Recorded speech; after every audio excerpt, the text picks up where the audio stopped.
What is up, guys? Welcome back to another video. Today we're playing Don't Bring the Cat Home. I think that's what it's called. Yeah. Do not take this cat home. That's what the game's called. This is the, uh, you know, thing telling you what the game is. So, like, if you want to read that, pause the video. You do that. Take care of yourself. Always good. Always good. Anyways, let's start the game. Do not take this cat home. Start.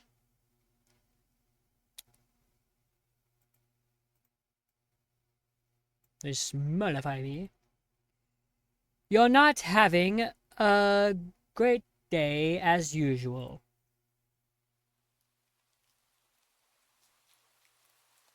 Oh, great. It's the first time in a while that you've felt like going out. But in the middle of your walk, it starts to rain. Typical, but maybe this is just a sign that you should have stayed home today. Yeah, you could always try again tomorrow, right? You turn to head home when... Huh? What was that? There are only a few people around on the street. Makes sense due to the increase of missing persons around the area recently. Well, that and the weather. But none of them react to the sound at all.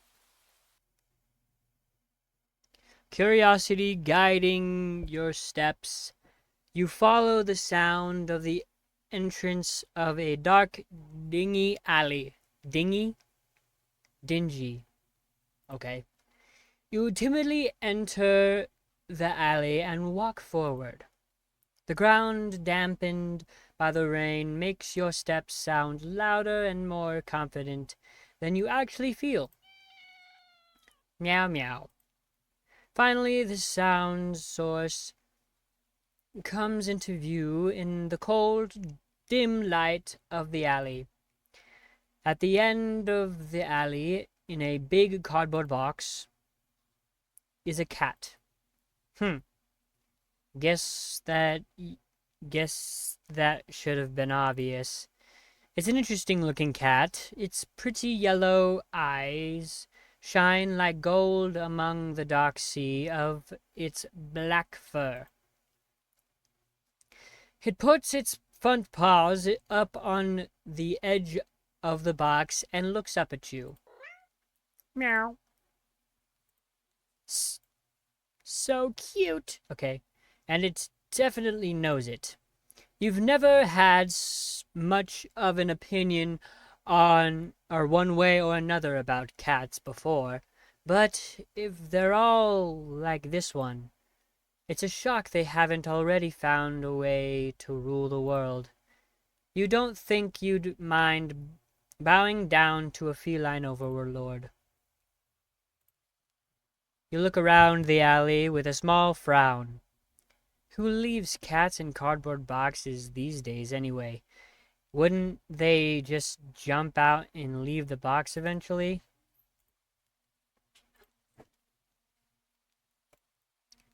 The cat doesn't answer you. The cat doesn't answer you, obviously. It also doesn't do as you suggest and leave the box. It's just looking at you, as if waiting for you to make the next move. Quick save.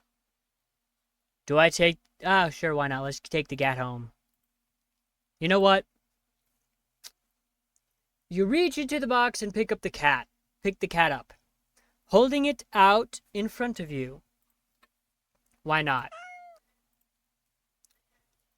You're all alone, and well, I'm kind of in the same boat myself, so You bring the cat close.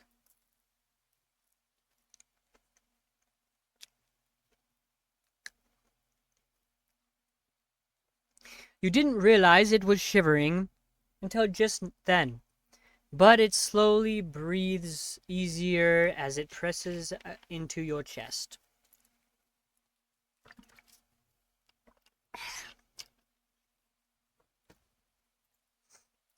Why not stick together, right? At least for a little while. What's wrong with me, bro? I did not do that again. That was stupid. You think a little while will probably be more like a day. You'll be responsible and take it to a shelter tomorrow. But for now, let's get you out of the rain, okay? Meow. You stop by a small local pet store for some cat food, then head back home. You live in a modest apartment, okay? 1 bedroom, 1 bathroom. One you living alone in it. So it feels weird having another living being inside it after so long, even if it is just a cat. After locking the front door and placing the cat on the floor, you watch for a moment as it curiously explores the new environment. Leaving the feline to its own devices, you set about making the both of you some dinner. You take out the can of cat food and open it with the tab on top. You put some cat food on a saucer and click your tongue to call the cat over to you. It perks up at your beckoning and rushes over. It looks at the plate of food and completely ignores it. Not hungry, I guess. You try not to let it annoy you. The cat doesn't understand the concept of money to appreciate that you spent your hard-earned cash on it. It's just a cat after all. I'll just leave it here if you get hungry later, okay? The cat rubs its body against your leg with a purr. You smile. That's enough of a thanks for you. It follows you into the kitchen as you start on your own dinner. You decide that you have enough ingredients for a sandwich. Bread, toast, mayo and mustard spread, turkey and cheese, and lettuce perfectly placed. Tomato slice. Ow! You wince at the cut your finger on the knife while slicing a tomato. Stupid. You feel a little embarrassed for such a blunder and sigh, tossing the knife onto the cutting board. You're about to head to the bathroom for a bandage when the cat hops up onto the counter. It sniffs at the knife and meows almost pointedly at you. Don't worry, I'm alright. It was just a... You watch as the cat starts to lick lightly, but enthusiastically, at the blood on the knife. At your blood. You're so shocked that by the time you come to your senses, the knife has been completely licked clean. The cat sits back staring at you. You feel a little uneasy. Sure, cats are meat-eating predators, but that was a little weird, right? Sure, you're no cat expert, but that was definitely not something an ordinary cat would do, right? Well, regardless, you're not about to abandon a cat in need while it's still raining outside. Not after all your effort. You were going to take it to the shelter tomorrow anyway. What's one night of awkwardness? Weird or not, it's just a cat. The rest of the evening, unfortunately, goes downhill from here. Even after covering up your fingers cut with a bandage, the cat keeps trying to lick at the wound. While you're eating a sandwich, while you're cleaning up the kitchen, while trying to watch TV, you gently push it away every time, but you're starting to get worried at the strange behavior. What if it's got a taste for blood and thinks you're food now? You're not sure what you'll do if it starts to get more aggressive. You keep thinking about the cat food sitting in the corner, untouched. Ah, come on, enough already. You shove it away a little more forcefully this time, out of annoyance. You feel bad immediately, but before you can do anything, the cat meows sharply at you and dashes off around the corner into the hall. You sigh deeply. At this point, you're just worried that it's going to take a bite out of you in your sleep. Maybe a vet will have an idea on how to calm it down. You can only hope. You don't have many other options left other than tossing the cat out in the rain. After finding the number of a local vet, you pick it up, landline, and the lights just went out. Great, just great. Rain must have knocked out the power. You check the cell phone only to find that it's out of batteries. You must have forgotten to charge it before leaving out earlier. The outing had been so spur of a moment that it had no doubt messed with your usual routine. You grab a flashlight and turn it on. It's quiet. It's too quiet. Did the rain stop? But then why did the power go out? You look outside. The sky is pitch black. What time is it? You turn to check the clock.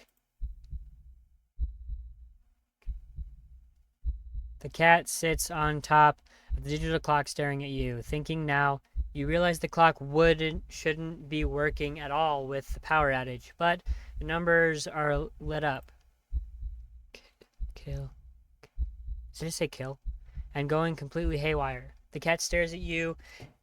It's completely still. You'd think it was a statue if you didn't know any better.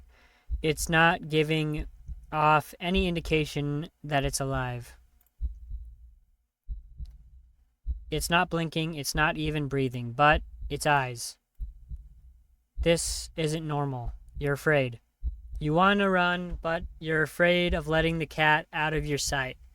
You consider tossing the cat out after all, but as soon as the thought enters your head, you feel a sharp urge to vomit. Those eyes, its eyes hold you still, even with your flashlight trained on it. Its pupils are large, round. The flashlight flickers. Oh shit. And the cat is gone. Fear immediately grips your mind. The silence, punctuated with the rapid pumping of blood in your heart, is overwritten as your ears slowly start to pick up the sound of static all around you. How is the clock working with no power? You don't know why such a question matters at the moment, but you feel as if having the answer will make sense out of everything that's happening. That order will be restored. But no answer comes to mind. You back away from the clock and feel as if the air itself coils tightly and abruptly in response, like a predator prepared to pounce, but waiting for the next move. But you're afraid to move. You're afraid to even take a breath. But you can't stay still forever, right?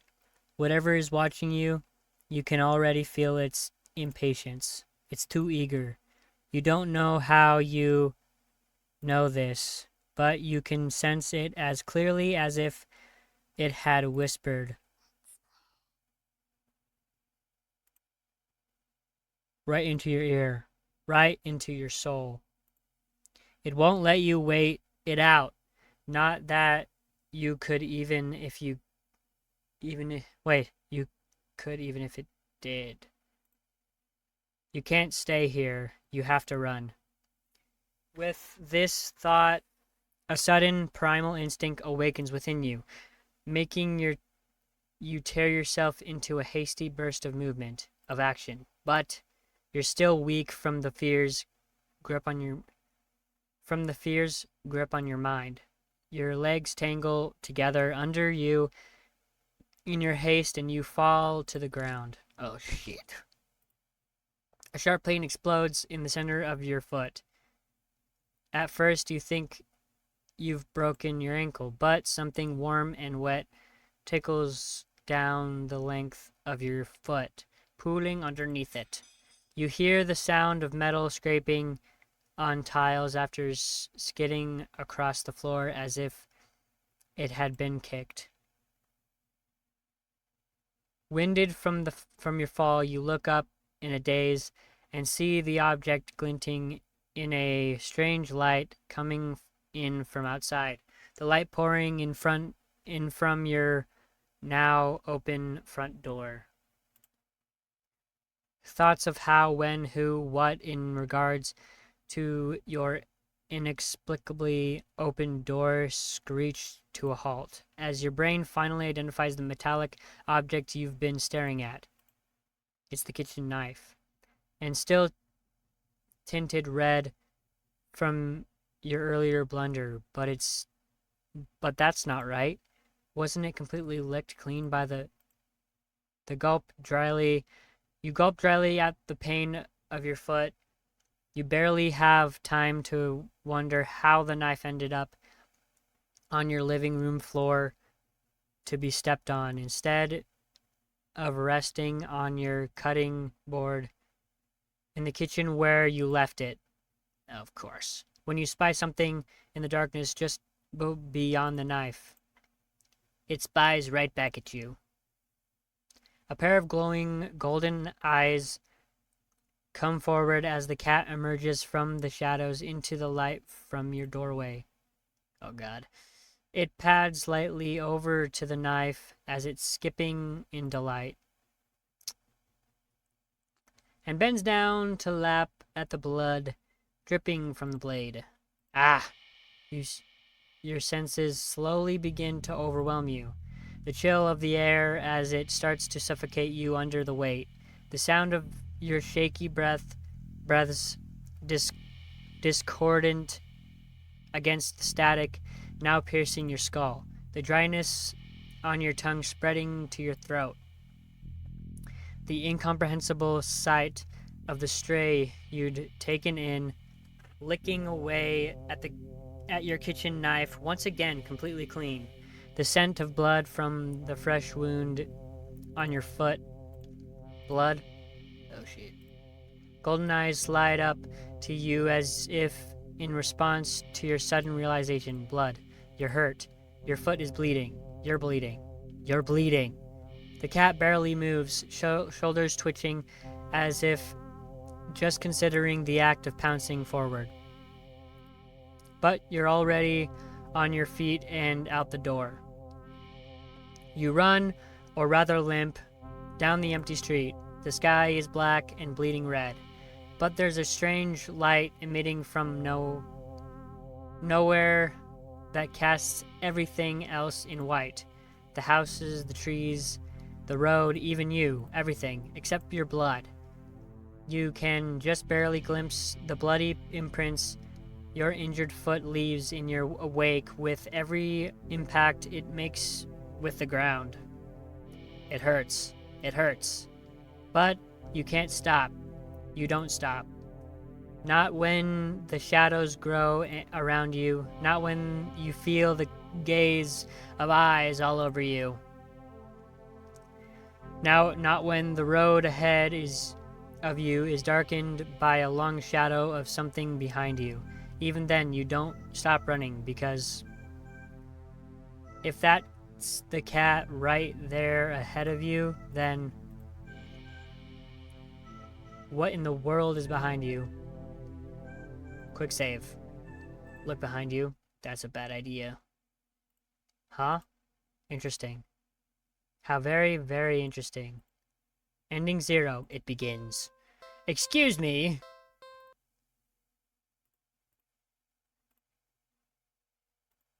Wait.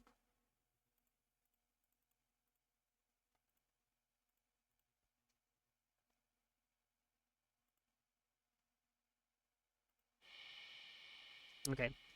Keep running. Huh? Interesting. How very, very interesting. Did I...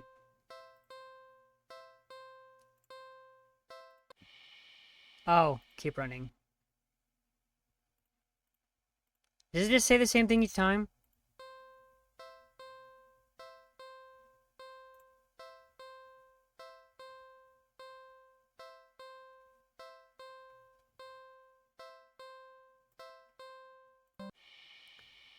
Okay, if I say look, it's gonna be the same. Okay, it's the same ending each time. Okay, so do not take the cat home. With a sigh, you take a decisive step back. As cute as the cat is, you really can't afford to be taking in a pet on a whim. One's coming up soon and your job doesn't exactly leave you rolling in dough.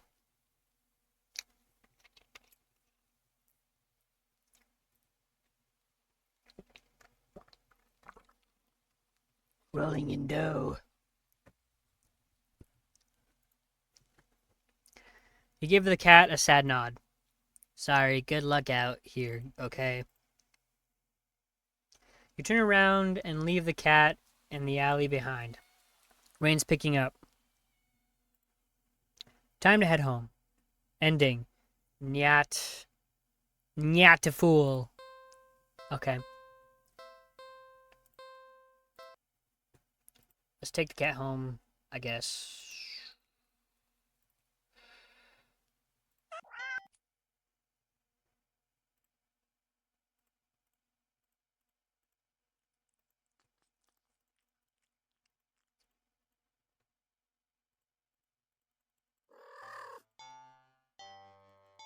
Okay, what do I do next, bro?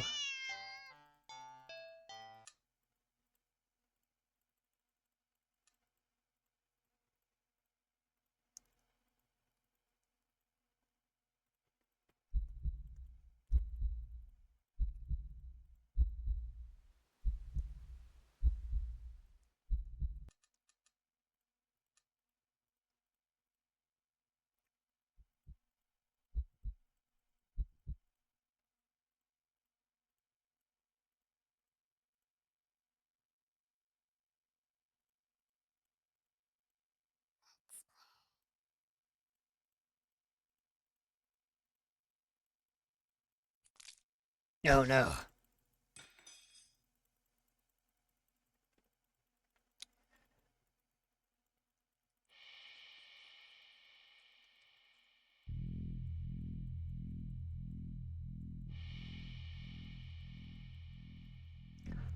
Okay.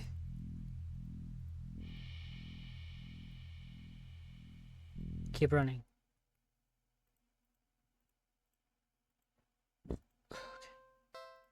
How many endings are there? Oh, whoa. Holy shit, bro. 40.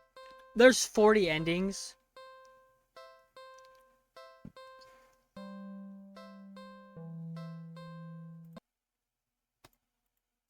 You're walking, right, of course.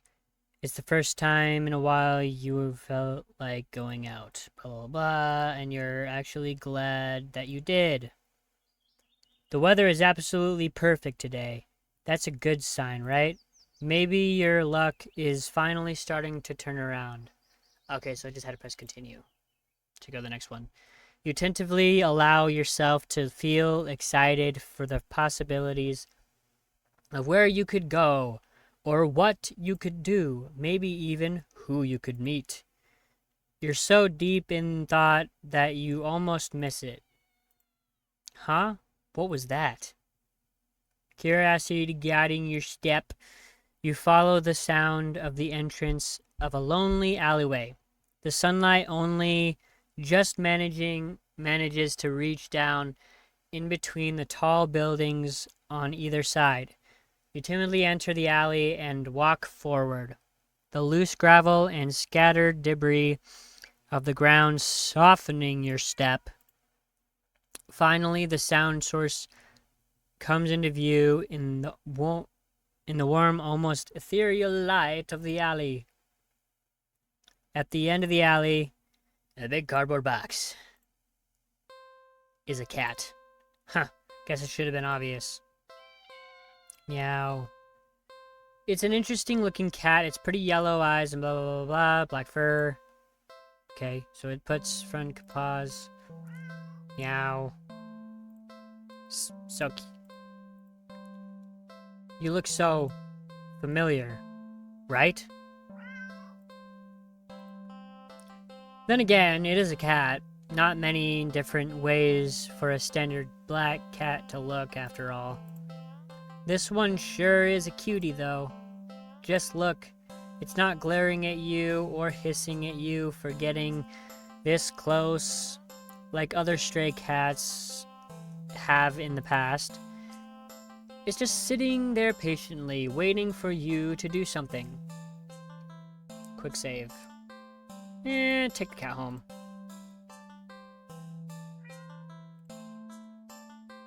Well, why not? Right? Meow. Okay. You barely reach out your hand before the cat eagerly leaps into them and climbs up onto your shoulders. It butts into its head into your temple, nuzzling against it. Purr, purr, purr. You can't help but smile at the cat's enthusiasm. Let's get you out of here, yeah? On the way home, you briefly consider getting cat food. But that would be a waste of time. You shrug at the odd feeling and move on.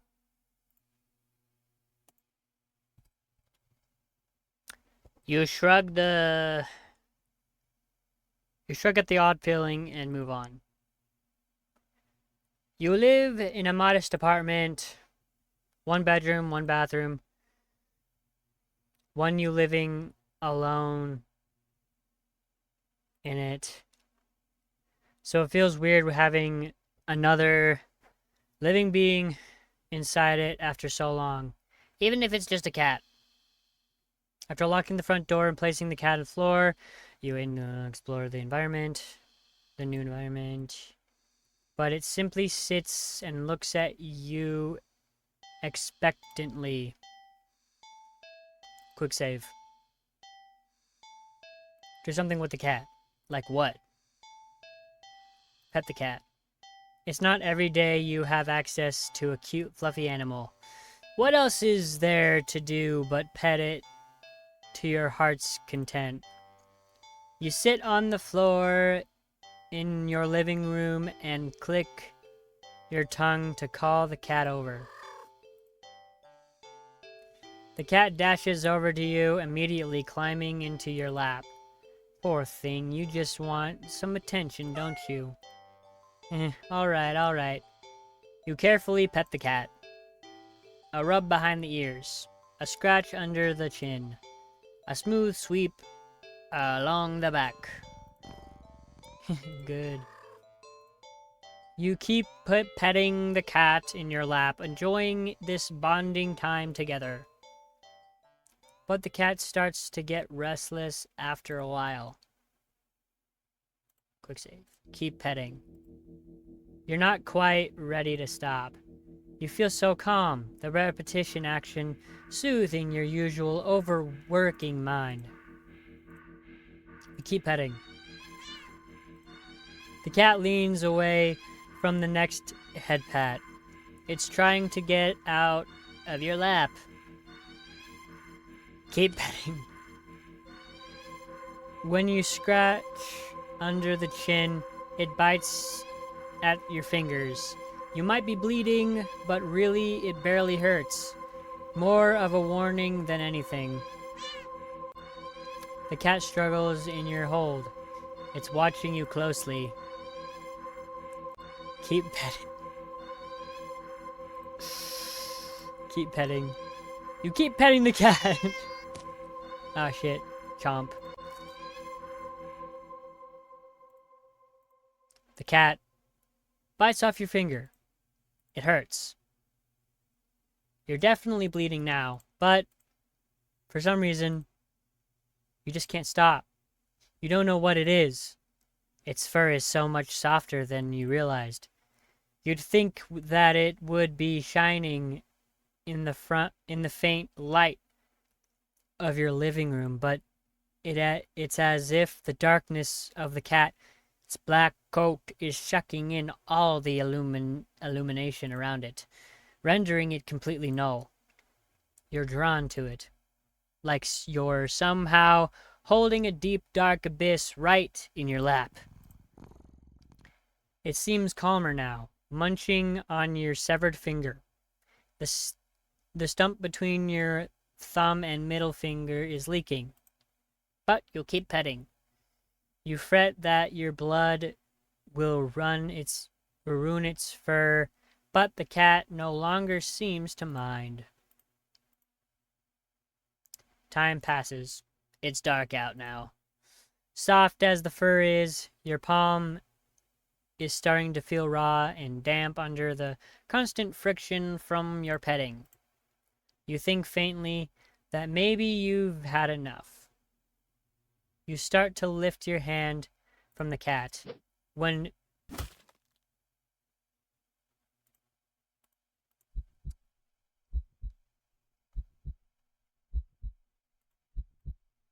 the entire hand is severed from your wrist.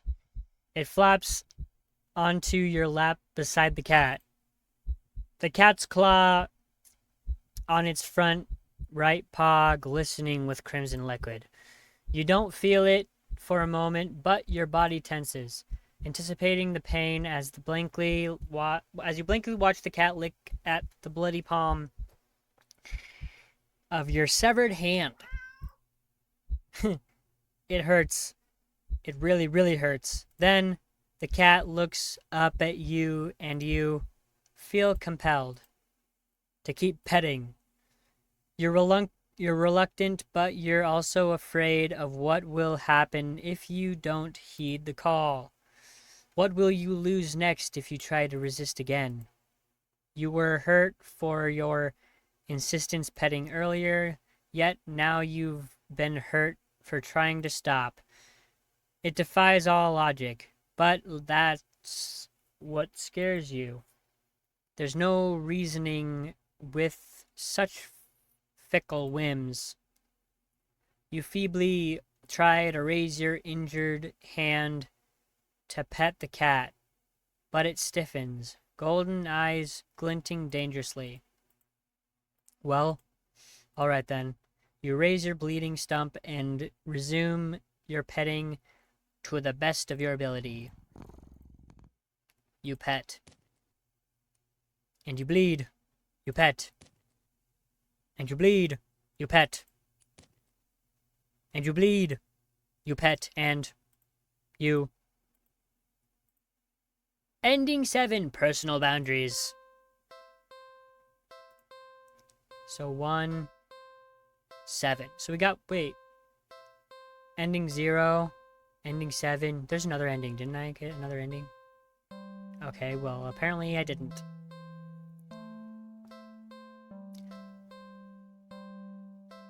Okay.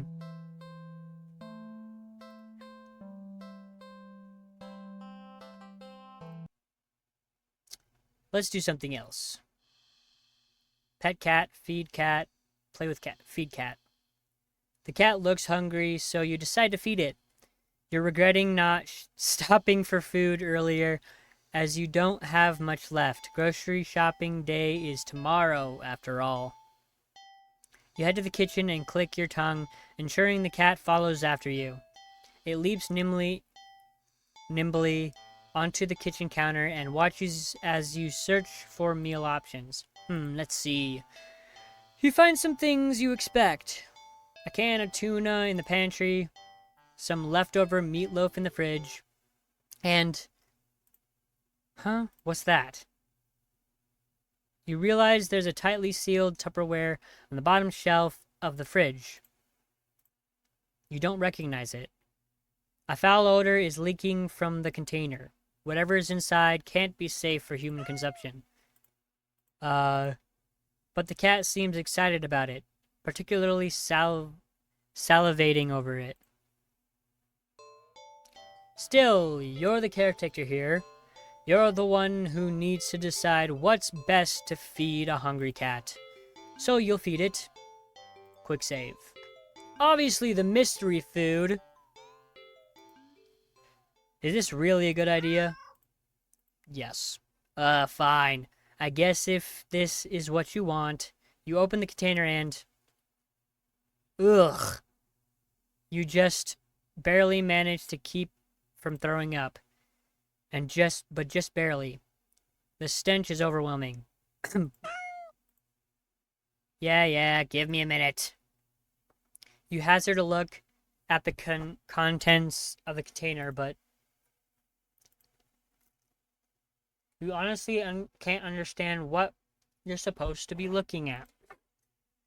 Everything is just mashed together. What is actually everything consists of is a mystery you're more than happy to keep unsolved. Different shapes, different sizes, different textures. Not the color, though. All of it is the same color. The most unfortunate looking shade of gray you've ever seen. Tinted with a nauseatingly wet green film over the top. This is disgusting. Ugh. And am I supposed to warm it up, or you don't really know how to serve it? Any utensils or plate that touches it is getting thrown out immediately. No exceptions. Your hands are going to be scrubbing the soap and hot water to within an inch of their life after this.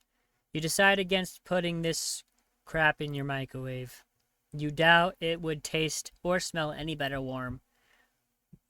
Not wanting to hold it anymore, you shake your head and practically toss the container next to the cat on the counter. The cat enthusiastically dives for the toxic-looking sludge, sniffing it as if savoring the scent. You turn to the fridge and close it. You've lost your appetite. You're about to head to the bathroom to wash your hands for the next hour or so when... Ow. A sharp pain on your foot causes you to stumble. You catch yourself on the kitchen sink and look down to see what the tip of your sock is. Red. And the red is still slowly spreading to the rest of your sock. Are you bleeding? You quickly reach down and pull off your sock to see the damage.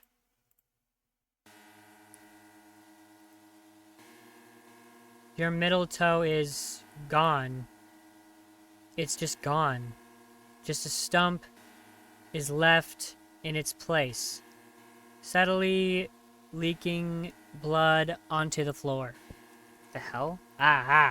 You clumsily step back as if it would help you get away from what you were seeing. The blood trail simply follows your movement. 911. You have to call 911. Phone. Where's the... Wait, what the hell? What? Your tongue is... What?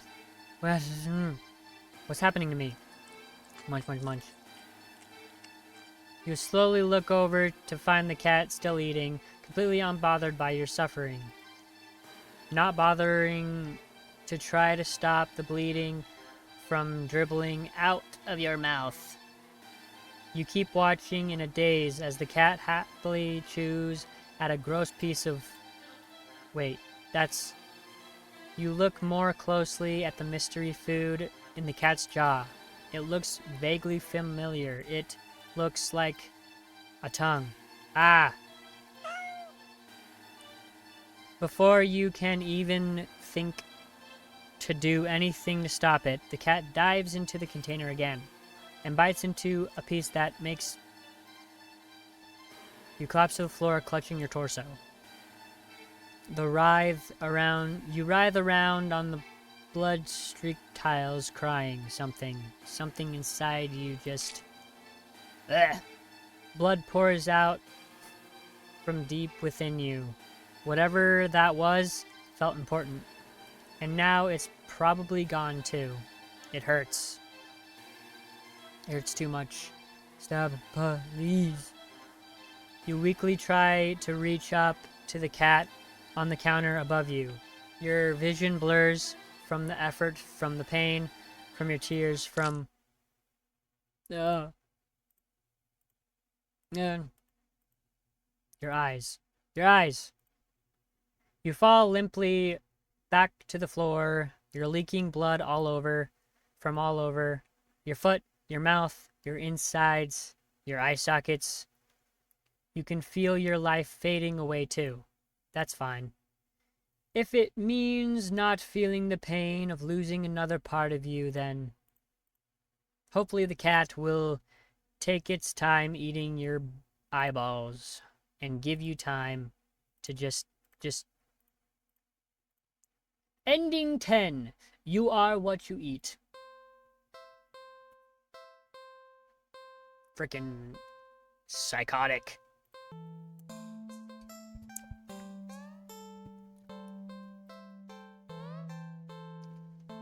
Okay, so let's just give her tuna. Cats like fish, right? Shrugging, you take out the tuna for the cat and the meatloaf for yourself. You put the frankly ominous container back in the fridge. The cat looks a little disappointed. Tough. You'll need to dispose of that weird whatever it is later. You open the tuna and spoon it onto a small saucer. You put the saucer on the kitchen counter next to the cat.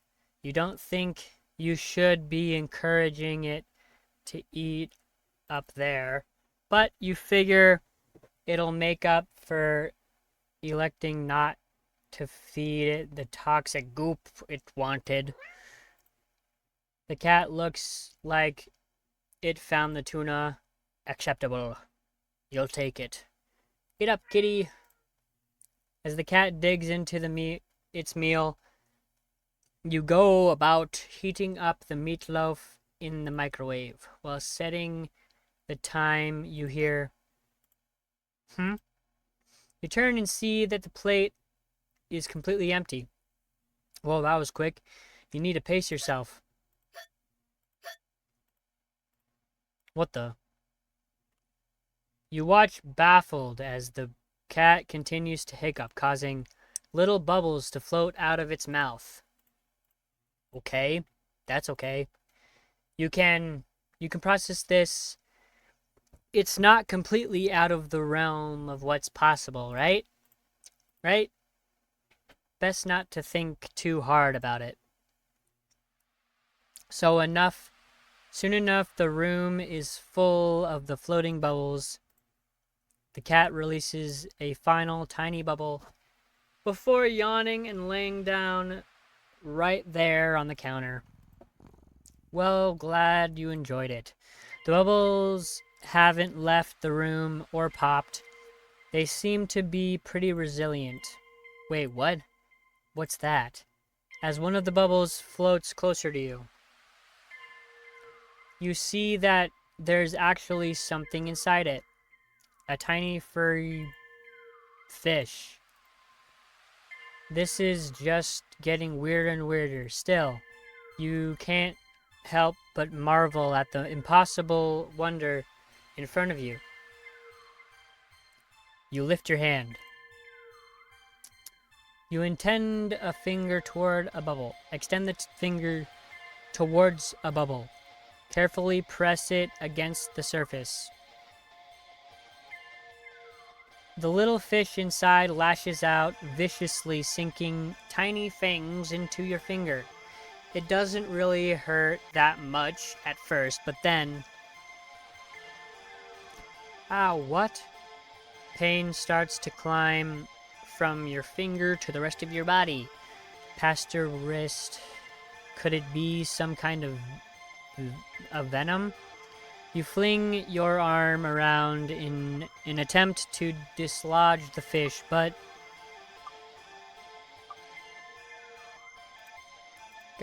you accidentally knock your arm into several of the bubbles floating around. More tiny ravenous fish latch onto your flesh. You stumble back out of pain and a sudden bout of dizziness, only to bump into more bubbles. More fish digging their teeth into your back. It hurts. You're getting dizzy. You got to get out. You deliriously try to stumble out of the kitchen, but the entire room is filled with the deadly bubbles. By the time you collapse to the ground, you're absolutely covered in tiny, angry, biting fish. Your legs, your torso, your arms, your face. The pain is unbearable. You can feel it in your skin and your teeth and your eyes and your hair, and it's so consuming you can't even feel yourself convulsing or crying. You don't black out. Your eyes are still rolling up into your skull when you gasp out your last breath. Ending 8. Fish out of water. This cat is fucking crazy.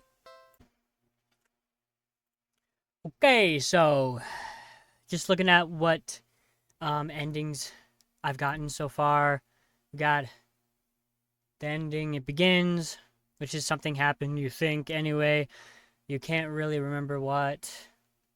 This one, personal boundaries, because I petted him a bunch of times and he killed me. Or at least just chopped off my head. This one we just did, which is fish out of water, which is the weird piranha fish one. This one, which he's eating, which is apparently my organs and shit, I guess. That ended up being. And yeah, that's it. 4 freaking endings. Let's go to the next one. I'll just say meatloaf this time, see what happens. You get the feeling the cat won't be too impressed with anything that comes out of a can, and you're not about to feed it whatever the heck that toxic looking sludge is. So it's settled. A tuna sandwich for you and leftover meatloaf for your feline guest. You ignore the cat's disappointed meows as you put the weird container back in the fridge to dispose of later. You warm up the meatloaf into the microwave.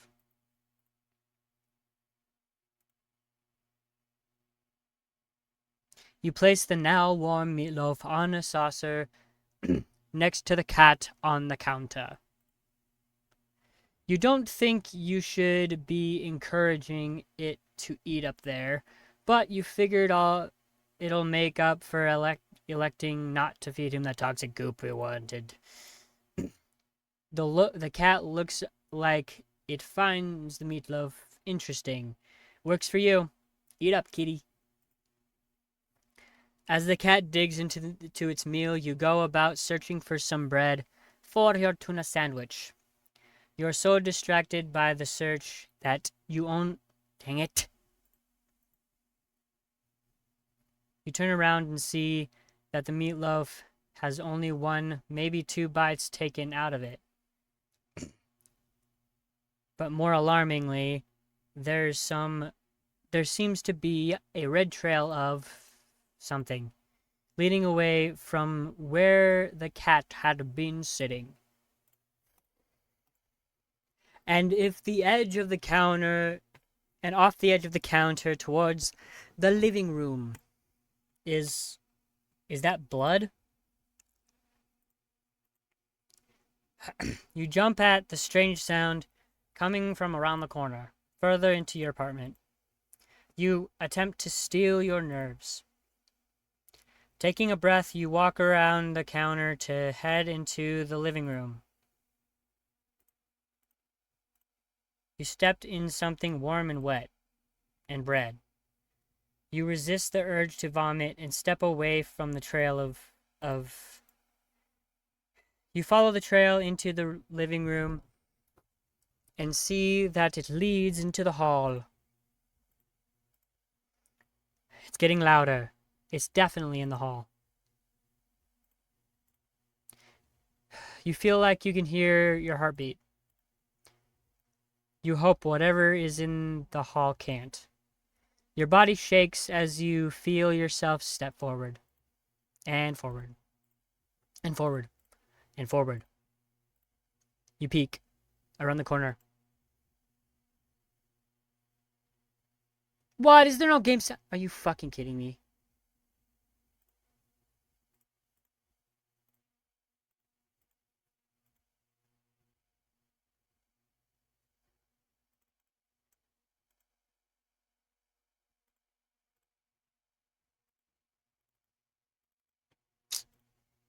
Okay, whatever. Nothing. There's nothing there.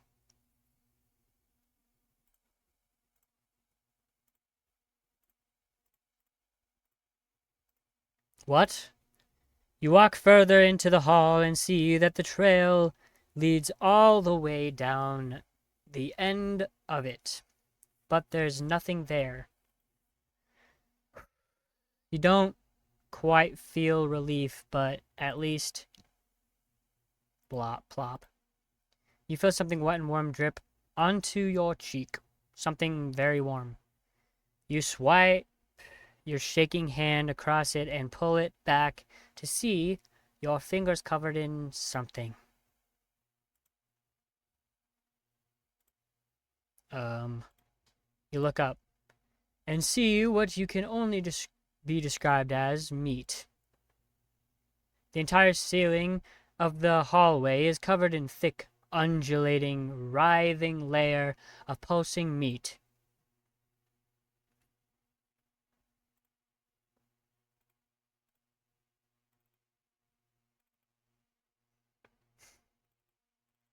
Oh crap, did I read it all? I did not. Frick.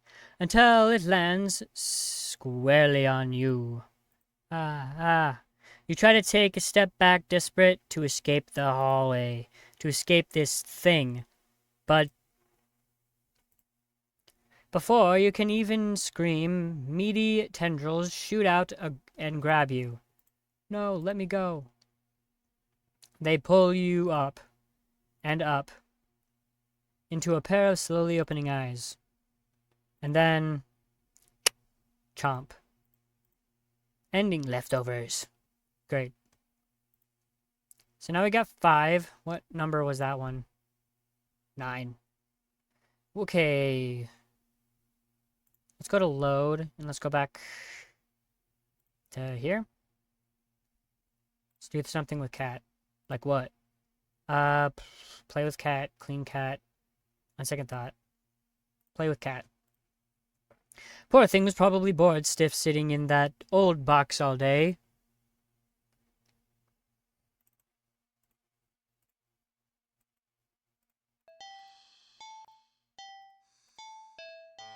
Don't know why it wasn't recording the game sound, whatever. Just watching crowds of people walking by them. Ignore them. You can't just leave them alone as soon you're home. You can't just leave them alone as soon you're home. A little interspecies socializing won't kill you, right? You just want some attention, don't you? You want to play, huh? Okay then. What to play, though? Quick save. Yeah, look for some yarn. If every movie and cartoon involving cats that you've watched since childhood is to be believed, then you can deduce with almost absolute certainty that cats freaking love yarn. They do. I have experience. We have 5 cats. My family got 5 cats and 2 dogs, so probably. Apparently. Ball of yarn. You unwreath some from an old box in the hallway closet that's filled with knickknacks from various abandoned hobbies. You consider just handing the ball of bright red yarn over to the cat and supervising from the side. But that would defeat the idea of playing together, wouldn't it? You cut off a decent length of yarn from the ball of yarn and go back to the living room. The cat is resting on the floor. It's not asleep, but when it looks up as you enter the living room, you feel like it could doze off right then and there. You'll fix that. You smirk a little, confident with your surprise, and let the piece of yarn dangle just above the floor, pinched between your thumb and index finger. The sudden shift in the cat's demeanor makes your heart start to beat a little faster. Its posture has barely changed at all. Just a subtle shift of the head and ears, a slight tension in the shoulders, a sharpness in the gaze as it locks onto the yarn dangling dangling an inch above the floor. The cat could still pass as being almost relaxed, calm. And yet the air is thick with its eagerness to lunge forward, waiting for the right moment to strike. You feel like you've just witnessed the awakening of the perfect predator. You're almost afraid of what will happen once you make the first move. But it will be you who makes the first move. You take a breath. Relax your shoulders. And yonk. The cat had lunged the instant you wiggle the yarn. But you're faster. It completely misses as you flick your wrist, making the yarn recoil out of its reach like a terrified snake. Having overshot the landing in its eagerness, the cat stumbled and looks around as if shocked at its failed attack. You generously click your tongue to help reorient it. The cat whips its head around at the sound. You're slightly taken aback at the intensity of its stare on the yarn. But you persist. You wiggle the yarn again, encouragingly, and yes, maybe a little tauntingly. This time, the cat anticipates the yarn's upward dodge and leaps up to swipe at it. But you're already one step ahead, puppeting the yarn to dance gracefully out of reach once more. Come on, you can do it. It's a little condescending, but you can't seem to help it. For some reason, it feels a little good knocking the feline down a peg or two. Meow, meow. At least it seems to be enjoying itself. You hope, anyway. You keep going. It must be getting frustrated. You could swear it nearly took a shot at your eye that last time. It had jumped so high and erratically. You've been keeping the yarn in constant motion, afraid to slow down. Your wrist is starting to get tired. The cat doesn't seem to be losing any energy, though. It's like it's getting faster and faster.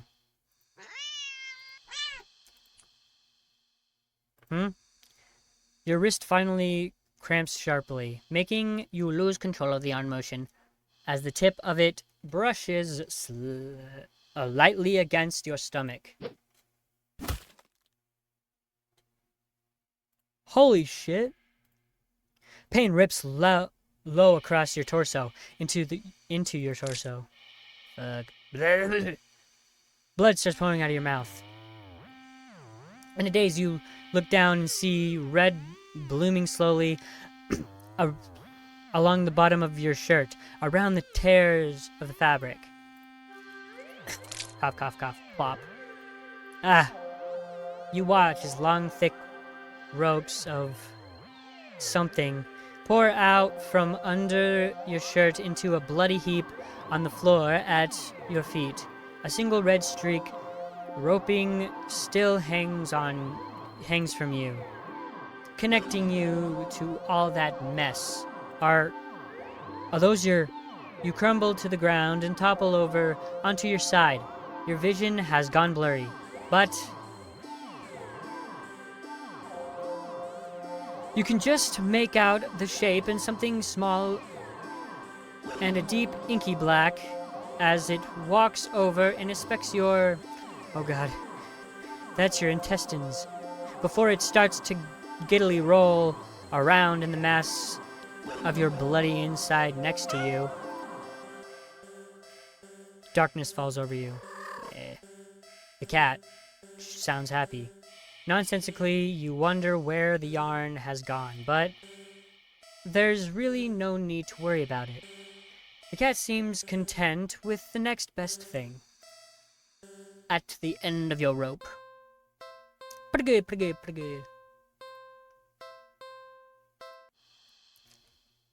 I think my laser pointer still works. Cats are curious creatures by nature.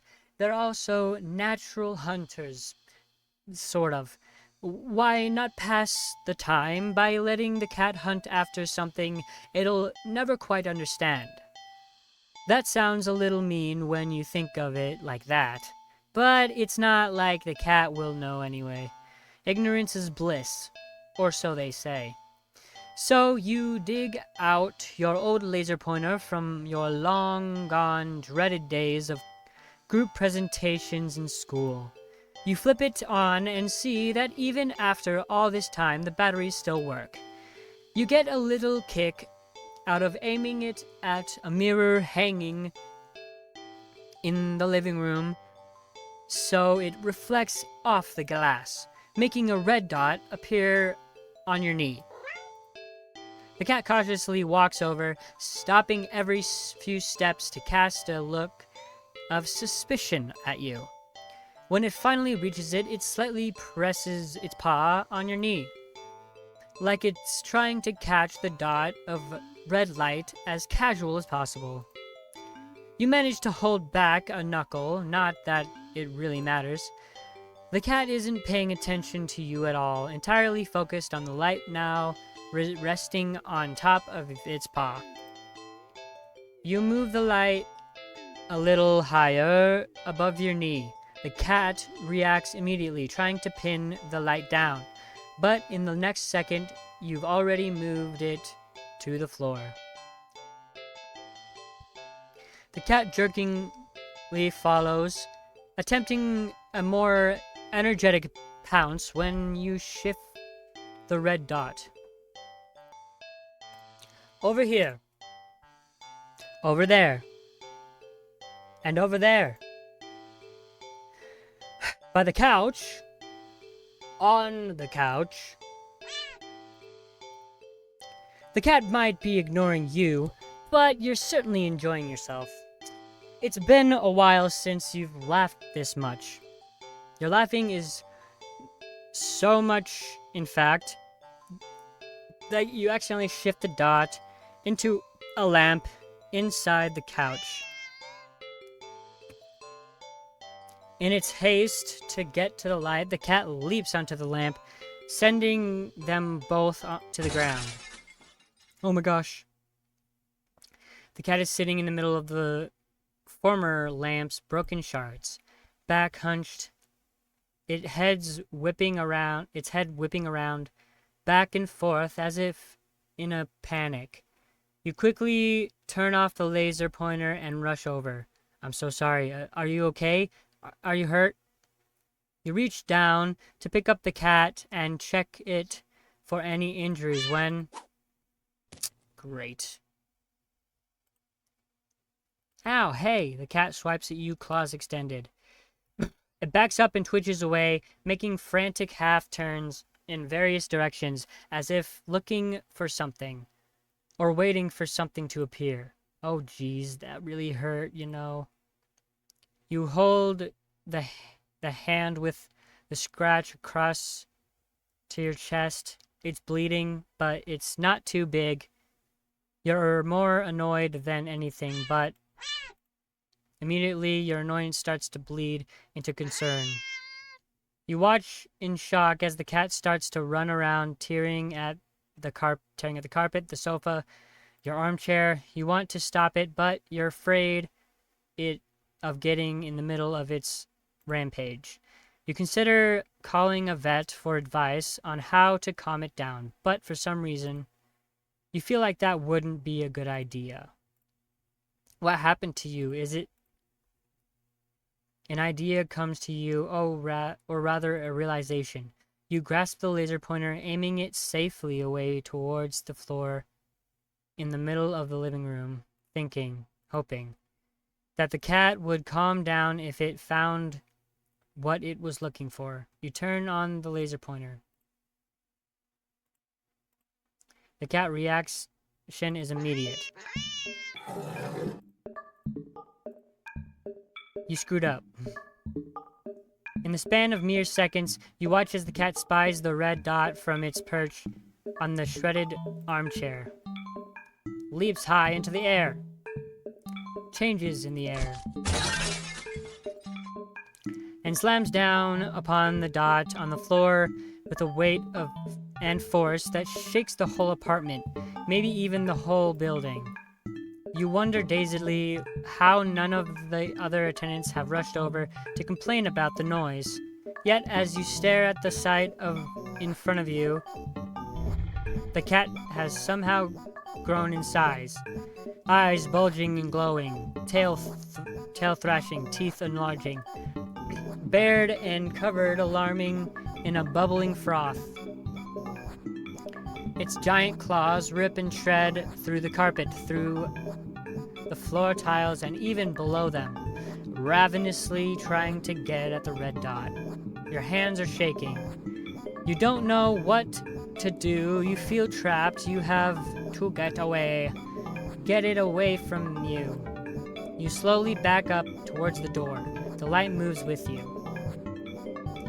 Instinctively, you flick the light away, this way and that, the cat stampeding after it so fast, smashing through the TV, breaking the couch in the half, too fast, bulldozing through the wall into the hallway. A chance. You turn intending to bolt out of the door and never come back, but in your haste, you forget something. You forget several somethings.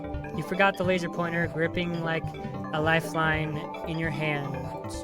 You forget the mirror, still miraculously hanging on the wall next to the hallway. The laser reflecting off of it, putting a small glowing red dot on the back of your head. And as you reach the door, you forget that it's locked. Holy crap. You don't even have the chance to turn around before the cat lunges all the way across the room at you.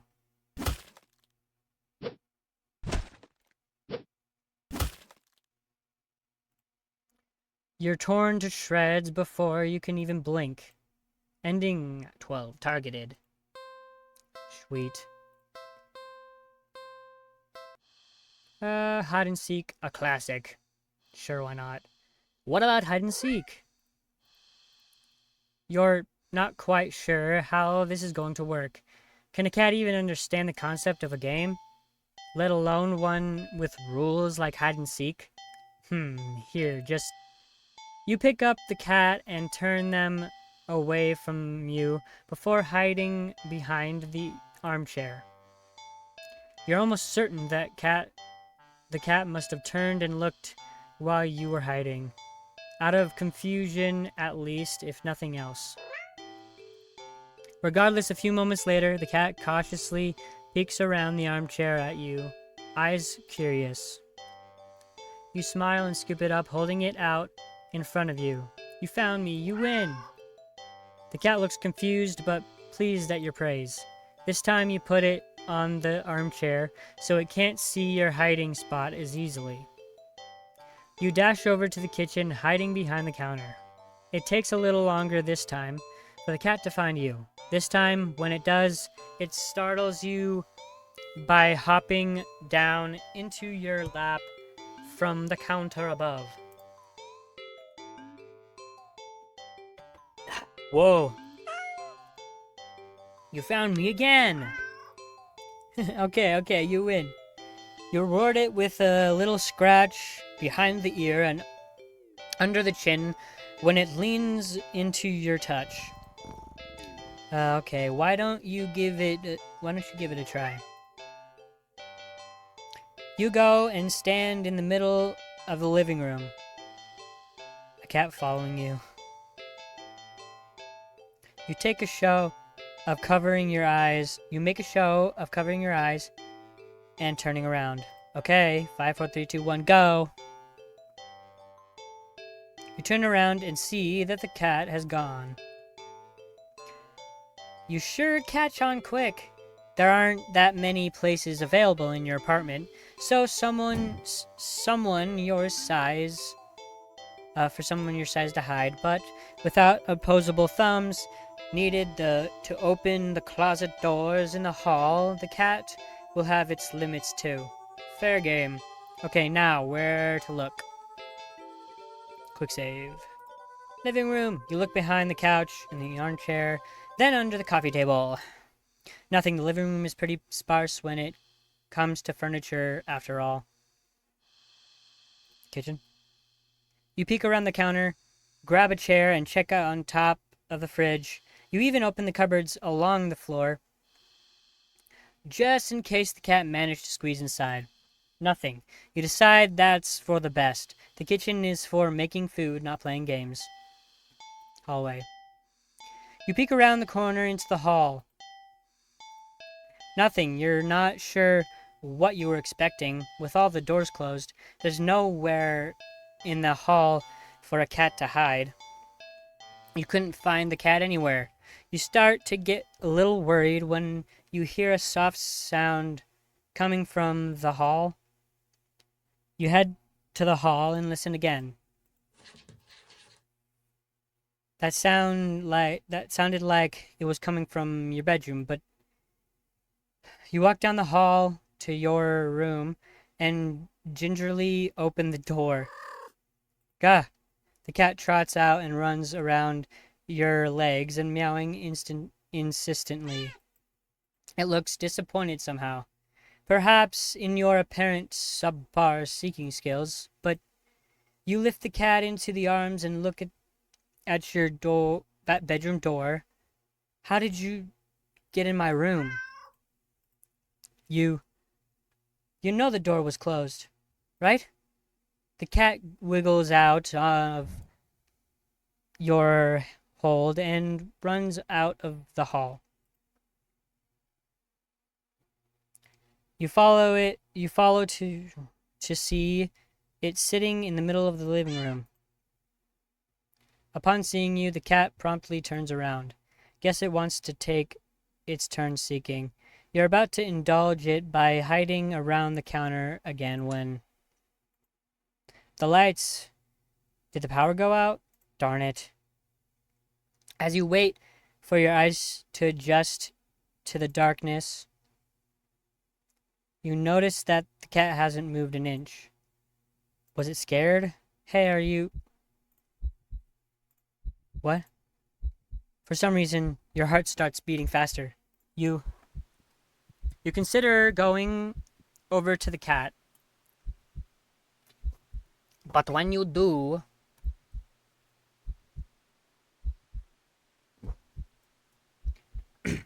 the thought makes you feel... You feel like your life is in danger. You need to hide. Now.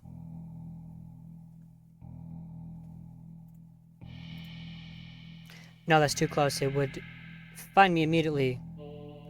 Sit on the couch. Are you joking? You get the feeling the cat won't appreciate your lack of effort in any way.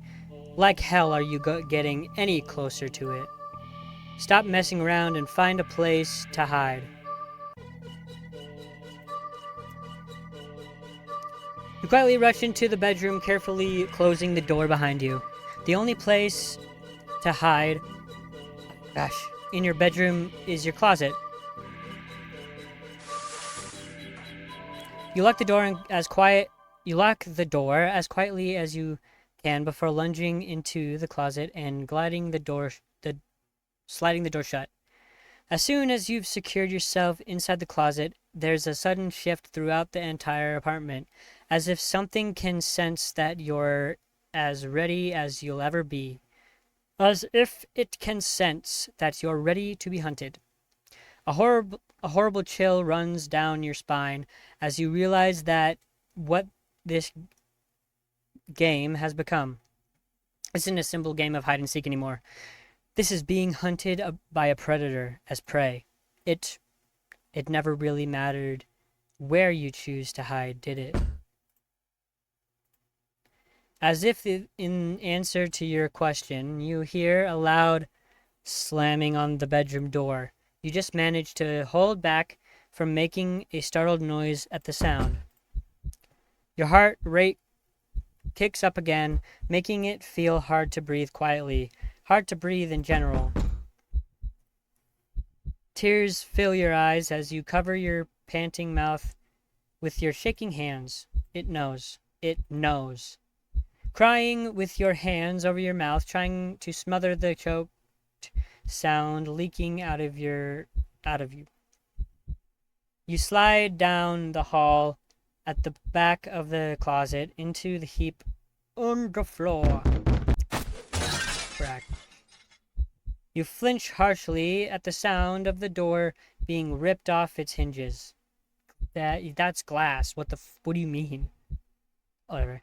You flinch harshly at the sound of the door being ripped off its hinges, followed by a loud crash against a wall in the other side of the room, like the door had been blown away. The silence that follows is almost too much to bear. You can't. A single sob escapes through your nose. You squeeze your eyes shut in defeat at how loud it sounded in the quiet of the room. Not much point in hiding it anymore anyway, is there? You instinctively put whatever energy you have left into listening for footsteps, even as you emotionally shut down, but you hear nothing. Nothing. Nothing. Then something slides upon the closet door. You've curled in on yourself, knees up, back curved forward, head down, mouth covered, eyes shut tight, so tight it hurts. You don't want to look. But that's what it's waiting for. It won't end with you, this final act of cruelty, of making you look at it before it takes your life. So cruel. You just want this to be over. So, you open your eyes.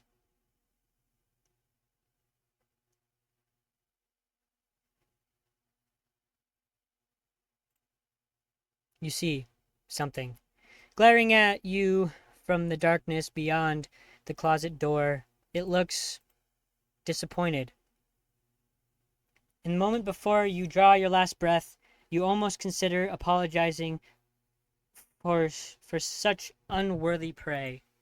Guess your hiding skills were just as subpar as your seeking skills. Ending 13, disappointing prey.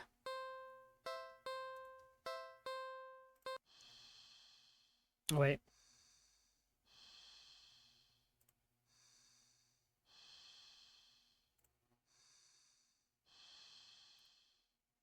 Okay, play with the cat with... On second thought, nah. Clean cat, okay. Upon giving it a second look, you realize that the cat isn't exactly clean. Not surprising, since Up until you brought it home, it's been sitting in the dirty old box, in an alley full of scattered garbage.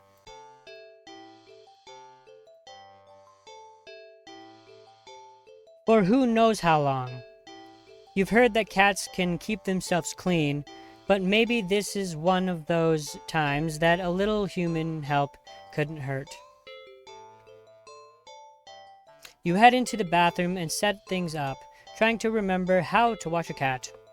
You're definitely no expert, but you think that the best way to get a cat clean would be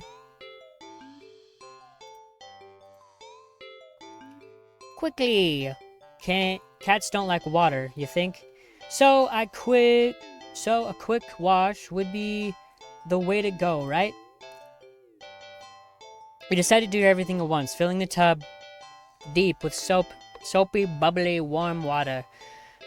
A quick dunk here, a short scrubbing there, then rinse and dry.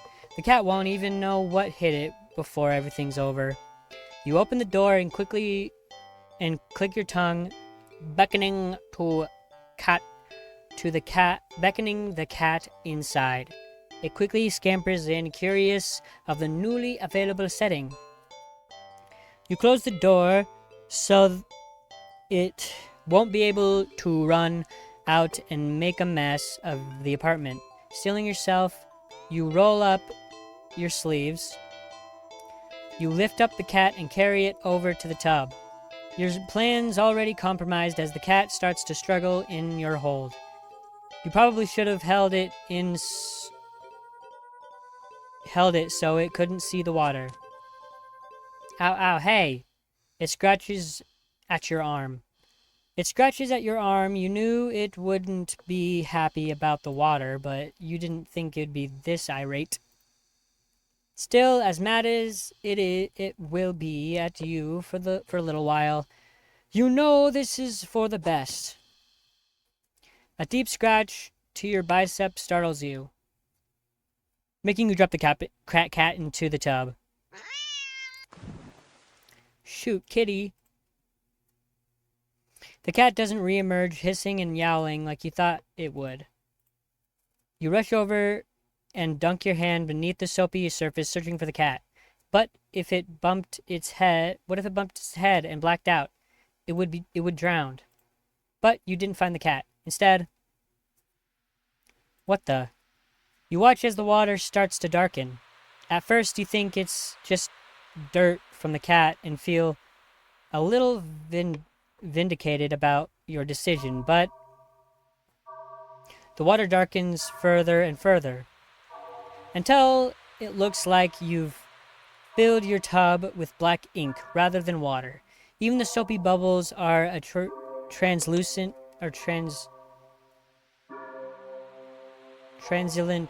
obsidian now.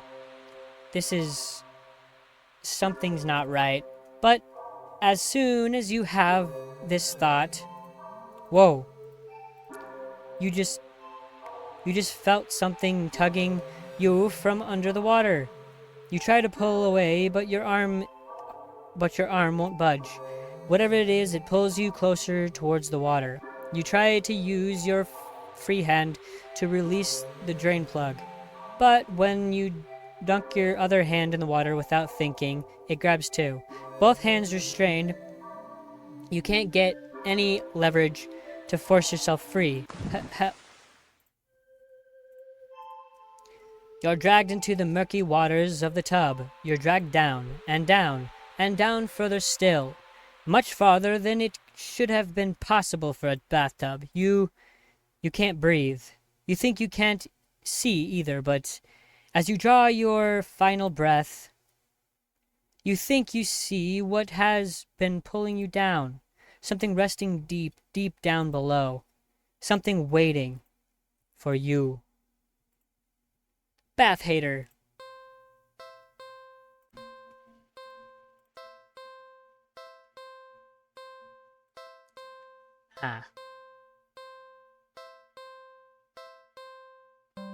Let's go back here and go carefully, I guess. You think carefully is the way to go. Okay. Can't Cats aren't always fond of water, so you doubt it'll be a fan of an excessive amount of it. It'll be a you doubt it'll be a fan of an excessive amount of it. So you pick the cat up and place it gently in the sink before turning on the water. The cat is startled, but ultimately doesn't try to run away. Nice. You rather hand You lather your hands with some soap and carefully give the cat a thorough half scrub, half massage. After a few minutes, you rinse the cat completely and gather it up in a blanket, drying it. Then you take a brush and carefully run it through the cat's fur. The cat seems like it's in heaven as you brush it. Some hairs are sticking to you, but you don't mind. In fact, quite a lot of fur is sticking to you. You try to brush it away, but it won't come off. Guess you're up next for a bath yourself. You try to ignore the fur and finish with the cat quickly, but more hair keeps sticking to you. Your hands, your arms, before you realize it, they're covered in fur that won't come off. It's thick enough that you try to just yank it off, but ow, what? Pain lances through the spot you tugged at. Upon closer inspection, you see that the hair is growing out of you. Ah. You can actually feel it now. Fur growing out of your back, your neck, your face, your eyes, your tongue. This is weird. You're even growing inside your throat.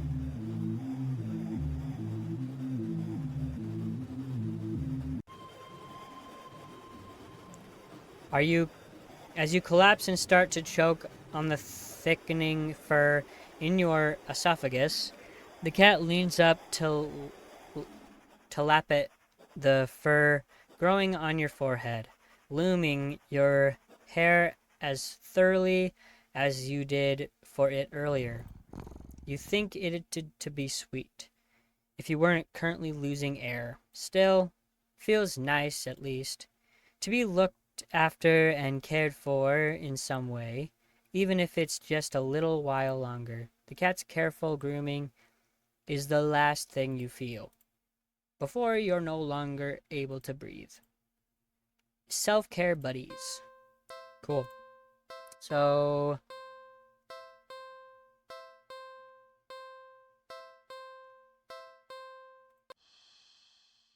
just go back. One second thought.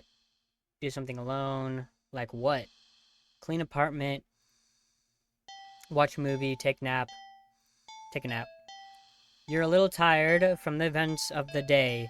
Making life-changing choices like committing to the responsibility of caring for another living creature really wears you out. You could definitely use a nap. You head to your room and get dressed in your pajamas before you decide to grab a glass of water from the kitchen. You head back to your bedroom, ready for a much-needed nap. Whoa, only for the cat to race past you through the open door and jump on the middle of the bed. It takes its time kneading at the sheets before settling down and closing its eyes.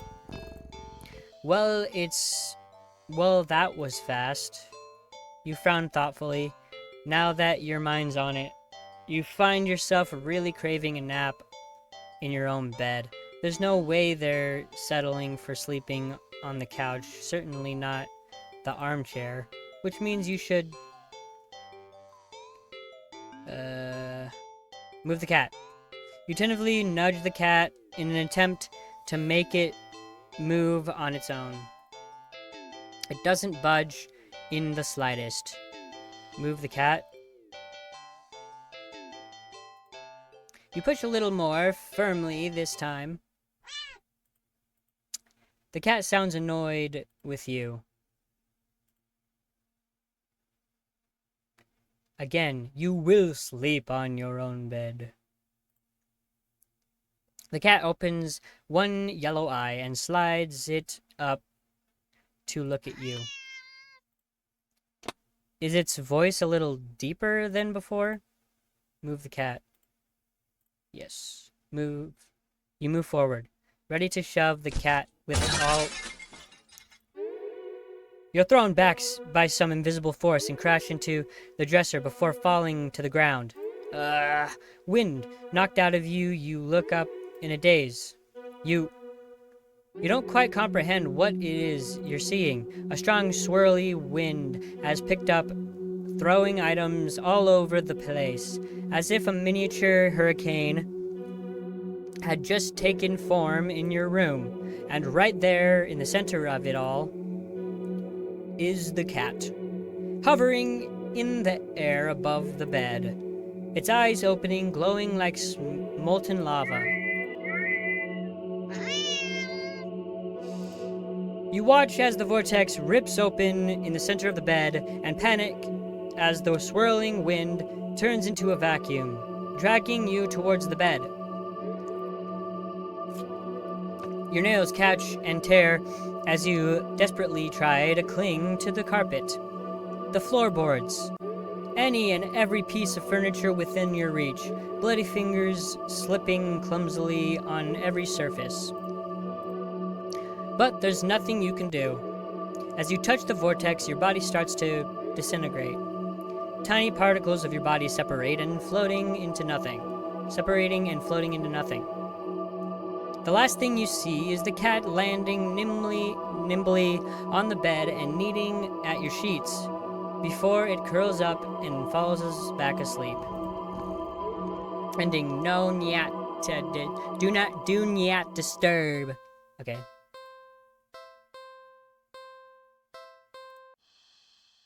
Watch a movie.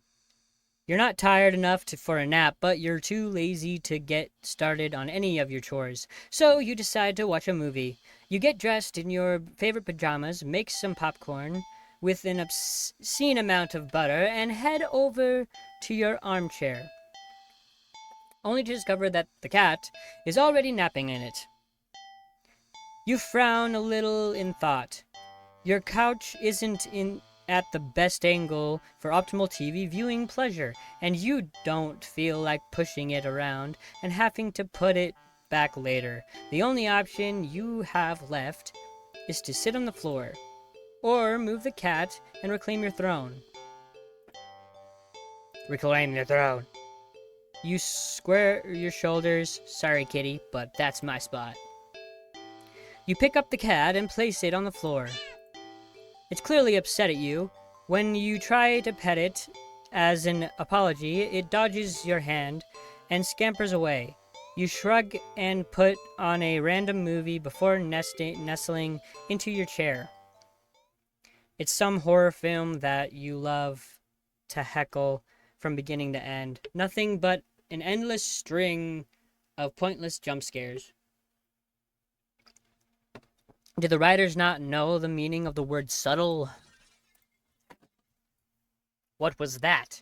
Was that the bathroom? The cat must have gotten into the medicine cabinet or knocked something over. Calming your thundering heart with a deep breath, you pause the movie and get up to investigate. Whoa. The cat dashes between your legs from the hall. Fleeing the scene only makes you look guiltier, you know. You're even more reluctant to see the damage now. You just want to relax and watch your bad horror movie. You go into the bathroom and turn on the lights. Just as you thought, as the stuff in the medicine cabinet is scattered on the tiles. You sigh, at least none of it looks broken or damaged. You crouch down and pick everything up. Click. Did the door just close? Did you bump it when you were crouching down, or... Well, at least the cat can't come in and make more of a mess this way. The lights. Didn't you just replace the bulbs? They weren't faulty, were they? You never remember to hold on to your receipts and situations like this. You doubt you'll be able to get your money back. You stand up. You shake out the pain in your knees from crouching and open your medicine cabinet. Carefully, you place everything back where they belong, making sure nothing is missing. Oh shit. Ah! You jump back, slamming against the wall, covering your mouth. You look back up at the mirror on the medicine cabinet door to see... Nothing. Nothing. What the hell? Something was... You know you saw something just now. You know you did. Right? You definitely saw something. You rush to the bathroom and you rush out of the bathroom and slam the door behind you without looking. You enter the hall and... No. No, not the cat. No, no, no, no, no, no, no. You shield yourself with your arms and... Nothing. Nothing again. You peek through your fingers and see... Just the usual hallway. You don't feel very good. You need to sit down. You carefully make your way back to the dark living room, trying not to overwhelm your senses any more than you already have. Maybe you should watch something a little more lighthearted, or just lie down instead. You don't know. It's a little hard to think. You just need to sit down. Stumbling forward, you reach your chair, but...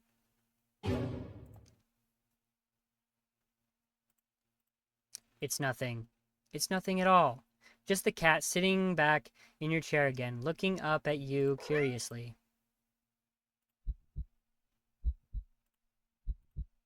But it's enough. Your heart lurched so harshly out of a mixture of fear and anticipation that it completely gives out. Your eyes roll up into your skull. You feel yourself falling back.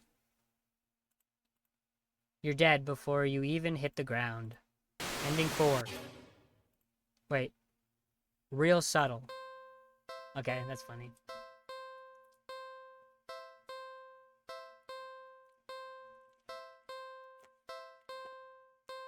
Taffy!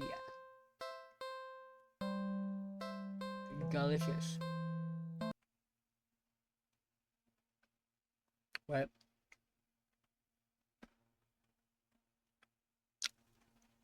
Let's go back to here.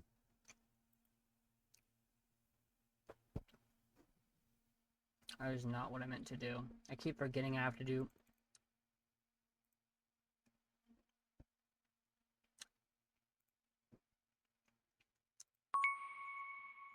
What just happened?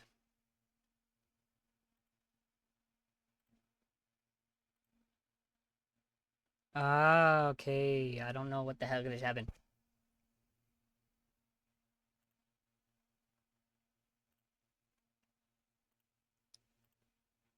Okay, I don't know, bro.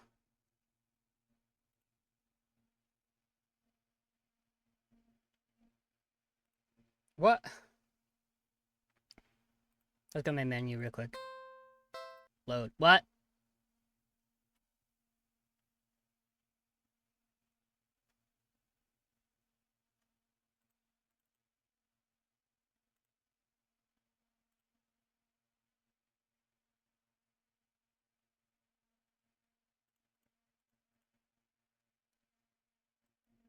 Okay, bro.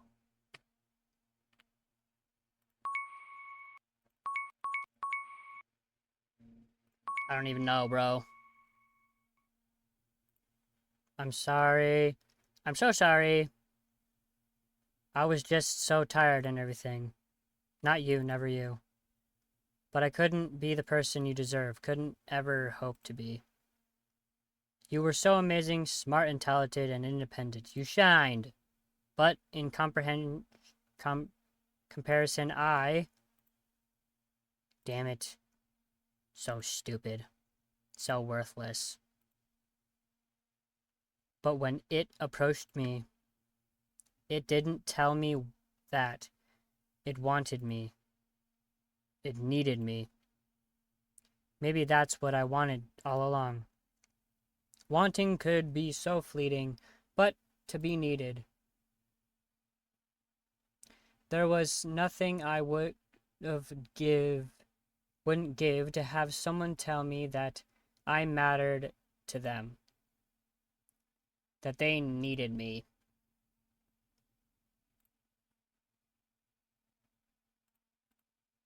You're walking. Right, of course. It's the first time in a while that you felt like going out. Did I go back?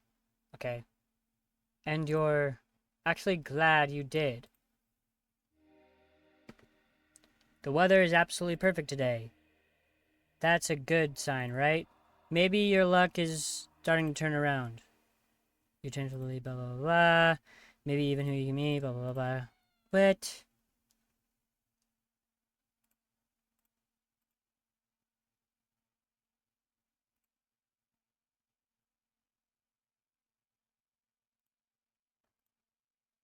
Oh my gosh. Oh, okay, I'm gonna go here. No.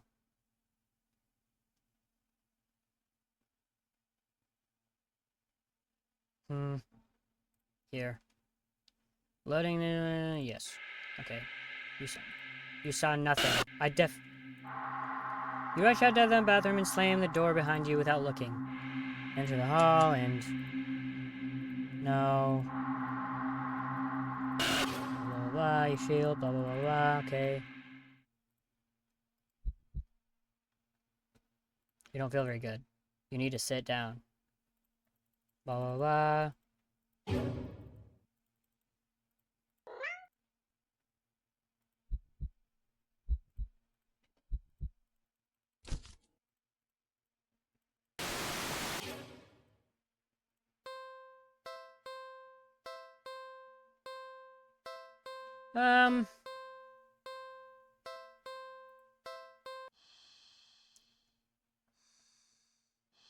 Okay, so. Sleep next to the cat. You shrug. What's the harm in sharing a bed, right? You both have had a long day after all. You try to carefully avoid jostling the cat as you lay down, but it immediately scoots over and curls up against you anyway. You smile. Sweet dreams. You feel like you slept for a long time. You feel the warm weight on your back. But mystery solved then. You feel comfortable. You consider getting up. But as soon as you thought enters your head, your mind fills with static and a deep sense of disapproval. Not yet, then, okay. The cat jostling by your attempts at movement kneads painfully at your back before settling down again and falling back asleep. You fall back into slumber into... Okay. It's night. I want to get up. Oh shit. What the hell? Claws dig into my back like a warning. Tomorrow then, right? Okay. It's morning. You'll be late for work, but the cat doesn't budge. You don't even try to get up this time. You just close your eyes and drift off again. It's the next day. Since the last several days, or has it been weeks or longer? You're not quite sure. You're hungry. You don't know how long you've been lying down. You feel sore on your back and also on your stomach, your arms, your face, everywhere. You can't remember your last meal, the last time you drank anything. You've been sleeping all this time, but you feel exhausted, more tired than you think you've ever felt in your whole life. It feels like a giant hand is pressuring you into the bed. You can't remember the last time you even considered moving. But somehow you know that you need to go back to sleep anyway. Everything will be fine if you just go back to sleep. You think you're hallucinating when the cat finally stirs. It stretches languid? I don't know what the word is. Before hopping off your back. You hear its feet padding through your still open bedroom door into its steps fading down the hall. You don't open your eyes. You don't move. You're afraid you don't remember how. You're afraid that the static will return if you try. But you eventually do try.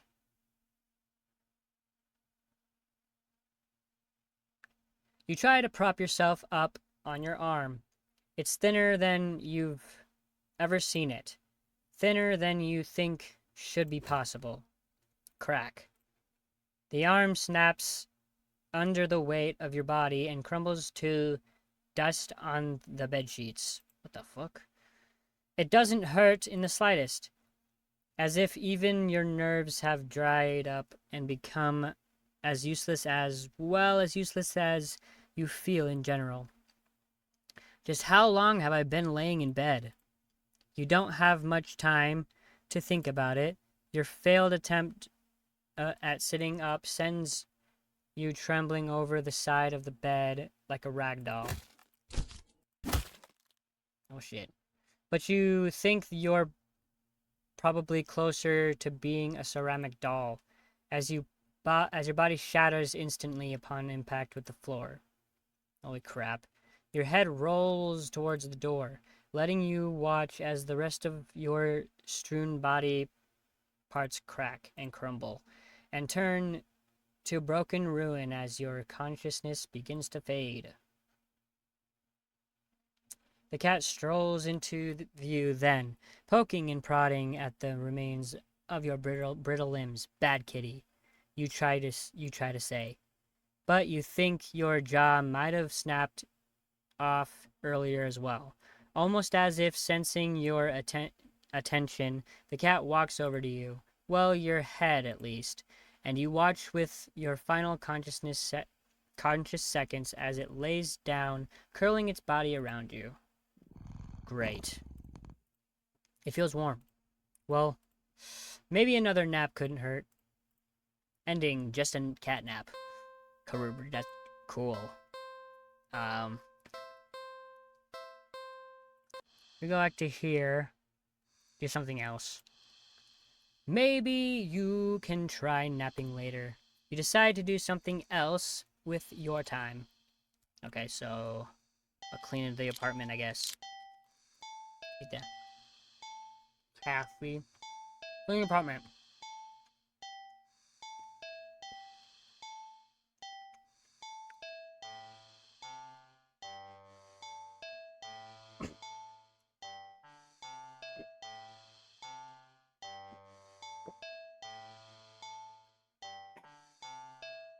Okay. You decide that even if it's your day off, that doesn't mean you should be completely unproductive. You know you have a guest and all, but you really shouldn't put off your chores. Best to get them done while you're in the mood to do so. So, for now, you get dressed, roll up your sleeves, and get to work on cleaning the apartment. At least, you try to. You sweep the living room. You sweep the kitchen counter. You don't make your bed, but who actually does that anyway? Still, you notice that no matter how much you clean up, you keep finding more messes than when you started. You peek over at the cat. You suspect that it might be the culprit behind this mystery, and every time you rush to check on it or catch it in the act, you always find it napping in the living room. You keep cleaning, but the cat, or something, keeps leaving more and more mess in its wake.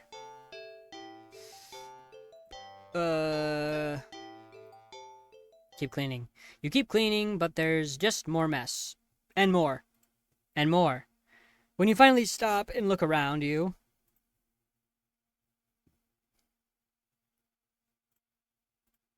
you don't even recognize your home anymore.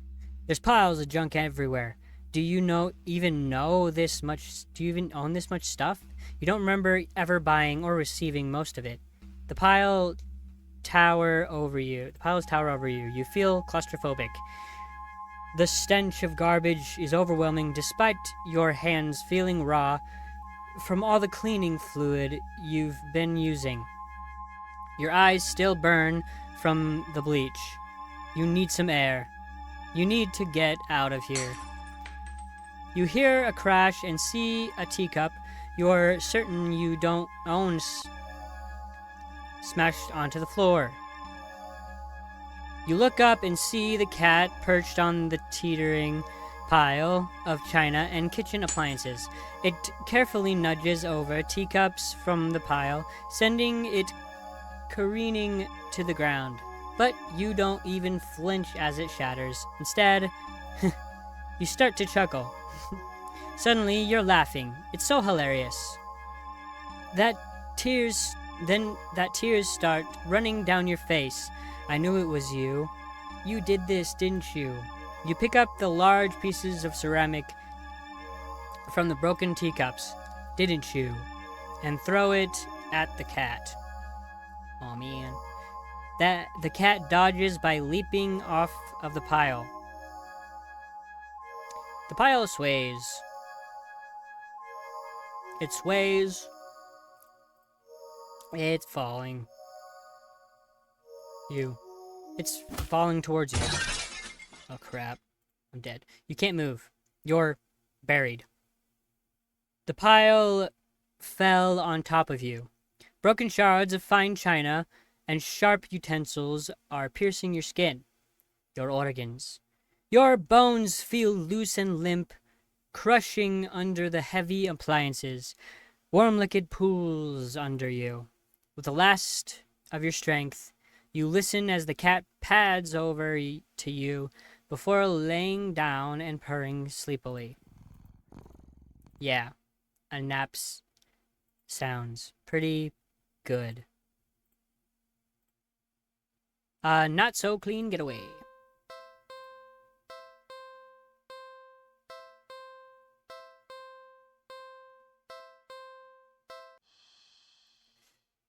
Catch the cat in the act. How are you supposed to finish cleaning up if this little imp is making a menace of itself? No, you know the cat's the culprit. You consider locking it up in the bathroom at least until you clean the rest of the apartment. But it just doesn't seem fair when you don't actually have any proof. You need to investigate further. You need proof. Not just the sake of your sanity, but more importantly for the sake of cleanliness. You start to clean again and peek behind you, catching mere glimpses of a paw here or tail there. But as with earlier, when you rush back to the living room, the cat is still sleeping. Okay, you want to play, cat? Let's play. This time you decide to lay a trap, one your feline friend won't be able to resist. You tackle the kitchen island counter and give it the works. It's glistening by the time you're done. It's so clean, you'd drop kick anyone who even thought of eating off of it. The perfect trap is your little cleaning Salvatore. You whistle innocently as you exit the room and hide around the corner of the entryway of the hall. From the angle you're at, you have a perfect view of the cat and the island counter. There's no way you won't catch the culprit in the act now. If it really isn't the cat, maybe you'll give it a treat as an apology for your suspicions. But as you deliberate if you should stop as you deliberate if you should stop by the grocery store to get some fish, the cat starts to shift.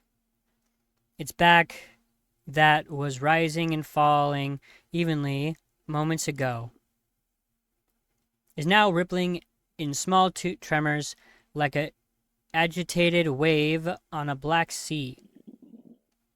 It's shuddering. It's bubbling. It's bulging. It's bulging. Wait, what? Bob. Excuse me?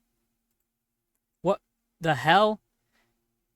You gape in disbelief as another cat bursts out of the still sleeping feline you'd taken home with you.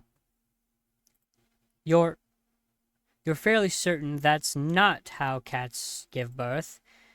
But more importantly, you watch cat number 2 shake itself off before leaping up onto the counter, whirling around the countertop of it, and leaving fur and grime in its wake. Probably should have given it a bath earlier.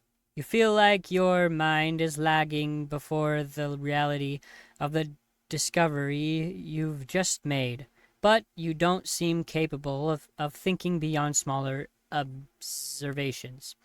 For example, though the hows and whys of what you're witnessing elude you, the more pertinent question that strikes you is that if the original cat is still sleeping, and the clone cat is busy making yet another mess, then where are all the other clones? Suddenly, the two cats look directly at you in perfect unison. Their eyes pin you to the spot with their intensity, but you realize with the familiar sinking feeling of being watched from behind that they're not the only ones looking at you. You slowly turn around.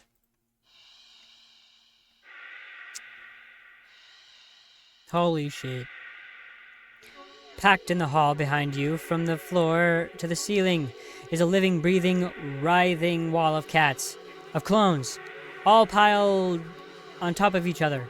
The glowing golden eyes of every cat in the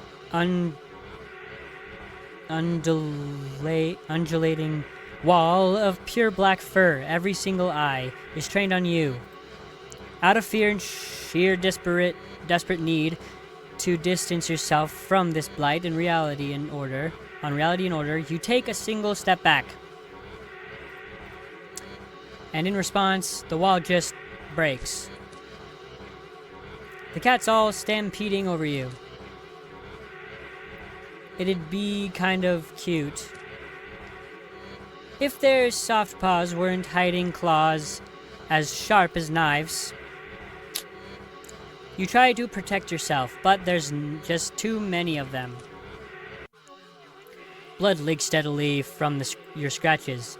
You feel dizzy. With what little strength you have, you turn your head and watch as the cats tear through carpet and upholstery, knock over vases and dishes and lamps, claw at the walls.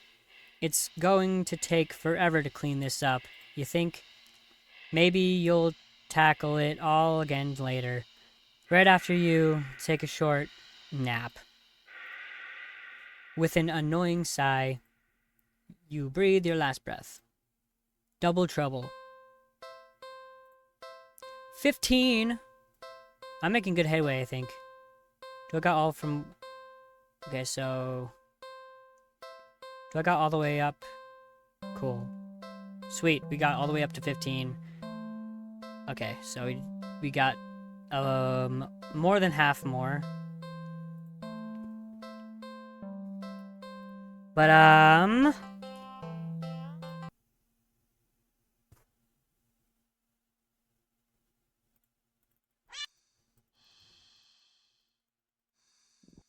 okay, wait. Let's just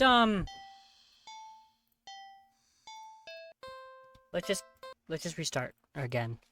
You're walking. Right, of course.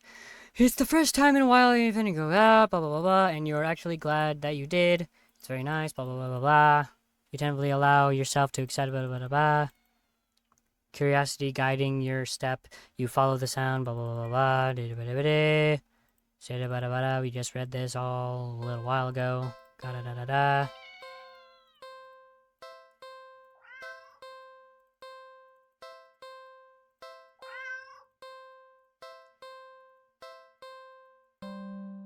Don't take the cat home. You never take the thing home with you. You just can't take it home with you. You're a responsible adult. You are. You rent and bills. With rent and bills to pay for, not to mention you need to buy food to survive too.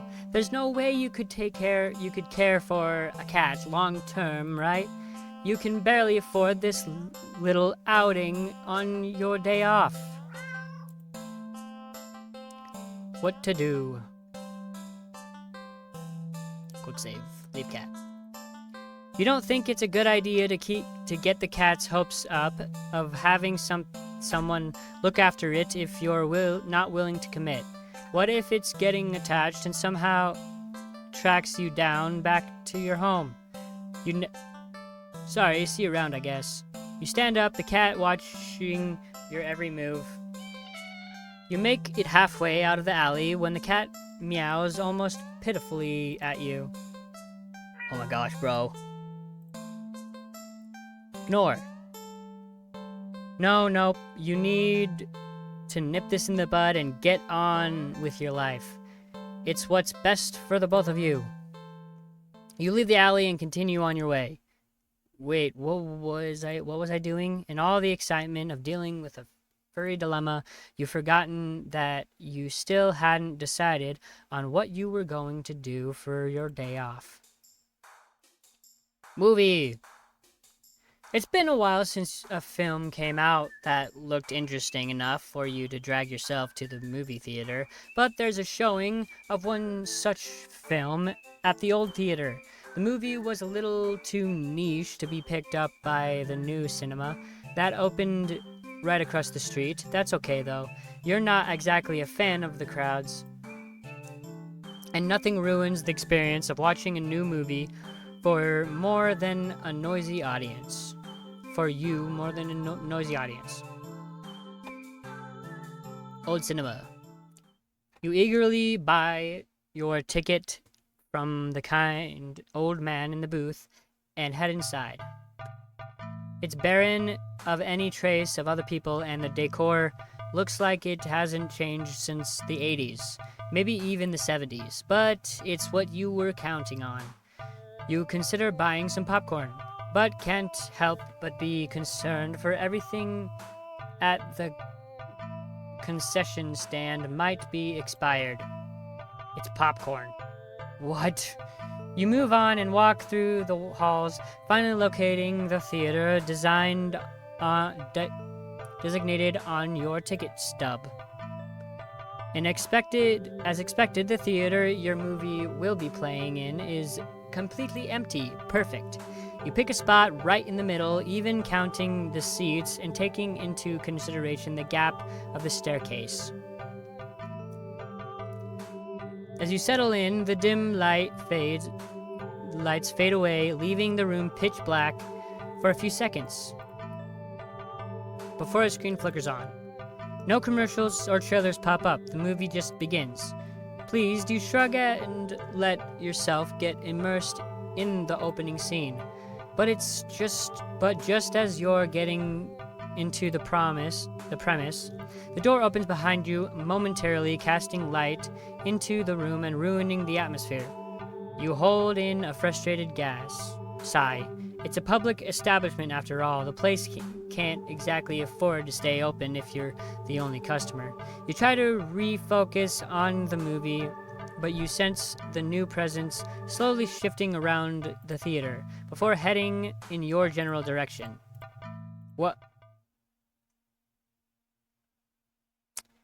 You gape in utter disbelief as the stranger shuffles down the aisle, only to sit right in front of you. There's no one else here and plenty of places to sit. The stranger is also unusually tall, even with the stadium-like arrangement of the seats being on a somewhat steep incline. They're completely blocking the view. Confront the stranger.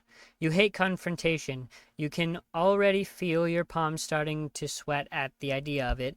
Your throat's closing up and your body's starting to shake. You've always been more of a flighter than a fighter. And you paid for this ticket. But you paid for this ticket. You've wanted to watch this movie for ages, and now this total stranger has ruined the entire experience for you. You're all alone in this theater. There's no one who'll help you if something goes wrong. But you're angry enough that you ignore the signs of your body begging you to put as much distance as you can between yourself and this stranger.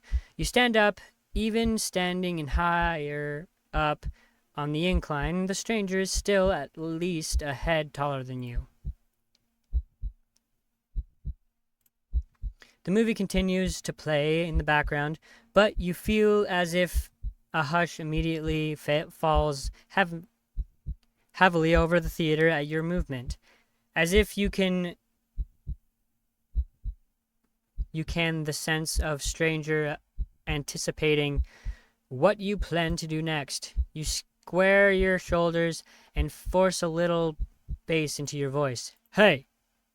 The effort makes your words come out more harshly than you intended, like a sudden and vicious bark, and you figure they deserve it anyway. You're being a real jerk, you know that? Just what are you playing at, huh? Are you trying to piss me off? The silence that follows your words is deafening. So much so that you glance at the screen only to find that the movie has paused. Your attention is ripped back to the stranger in front of you as they shift slightly, like a small animal trying desperately to anticipate the moves of a predator. You don't move an inch. You don't look away. You don't dare to blink. Instead, your eyes widen as the person's head turns. Then turns some more. Then turns more beyond what should be possible, neck bones crack, to face you directly. You can't move. Wide glowing eyes resting above a wider grin mouth gaze down at you. The stranger opens their mouth, and what comes out is something impossible to comprehend.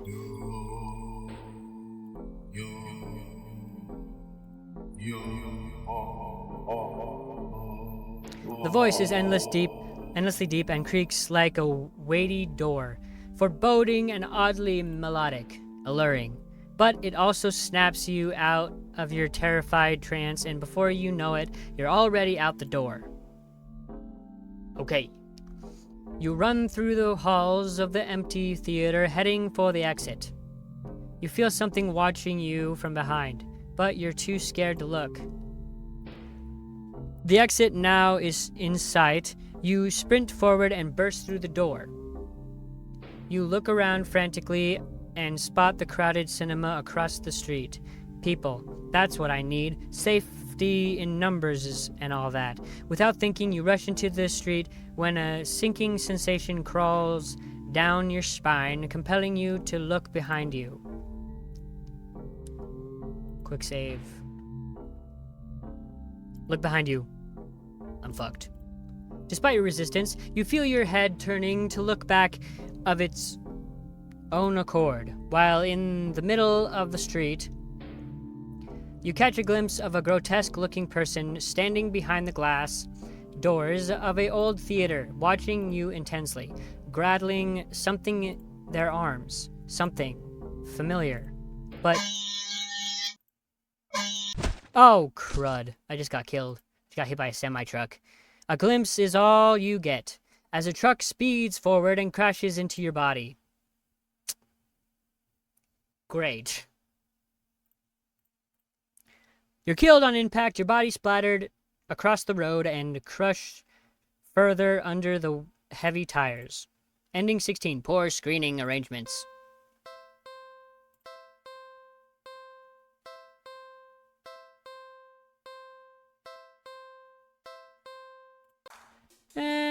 New cinema. You don't know why, but you don't really feel great about the idea of being alone right now. Deciding to wait for the movie you've been anticipating to be available on DVD or streaming. You join the long line outside the new cinema, but by the time you reached the ticket booth, you just want to get inside. So you pick a movie at random and take your ticket from the tired-looking teenager manning the booth. The decor is chic and sleek, and the inside is bustling with people. It's not what you're usually into, but it's kind of nice not being alone. Even if you feel a little lonely watching families and groups of friends laughing among themselves, you'd get some popcorn, but the lines at the concession stands are long and the prices are criminal anyways. You go through the halls and follow the signs to the theater designated on your ticket before heading inside. You sigh at the sight of the absolutely crowded theater. You head towards a seat only to be told by the person next to you that it's being saved for someone. This happens a few more times before you finally manage to get yourself settled into a seat annoyingly off-center to the screen. Don't when you get a ticket, I'm pretty sure when you get a ticket they give you a seat number. Maybe not, maybe this isn't the same as like the ones I've been to, but they usually give you a seat number. But I guess, yeah, whatever. But the screen is at least visible, if not a little too close, so you grit your teeth and bear it. The light fades out, but the chatter doesn't. The rest of the audience seems content to talk through the commercials and even through the trailers.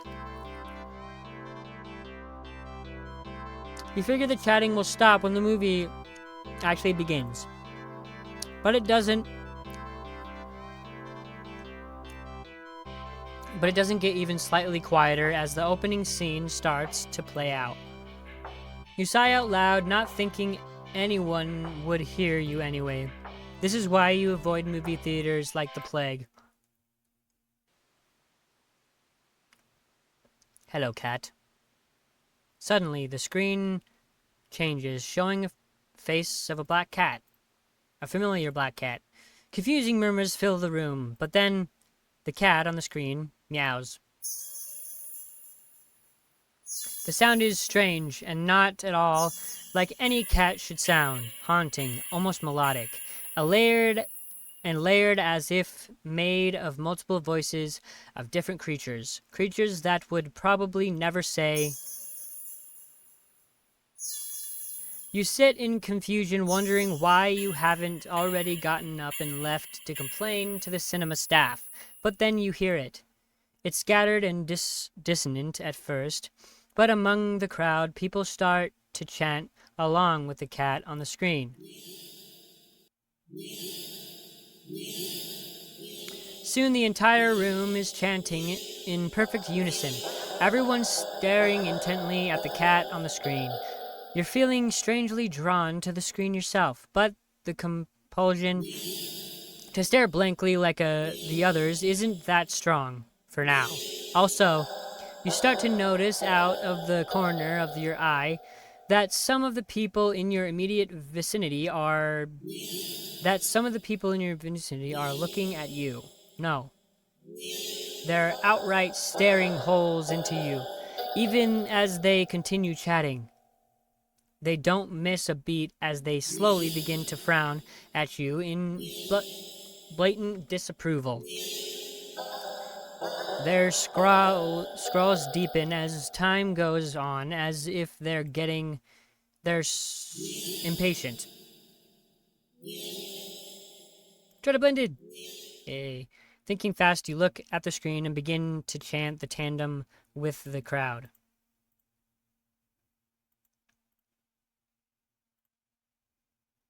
You feel the harshness of their collective gaze start to ebb away, the air in the theater becoming lighter once again. You release air shakingly, just realizing that you'd been holding your breath earlier. You feel stuck. Surely you can't just up and leave now. Not after whatever all that was. The people around you all seem fine now, but there's no telling if they'd get aggressive at you for even moving too much. Never mind outright getting up and leaving. You decide to let this run its course. Hopefully someone will come along, right? Or at least turn the film off. Or continue to chant along with everyone. You start to feel lightheaded. You feel as if you could fall asleep, but your eyes don't feel heavy in the slightest. You try to look around and gauge the other's emotional state, but you can't seem to look away from the screen. You try again, but you're still locked into eye contact with the cat on screen. You attempt to physically force your line of vision away. You steel your nerves, ready to throw yourself to the ground if you need to. But your body only gets as far as tensing up for a moment before completely loosening itself again. Making you lay back limply into the seats. You think you should be panicking right about now, but even your brain feels limp. Your thoughts and a vaguely muted pastel pink, airy, sickening sweet and loosely spun, like cotton candy. You like cotton candy. You think you should mind your thoughts and body being like cotton candy either. So why get up and ruin that? It's nice here. You're more at peace than you've ever felt before in such a crowded room. Still chanting, you've never felt so aligned and in tune with another person, let alone with an entire room full of complete strangers. You're not alone. Out of the corner of your eye, the person next to you starts to sink back even further into their chair. Then they sink more. Then more. Not like they're slouching or inclining, but more like they're deflating. Their skin bunches up and wrinkles like fabric, as if their muscles, their bones, have started to disintegrate. Their eyes dim before sinking into their sockets. Their mouth, still attempting to chant, falls open over a cut-off "nyeh," gaping as the word ends in an awful hiss, a final, weak release of air. You muse thoughtfully about whether or not you should be distressed at the sight. But even then, the blanket of peace doesn't leave you. Suddenly, from the pile of skin and clothes next to you, you see a lump moving around. You watch in dazed fascination as the lump makes its way to the part of of the skin where the head isn't to be, and out of the mouth crawls a tiny black kitten. You can't hear the familiar hissing sound all around. You can hear the familiar hissing sound all around you now as the unified chants start to fade, only to be replaced with a faint mewling of kittens. Finally, your voice is the only one still chanting, still human, and alone, again. You don't want that. You can't go back to that. Not again. Not again. Please. Just then, you go completely limp. Your body feels light, but it might as well weigh several tons, because you realize quite suddenly that you can't move. Not in an inch. You can't shift your eyes to look around. You can't even breathe. But somehow, the chant continues to creak weakly from your mouth. A few kittens come forward and perch themselves on the chairs around you, watching your sinking body, mewling as they wait for their youngest sibling to emerge. From you, dozens of glowing eyes peer down at you. And as your eyes start to cave into the socket of your softening skull, you manage to make out the silhouette of a familiar cat perching on the seat right in front of you. Your vision finally fades, and as the same hiss of air expels itself from your mouth, the last thing you sense is something small and alive shifting eagerly under your skin. Ending. Happy birthday. Sweet. Back again. We're back doing some more. Christopher's here. This is all gonna be in one video still. Yeah, I know. Christopher's here for a little bit because I got a little Lonely playing it by myself. So I didn't watch anybody play this. let's go on second thought, because we just did the movies one. Let's go to the carnival. You spend a day at the carnival. Ferris wheel, roller coaster, faro boat, rides you've been on before, hoops, coin toss, balloon darts, games you've played before, funnel cake, popcorn, candy, cotton candy, food you've eaten before. Bro. All things you've enjoyed before.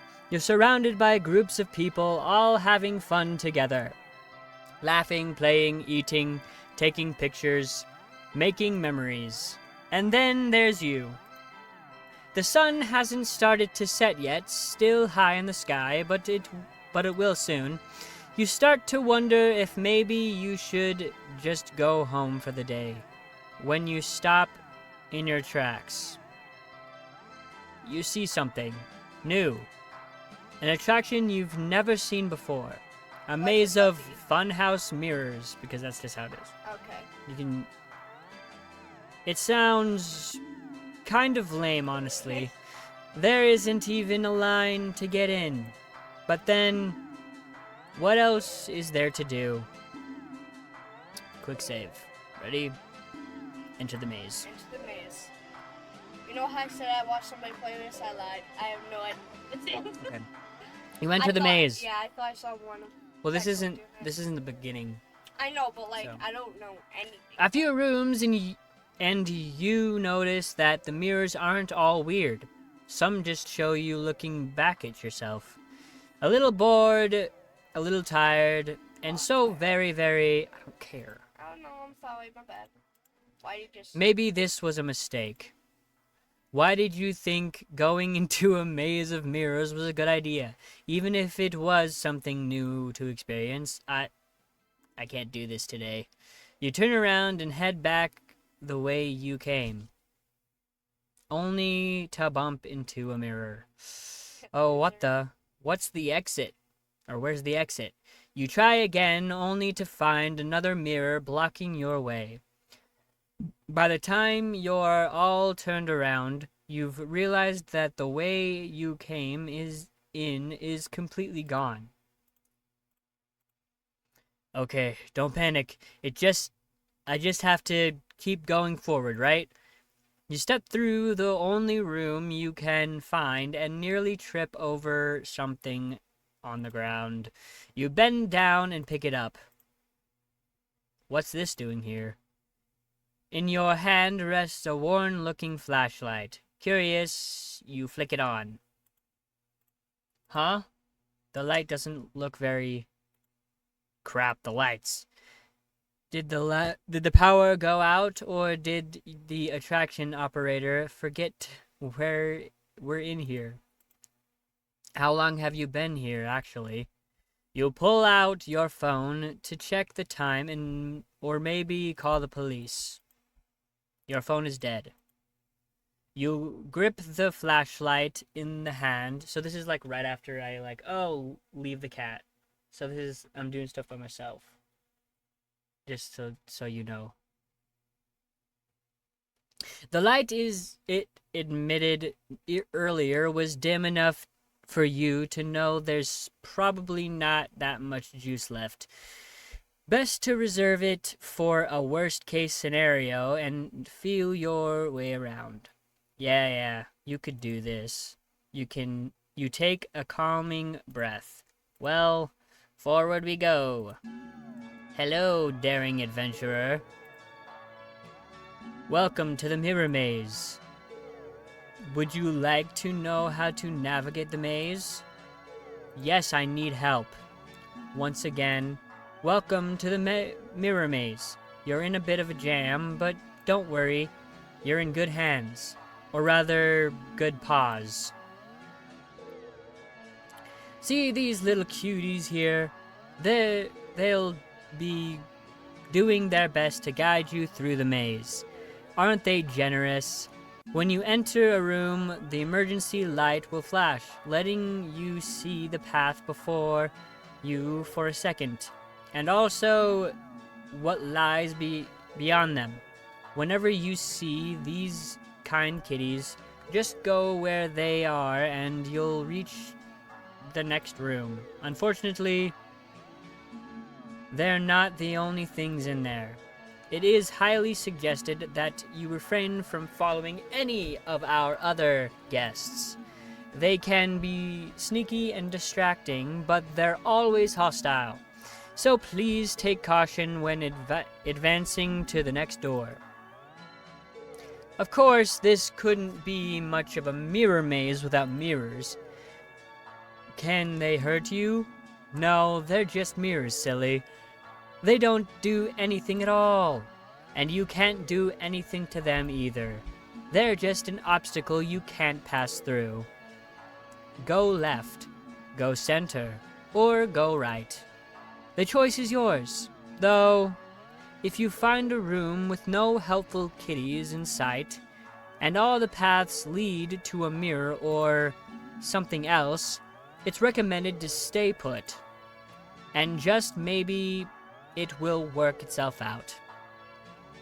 Now for your navigation tools. That flashlight you found doesn't have much juice left. It's only let you get a quick extra peek at your surroundings about 5 times. So try not to use it all up at once. You can keep track of your progress through the rooms up to the left, and your lives up to the right. I only got 3, I thought I would have 9. I mean, I'm not a cat, but you understand my frustration. You've got 3 lives, so be careful to avoid the less friendly quests lurking around. Guests, shut the fuck up. Why only 3 lives, you ask? Because you're soft and squishy. It wouldn't take much to damage you beyond repair. And besides, you're human, and humans usually only have 1 life, yes? And yet here you get 3. Don't you think you ought to show a little more gratitude? Gratitude. And that's the end of your tutorial. Hopefully it was helpful. Are you ready to play? quick save. Can you let me go? Can you turn off the flash? Wait, can you turn off the flash, please? This game is too hard. Psh, this game is way too easy. Reset settings. Can you tell me about the maze again? Psh, this game's way too easy. You're gonna get yourself into a I know. hole. Is that so? They're all done. Wait, what did you do? You'll see. What would you like to know? Can you let me go? This game is too hard. Can you let me go? Your request is the forfeit is denied. Let me out of here. Screaming is not allowed in the maze. What would you like to know?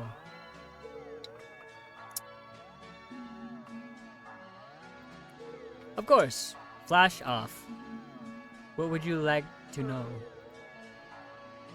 This game is too hard. Turn the flash on. This game is too hard. Oh, alright.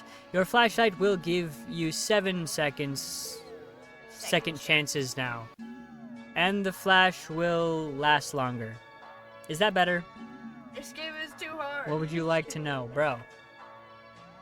I don't know what I'm supposed to do. Reset settings. No, I'm just kidding. Oh no. You got it. Okay. I don't even know.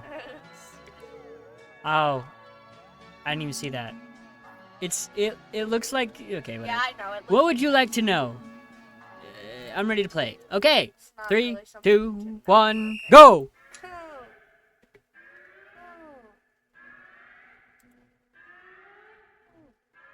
They're Right. odd kitties. Okay, next stream. Oh, the right one. Yeah. Right again. Okay, next room. Left. Yep. Left. I'm not even gonna quick save anymore. All of them. Stay. This room feels off. Just wait. I think something just changed. Oh god, that's even worse. So Stay. right. No, right. Because right here. What? No, that's Left. left. That's what I meant. Oh, not that way. Well, that's crappy. This is great. Lost already. Flashlight? Left. Okay, whatever. I didn't realize. Okay, next room. Left again. Yeah. Okay, next room. Right. No. Yes. No! Right Did you not see the red again. eyes? The cat had red eyes. Stay. This room feels off. Just yeah, because the red eyes are evil. But it wasn't red. Yes, the eyes were Okay, red. well, I saw the Okay. eyes. I think something changed. Okay. Center. Right. Right. Right. Right. Bro, I can do this myself. Sorry. I messed up a few times. Whatever. Right. Right again. What the heck? Is it just gonna do right every single time? Okay, center. Center. Oh, room 50. Wait, shit. Stay. It was. Okay. I didn't mean that. Stop. Sorry. A mirror! I can't go this way. Okay, they're all Oh, it mirrors. doesn't take a life. That's good. Okay, so stay. This room feels off. Just wait. I think something's changed. Okay, so... Yes. Okay, next room. Middle. Right. Center. Left. Center. Center. Left. Left. Stay. Stay. The game feels off. Blah blah blah blah. This is a interesting mini game. You see it. That exit. That exit. I died once. That's great. You run forward, but as you do, the scenery shifts. Just slightly at first. But you're running too fast to stop yourself from colliding into the glass. Except, you don't quite go into the glass. You don't exactly collide with it either. You simply pass through it. And on the other side, you see an endless white void and... yourself. Dozens of you. Hundreds of you wandering around. aimless, faceless, and empty. So empty and listless, they don't even acknowledge your presence. You try to turn back, but the glass doesn't give. Past the glass. This little bitch, fuck you. A familiar black cat walks up and looks at you. You think it meows at you, but you can't make out the sound. Did Shadow leave? Yeah. Okay. But you can't make out the sound. It tilts its head, then walks away. I've died so many times from this stupid cat. The glass goes dark. You leave it, it kills you. You bring it home, it kills you. Then you watch helplessly as it disappears completely. You're trapped with only yourself as company. Ending. You beat the maze. So there's an ending where you can die. I die on every single one. No, I meant in the maze, where you don't escape the maze. Yeah. You just die in the maze. Let's just do that one. Yeah, let's just...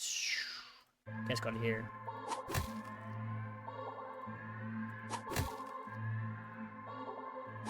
And then see what happens when I just die.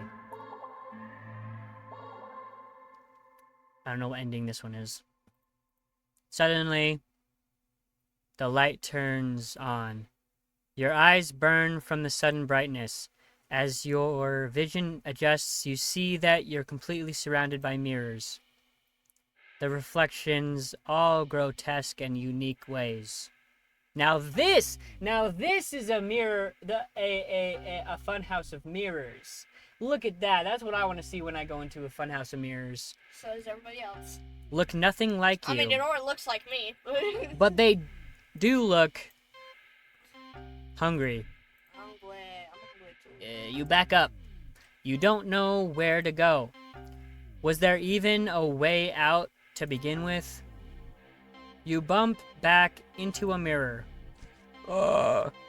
And feel a hand firmly grip your shoulder. Firmly grasp it! That's my favorite episode. Firmly grasp it. Chomp. Ah! There's a sharp pain in your other shoulder. You rip away, looking back to see something leaning out of the mirror. Its face has no features, save for a large gaping mouth, stained in your blood. Looking around in a panic, you think that the mirrors feel closer than before. The path you'd come in from is long gone. You're surrounded, and every time you blink, you could swear the mirrors were getting closer and closer and closer. Your horrifying reflections looking hungrier and hungrier and hungry. And you failed the maze. Okay. So there's one in between of those, because it says ending 20, and then the other one was ending 18. Or I'm dumb.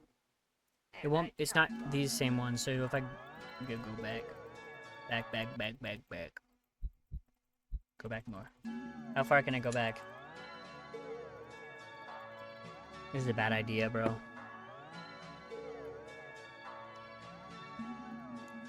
Oh, okay. Hash slinging, rash bringing, clash singing, hash slinging slasher. Bro, I don't know. Look at the endings. We got ending 0, ending 1, ending 2. Oh, I don't have ending 3. I don't know what ending 3 would be.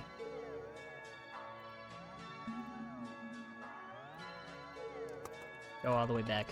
Can I go back to when I was in before I got in here and got everywhere? Oh.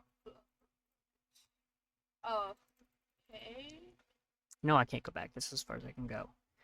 Oh my gosh. This is great. I mean, let's go to the main menu. I want to throw hands with that cat. And I guess continue. Restart. You're walking right, of course. The first time you've been going out, and you're actually glad you did. Okay. I've already read all this. I'm gonna leave him again because there's other guesses.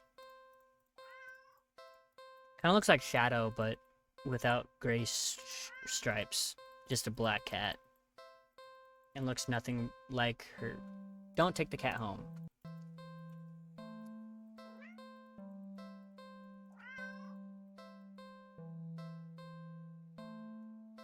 Leave the cat.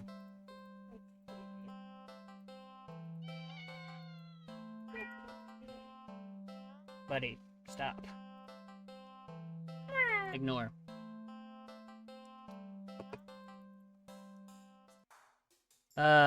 Dog park. You decide to take a stroll in a park or something. The only one within walking distance is the nearby dog park. That's the worst place to go after you see a cat. This is gonna end horribly, like every other ending. You think it'll make you feel better. First, you get to see a cute cat today. Now you'll get to see a cute dog.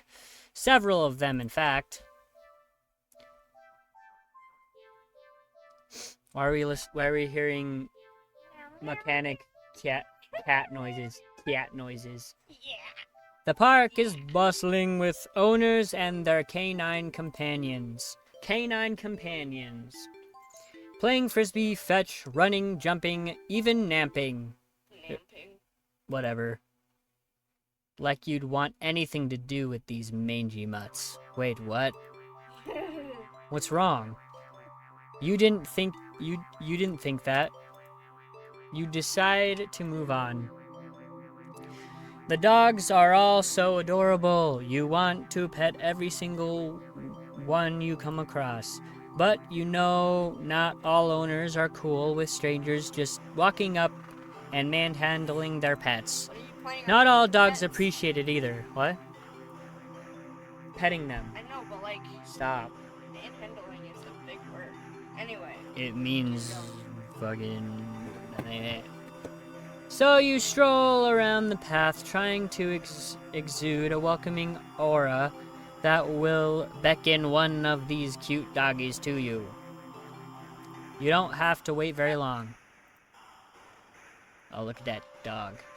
You stop as the smallest, cutest puppy you've ever seen scampers up to you, blocking your path. Quick save. Kill the puppy! What? Eat the puppy! What are these choices? Pick up the puppy. I'll pick up the puppy. You pick up the puppy and... Do drop it and then do... Oh, God. Crap, I didn't realize there was a timer. Terrified, you drop the puppy to the ground, practically throwing it from you. You immediately feel horrible, wincing in guilt at the tiny yelp it releases upon hitting the ground. The owner shoves you aside with a cutting glare and storms away with their puppy. I'm sorry, you call out, but they don't turn back or respond. Not that you expected them to. You deserved it. You're not feeling so great about being at the park at the moment. Maybe you should leave. Stay at the park. You stay at the park. You try to calm down by watching all the dogs from afar. Like Jafar? From Jafar? No. Jafar from Aladdin, dumbass. As you walk along the path, but every so often one will run up to you. And when they do, they look wrong. Their owners don't seem to notice. You find a bench and sit down for a quick break, closing your eyes. Maybe this wasn't the best idea after all. Maybe you should have stayed with me instead.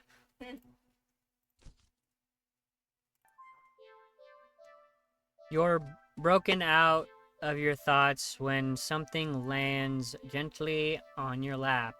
You look down and see a frisbee on your thighs. Hey, sorry about that. Can you throw that back? You look up to see an owner waving at you in the distance. But more importantly, bark, bark, bark. Bark. Oh crap. Oh crap. A series of excited barks jerks your gaze forward, and you see large dogs sprinting towards you. A series of exciting barks jerks a large dog sprinting towards you. Hey, hurry and throw it back. Throw, No throw. problem. Throw it back. You throw the Just kidding. frisbee and the dog runs in the opposite direction, jumping and catching it right out of the air. Impressive. The dog and the owner walk up to you. Thanks for that. You can pet him if you want. The dog looks up to you, eager for its reward of pets and pats for catching the frisbee. Should I? Pet dog. Pet dog. Really? Are you sure? I'm warning you. Do not touch that mutt, or you will regret it. Pet the dog! I will pet the dog!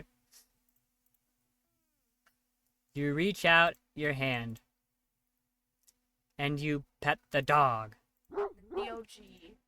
The dog seems pleased. You don't feel well. Suddenly, the sky begins to darken rapidly. You look up along with all the pet owners to see that the sun has been eclipsed by the moon in the blink of an eye. You vaguely remember that you should never look directly at an eclipse, but for some reason, you don't look away. A loud Pierce yowl fills the air, shaking the ground beneath you. You instinctively move to lift your hand in order to shield your ears. But What the heck? the hand that had been cautiously pressed upon the dog's head comes away with some resistance. Resistance like sticky slime, almost cementing your hand to the dog's head. The slime stretches with your movement. This is disgusting, man. The dog's head stretches with it too. As the canine begins to just melt. It melts and melts. Stop. Until it becomes a pile of goo at your feet. Ah!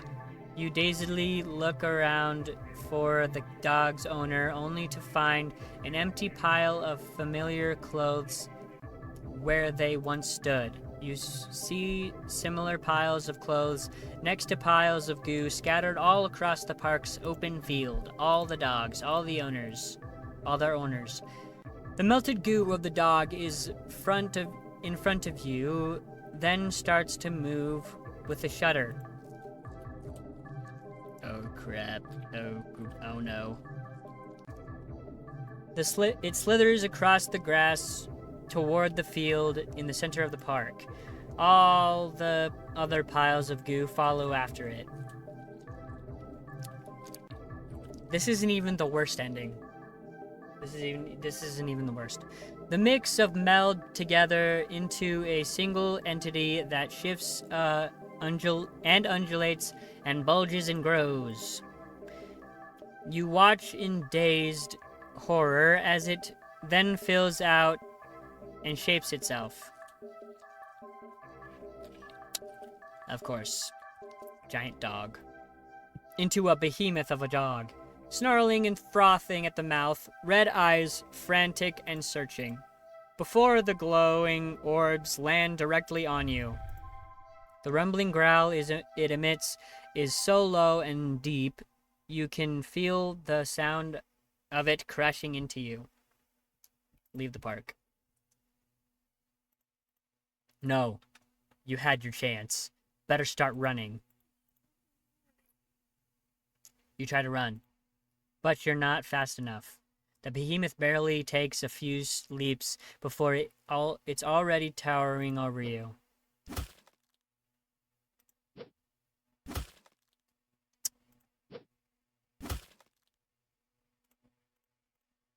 It tears you apart until there's nothing left.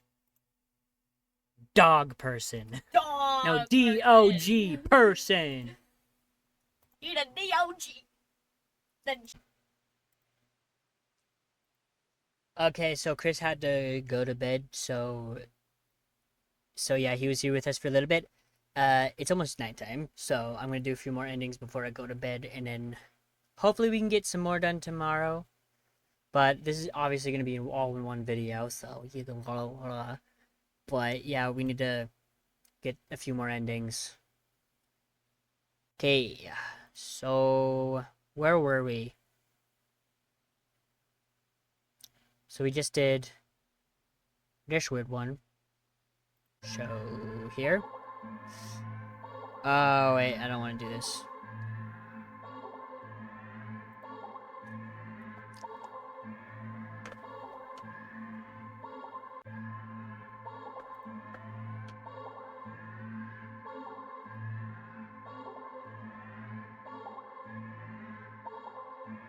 Very bottom. Oh, okay, so all this is just all the words. Listen to that, bro.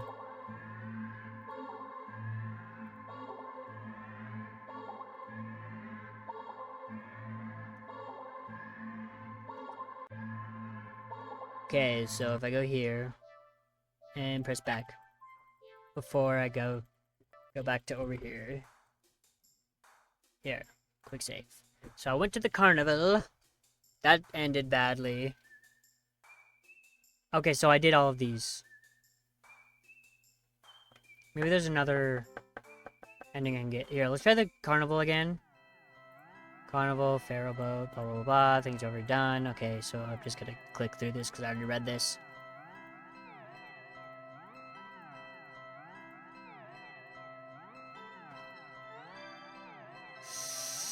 Do something else. There's gotta be a better way to spend your day off than wandering around staring at a weird mirror. What now? Okay, so if I go to the movie, okay.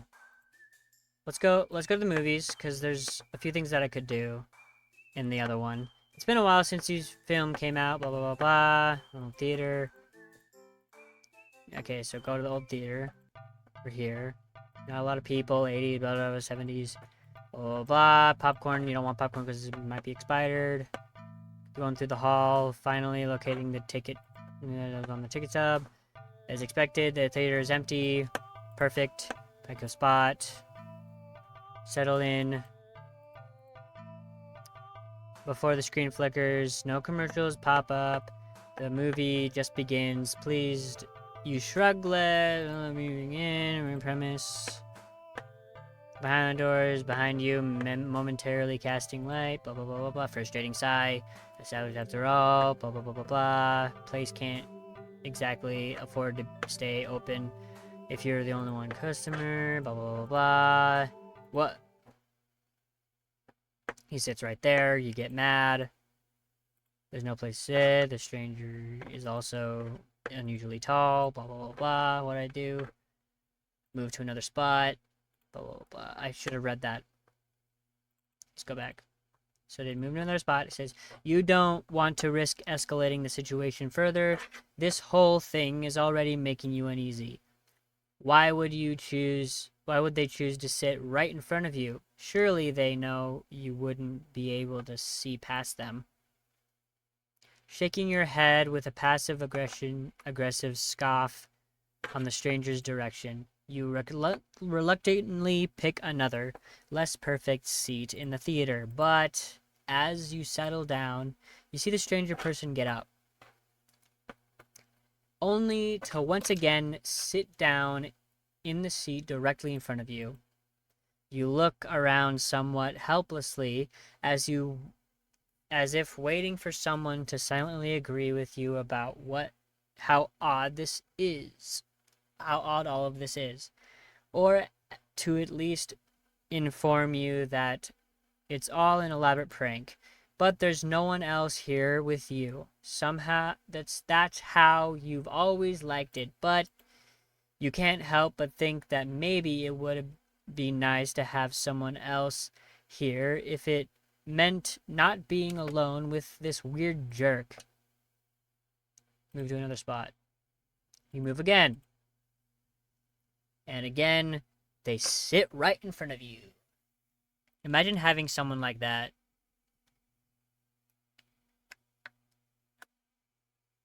I mean, it's already bad enough when you're in a big theater and they do that.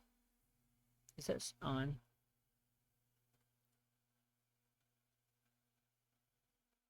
Oh, it was on.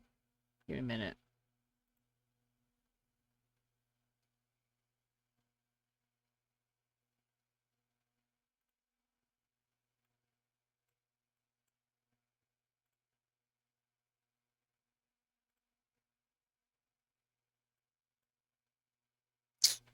Whatever. Again, they sit in front of you. You bristle, annoyed, and a little humiliated. Are they just getting a kick out of this or something?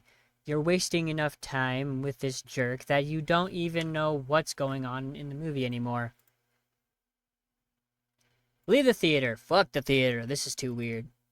Feeling uncomfortable, you decide to leave the theater. There's still enough time left in the day to do something else.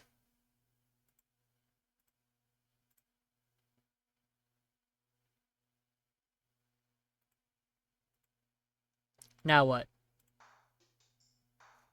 On second thought... Okay.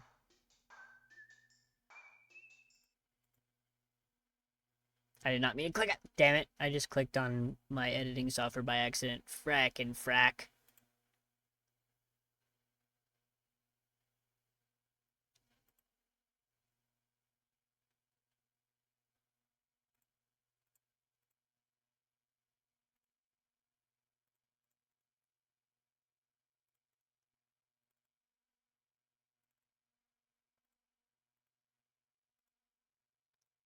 No.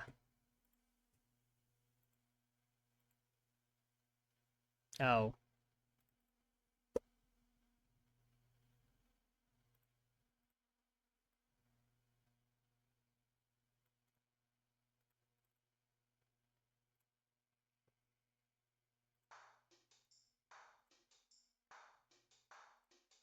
Why does it look like this, bro?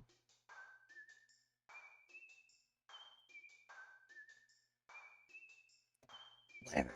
I'll just have it like that. It's weird, but whatever. Anyway, on second thought, carnival. I already did the carnival. Go to the park. Maybe go to the dog park and we'll see what happens. You decide to stroll in a park or something. The only one within walking distance is the nearby dog park. You think it'll be field days. We just saw a cute cat today, now you're gonna see a cute dog. Several of them, in fact.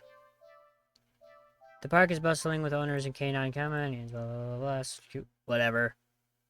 Like you'd want to do anything with these mangy mutts. What's wrong? You didn't think that. You decide to move on. Dogs are adorable. You want to pet every single one of them come across. But you're not sure not all owners are cool with strangers just walking up and manhandling their pets. Not all appreciate it either. So you stroll around the path, blah, blah, blah, blah, blah. You have to sit for very long. Bark. Here's the path, blah, blah, blah, blah, blah. What should I do? Kick the puppy. What? It's just a puppy. There's no way I would ever do that. Eat the puppy. That's disgusting. I think I'm going to be sick. There's no way I would ever do that. Kill the puppy. No, that's horrible. There's no way I would ever do that. You pick it up and... Hold on. You just barely manage to rein in the reflex to throw the puppy as far from you as possible.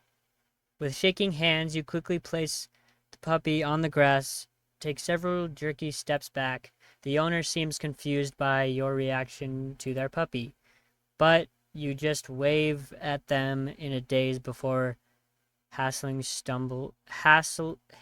stumbling away. You're not feeling so great, but being in a park at the moment, maybe you should leave. Stay at the park. You stay at the park! Just the yelling. You try to calm down and by watching all the dogs from afar as you walk along the path, and every so often they run up to you, like they look wrong.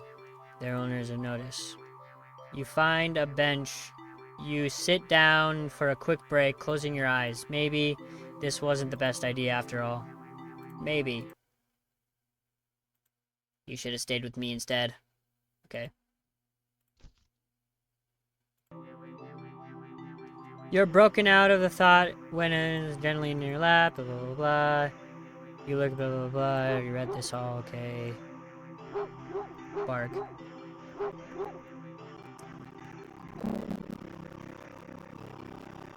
Series of dog towards you. Hey, hurry up and throw it back. Oh, leave, leave, leave. Good, and don't come back. Okay. I think I'll go to the dog park. Again.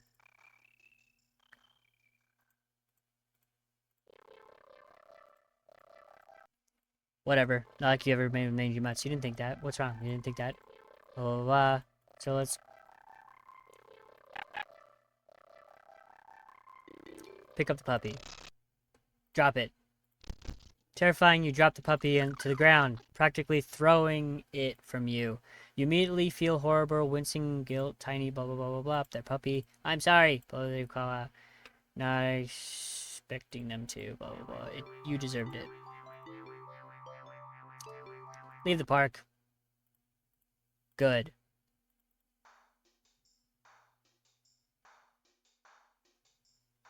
Okay.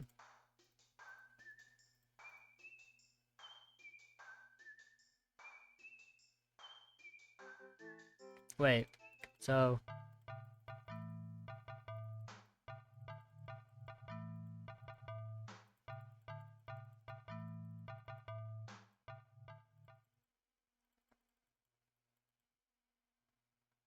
move to another spot.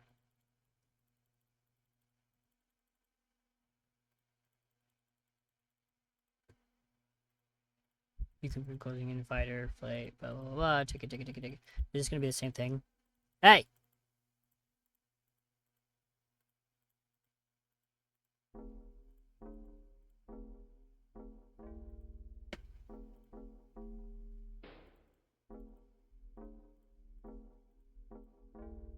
Your eyes resting above, the wider grin, mouth gaze down at you. The stranger opens the mouth, and what comes out is something impossible to comprehend. Alluring. But it also snaps you out of your terrified trance, and before you know it, you're already out the door.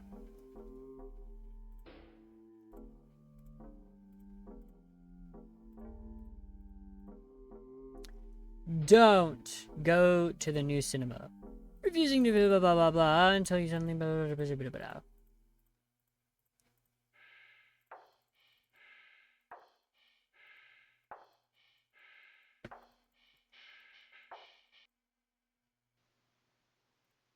Okay.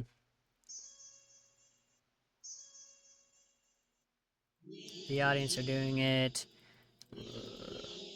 They start looking at you. Try to blend into the crowd. Try to leave the theater. This is too weird. I need to get out of here. Gathering your courage, or perhaps putting your fear to use, you stand up, fully intending to leave the theater. When everything comes to an abrupt stop, all of the chanting stops, even the cats chanting on the screen. You tense and risk a glance around the theater. They're all staring at you. Every single one of them. They're not moving. They're not even blinking. You swallow, throat suddenly dry, even though a nervous sweat completely soaks through your clothes. You highly doubt that sitting back down will fix the situation. Your legs are shaky under the audience's unnatural intense scrutiny. But you force yourself to step forward and forward and forward until you finally reach the end of the aisle. You feel their collective gaze as worse, even worse, on the staircase. All their heads have turned uncomfortably to the left to look directly at you. The screen illuminates their face, making clear their blank scowls. They seem even more upset than they had been minutes ago. Identical frown lines digging between their brows. You keep going, the heavy atmosphere becoming more and more oppressive with every step. You're so tense and anticipation that you fully expect someone to grab you from behind, but no one does. You don't hear any of them even get up. You exit the theater holding your breath as the doors close behind you. You briskly walk through the halls, putting as much distance as possible between you and that theater full of people. Finally, reaching the lobby, you just barely manage to catch yourself from falling to the floor as you gulp in huge gasps of air.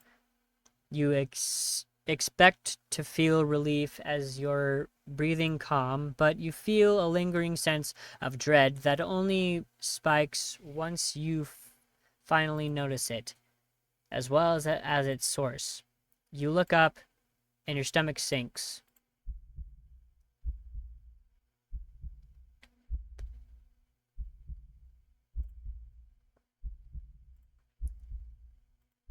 All the people in the lobby area of the movie theater, everyone in line in the concession stand, all of them are staring at you, and they look even angrier than the people in the theater.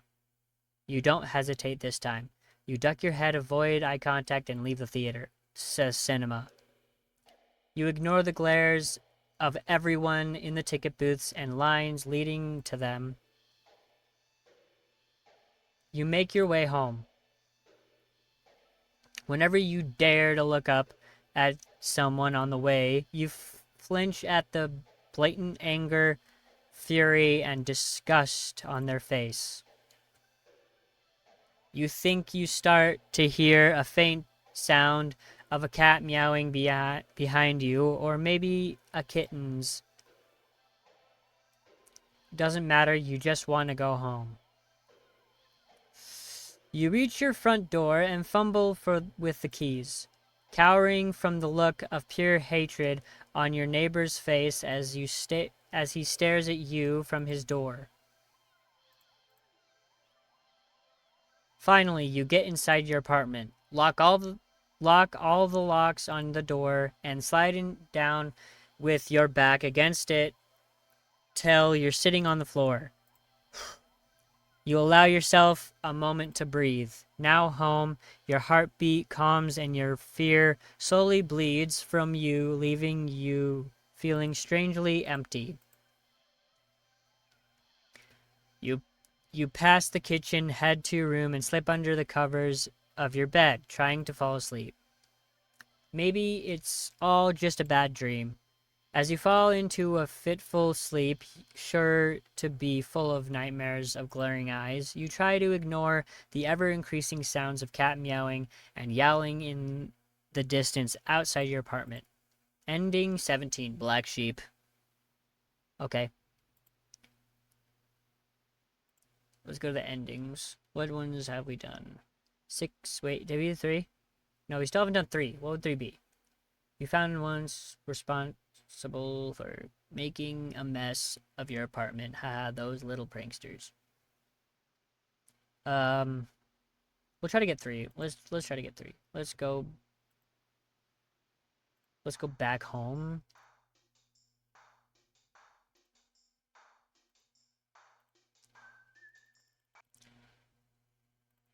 Oh, nope, that's not. Um, hmm.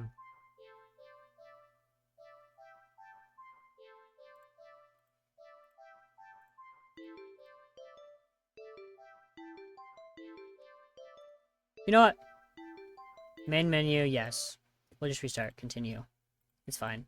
You're walking. Right, of course. First time in a while you're going out, and you're actually glad you did. So we're right perfectly today. Finally, blah, blah, blah. You gotta see the cat. Oh, now, what was that? Mm-hmm. Into the alley. Cardboard box. Is a cat. Should have been obvious. Meow. Blah, blah, blah. Interesting. Front paws. Blah, blah, blah, blah. Okay. Great. Awesome. So cute. So it looks so familiar, right? Meow. Blah, blah, blah, blah. Okay, we've read all this. Take the cat home. Meow. Well, why not? Right? Barely reach, blah, blah, blah, blah, blah, blah, blah, blah. On your way home, you briefly consider getting cat food. But you would be wasting time. You shrug at the odd feeling and move on. You live in a modest apartment. 1 bedroom, 1 bathroom, you're alone, weird with the cat, blah, blah, blah, blah, blah. Simply sits and looks expectantly. Do something with the cat. What have I not done yet? Pet cat. Already did that. On second thought, let's do something alone. Great. Watch a movie. You're not tired enough to nap, but lazy. Okay, already. Okay. Sit on the floor. Okay, so I have not done this one. So this might be the third one. Let's see. You pop in a random movie from the collection and can tell instantly that it's one of your favorite horror movies.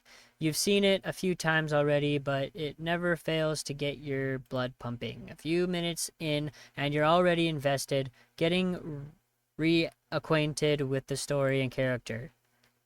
The scares won't come until later, but for some reason you feel like something is watching you from behind. You know it's probably nothing, but you feel compelled to check anyway. You peek over your shoulder. Gah! Only to jump out of your skin, jostling a few pieces of popcorn out of the bowl in your lap. The cat is awake and looking right at you. You take a calming breath, recovering from your heart nearly lurching out of your chest, and immediately feel foolish. It was just the cat, of course. It was so quiet you'd forgotten it was right behind you, even though it's the whole reason you're sitting on the floor in the first place.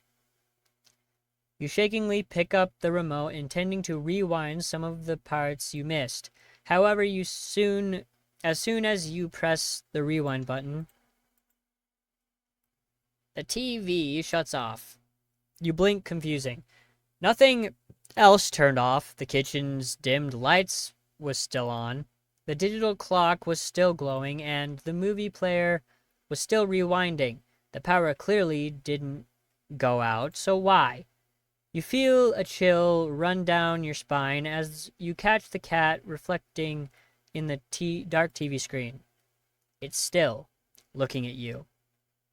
Cat stares silly. It's kind of their thing, right? And you're a new addition to in its life. Of course it's going to study you closely to see if you're trustworthy. As you mentally reassure yourself, you turn the TV back on. What? The TV's on, but the movie isn't what's playing on the screen. It's you. You watch yourself frown on screen as you feel your brow furrow in tandem. It's like footage of you in real time, like you're being recorded. You feel the familiar sensation of your mind focusing on small details to avoid the big picture of your current situation. Avoiding the question of how this is happening, of who or what is doing this and why. Suddenly, your mirrored self smiles and waves at you, all on its own. You don't wave back, too stunned to move. The you on the screen doesn't seem to mind, though. It then stands up. It walks out of frame. And a terrifying yell rips out of your mouth before you can think to stifle it. On screen, in the chair, is the cat. But it's wrong. It's become a large, swollen mass of black fur. Its twitching pulse a rhythmical with its slow, almost methodical breaths. Its mouth is a yawning entrance to a black abyss, framed by a set of teeth that look very, very sharp. Glowing eyes bulge all over its body. It's still looking at you. It doesn't even acknowledge your screen persona as they walk back into frame and pet it almost lovingly. Then, the you inside the TV touches one of the cat's fangs. You flinch at the sudden sharp pain in your palm. You look down, and sure enough, your hand is bleeding. You're not particularly afraid of blood, but for some reason, the sight of it leaking out of you sends another chill down your spine. A thought, clear and terrible, flashes across your mind. It's not just the mutated cat in the TV that's watching you. Is it? Don't look behind you. Don't look behind you. Don't look behind you. Don't look behind you. Don't look behind you. You watch helplessly as your screen self smiles and nods at you, almost encouragingly. They stand in front of the cat's gaping jaws. They look into the depths, and as you're torn between the horrifying realization of what's about to happen and the gripping wonder of what they see looking back at them from that deep, deep darkness, they jump in. Darkness is a sudden present all around you, pressing it, holding you down, and yet somehow also feels weightless. You can't tell if you're falling, but it doesn't feel like you're laying down or standing either. You feel warm. You feel cold. You feel everything. You feel nothing. You feel nothing. Ending 3, silent film. Great. We'll do some more endings later. I didn't need to go to sleep. You guys obviously will see, like, right when I start again, so you guys don't have to wait when I post the video, but I'm gonna go take a nap and go to sleep. It is currently 3 in the morning, so that's great. But yeah, I will finish this in the video, but I'm gonna take a break. Bye. Okay, it's the next day. We're gonna do a few more endings. We right now have 22 of the endings. And we've got all the way from, we got ending 0 all the way to ending 21. So, press continue, I guess. You're walking, right? Of course, blah, blah, blah, blah. So there are a bunch of different things. So let's,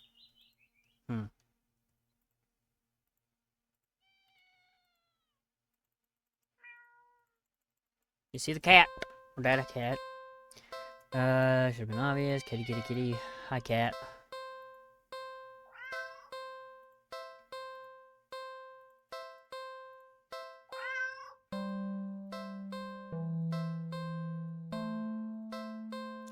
Don't take the cat home. You'd never take this thing home with you. You just can't take it home with you. You're a responsible adult.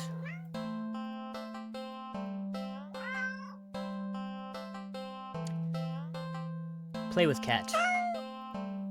Aw, you just want a little attention, don't you? Did I already do this? You're not sure... Wait, yeah. You're not sure you're much of an interesting companion, but you're willing to do your best. There's got to be something... Yeah, there's got to be something you can entertain the little critter with. But what? Check your pockets. You dig into your pockets. You find a small piece of string in your left pocket. Not very helpful. The string is far too short. An eager...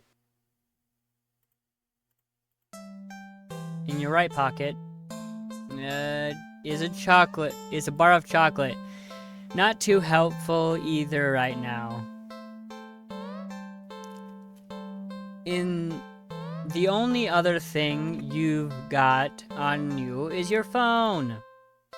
It's not much of anything the cat can play with, but this is something you can do.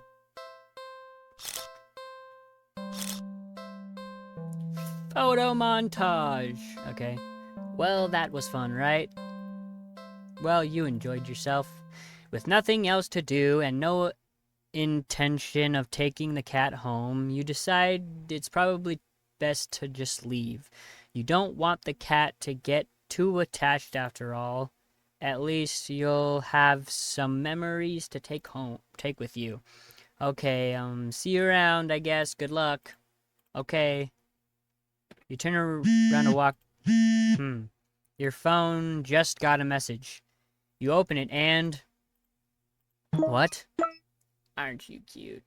Aren't you? Text, aren't you cute? It's a picture of a familiar looking cat. Huh? The cat does look cute and happier in the picture, but it's not a picture you recognize. What the heck? Did I? You didn't take this picture. You peek over your shoulder at the cat, but the cat is simply looking at you. It mews sadly as if pleading you to come back, hang out, and do something else. Sure, why not? Well, I guess I could stay a little longer. What do you want to do? Feed the cat. The cat must be hungry, right?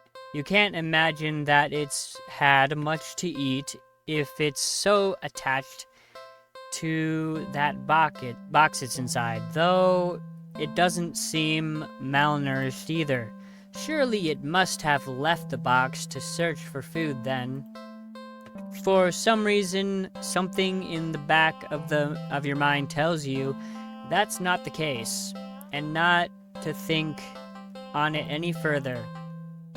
Well, either way, you can't exactly enjoy your day out knowing you left behind a hungry cat. Especially when you could have done something to help. So, what do you do about the hungry kitty? Check your pockets. Dig into your pockets. That's not very useful.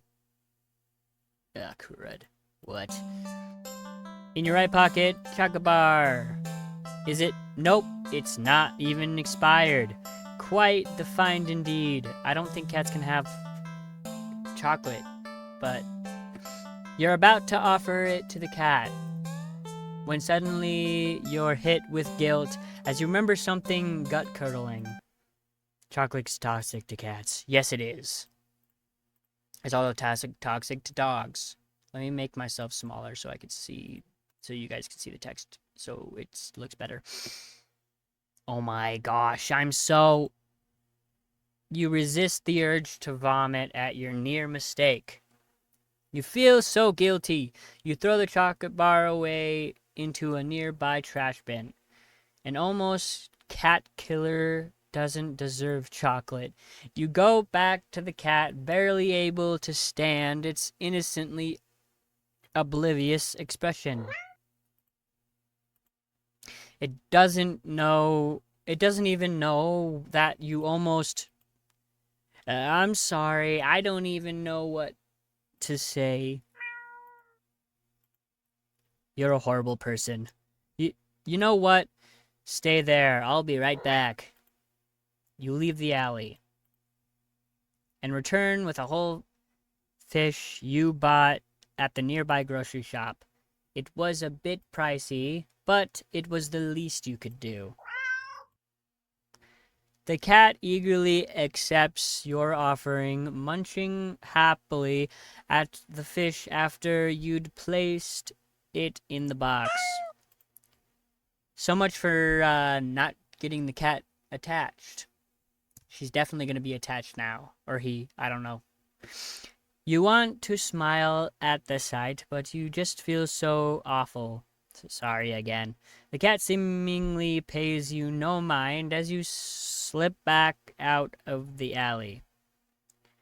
Not feeling like you deserve a peaceful day out, you decide just to head back home.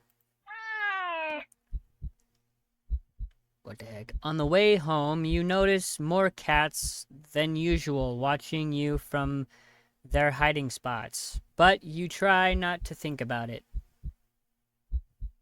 You can't help but wonder if they know what you'd nearly done, but it's not like you meant to hurt anyone, right? Oh my gosh. You finally reach your apartment building, right about to unlock the door when... That's loud. You look behind you only to see dozens of cats standing there, looking at you. Did they see you feeding the cat in the alley and thought that you had more food for all of them? I'm sorry, I don't have any more food for you. None of them move an inch. You're starting to feel a little unnerved when finally a single cat pushes its way to the front and... Oh shit, I didn't mean to do that. Oh, it's you. Oh, it's held carefully between its teeth is the chocolate bar you'd thrown away earlier. It places the chocolate bar down in front of it before looking back at you. All the cats up at you. You can feel their judgment. You feel your sins weighing down heavily on your back. But without the money to buy enough food for all of them, you don't know what to do. Beg for forgiveness? Quick save. Beg for forgiveness. You collapse to your knees and bow down low as you start to earnestly beg for their forgiveness. I'm sorry. I'm so sorry. I swear. I didn't do anything to make it up to all of you, but you're out of options. Suddenly, choke. You feel something stir in your stomach and swim its way up to your throat, closing off your airway as it tries to force its way out of your esophagus. Blech. It finally succeeds with aid from your helpless gagging. Ugh, okay. What the? Lying on the ground in front of you is a flopping fish. You just threw up a living fish. What the hell? The cats come rushing forward, all tearing hungrily at the fish. You're happy to finally be of help. Truly. I didn't read what it says. You threw up another fish. And another. Okay, I'm just gonna die. And another. I'm dead. And your stomach hurts. You're getting dizzy. You fall to your knees. Tears and snots are streaming down your face by the time you cough up a final tiny bloody fish and collapse forward. Your throat and stomach both burn in a way that feels dangerous. You start to fade out. Despite the pain, you strangely feel a more overwhelming sense of helpful pride that you've made up for your disgusting actions, that you've been forgiven.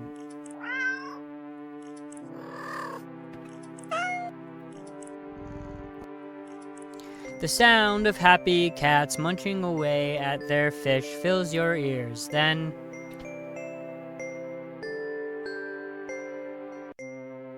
you feel something being nudged into your hand. It feels like it's a bar of chocolate you'd found in your pocket. You smile weakly. You're successfully atoned, but you don't really have the strength to eat your reward. Sadly, the last taste in your mouth as you leave this mortal coil doesn't get to be that of chocolate, but raw fish. Ending, fishing for pardon. Wow.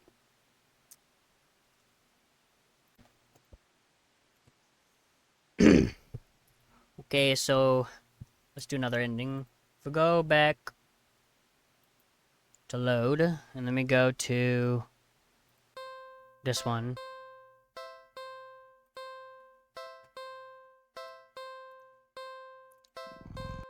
It's not this one.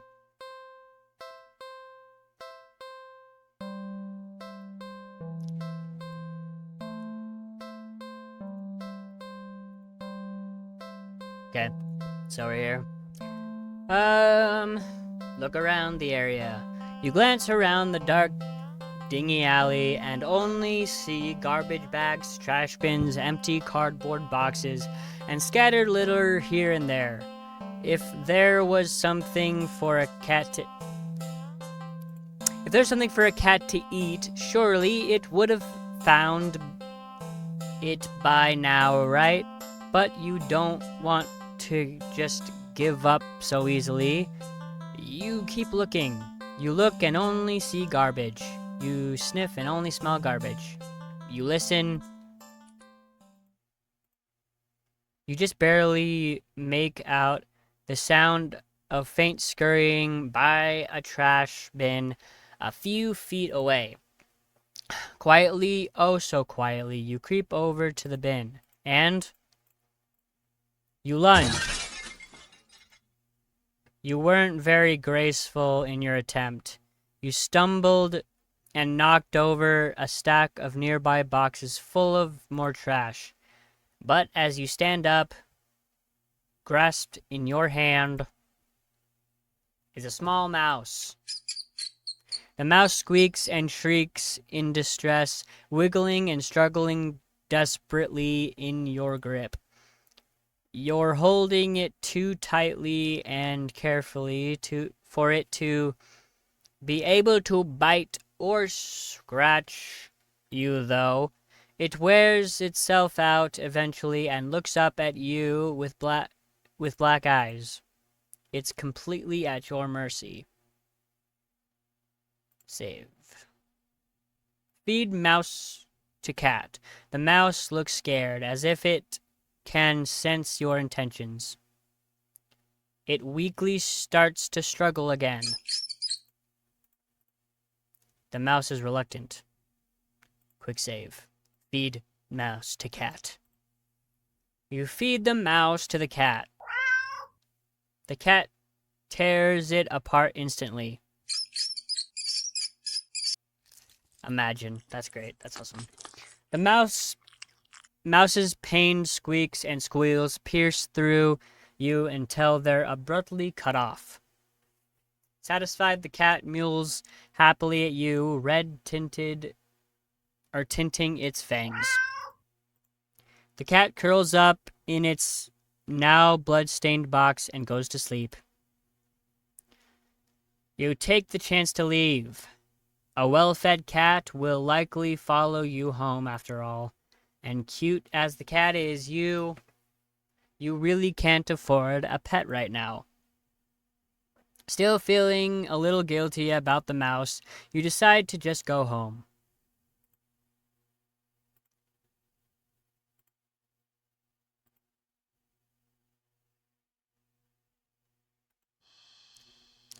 After a long walk, you finally enter your apartment. You head straight to your room and collapse on your bed, falling into a fitful sleep. Later, you wake up to squeaking and scurrying noises all around you, so loud and constant they sound like screams. In the darkness of your room, you see the shifting shadows of hundreds of mice surrounding your bed.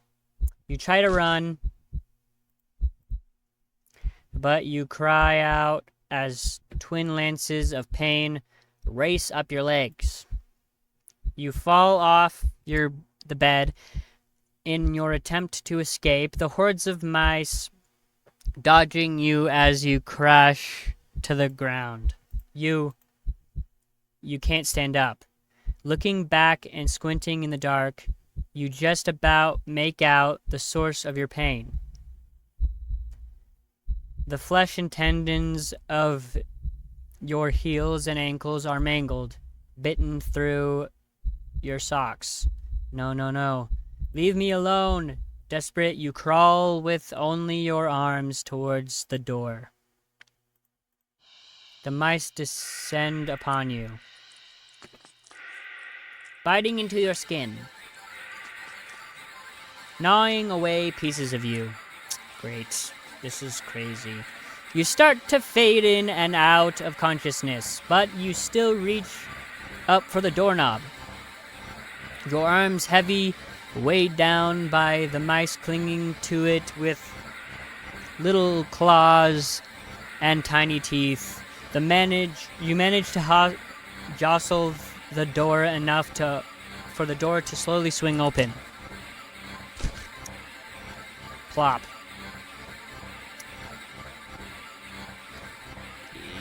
But your outstretched arm suddenly falls to the ground lifeless.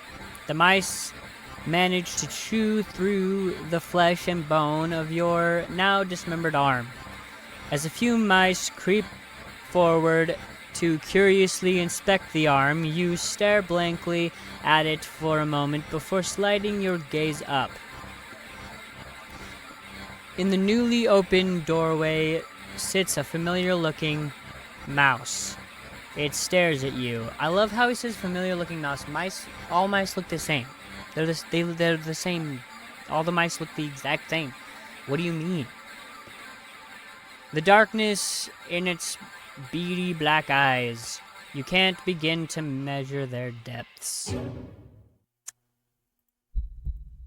Nor the hatred pouring out from within them. All of it. Aimed at you. You collapse, head hitting the floor as your other arm is eaten away as well.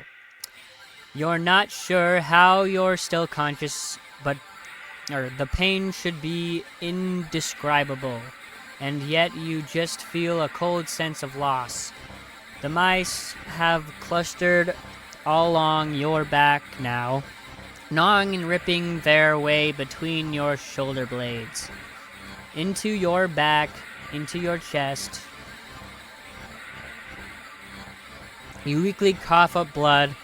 They must have damaged something important. You feel something being pulled out of you, and in between the moments that blankets of darkness fade out your vision, you hear something wet plop on the ground in front of you.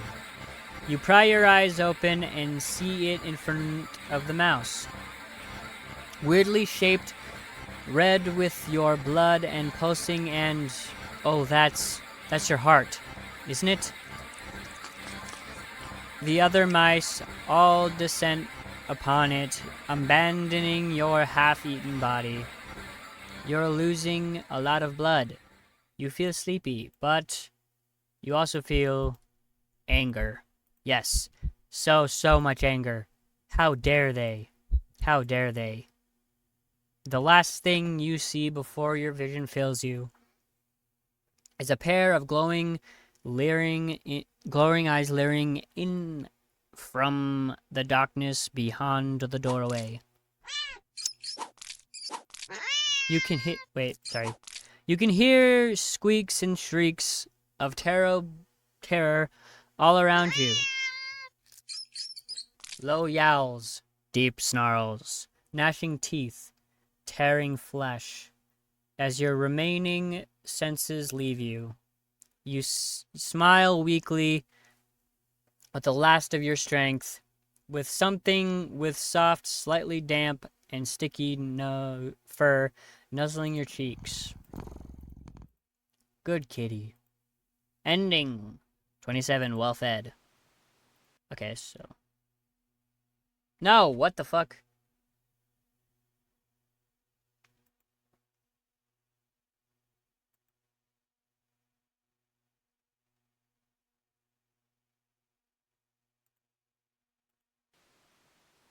Oh my god, are you fucking kidding me, bro?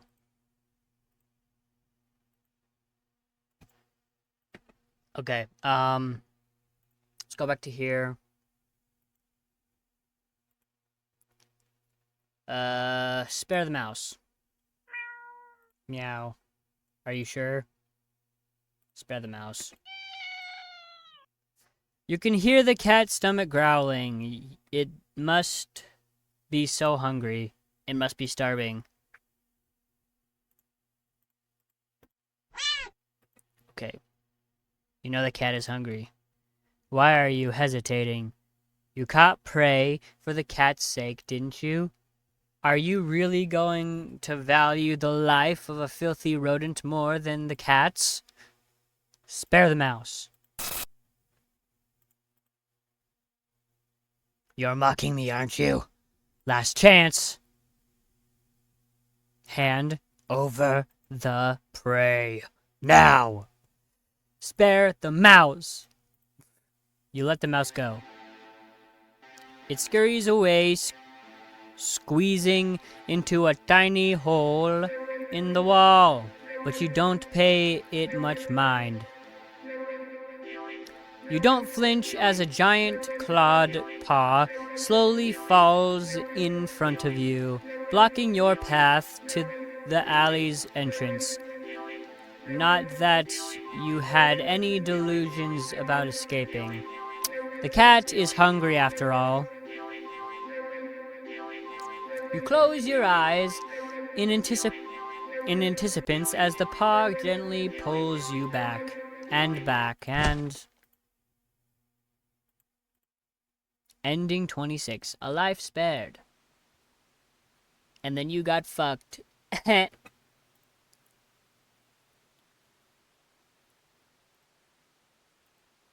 Okay, so...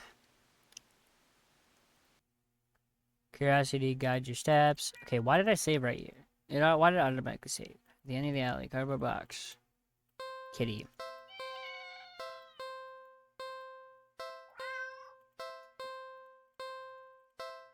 Okay. Okay, let's go. Don't take the cat home.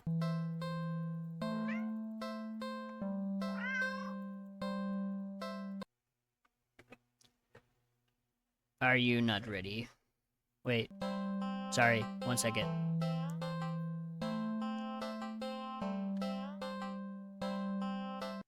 Are you not ready? Okay. Leave cat. You don't think it's a good idea to bring a cat home?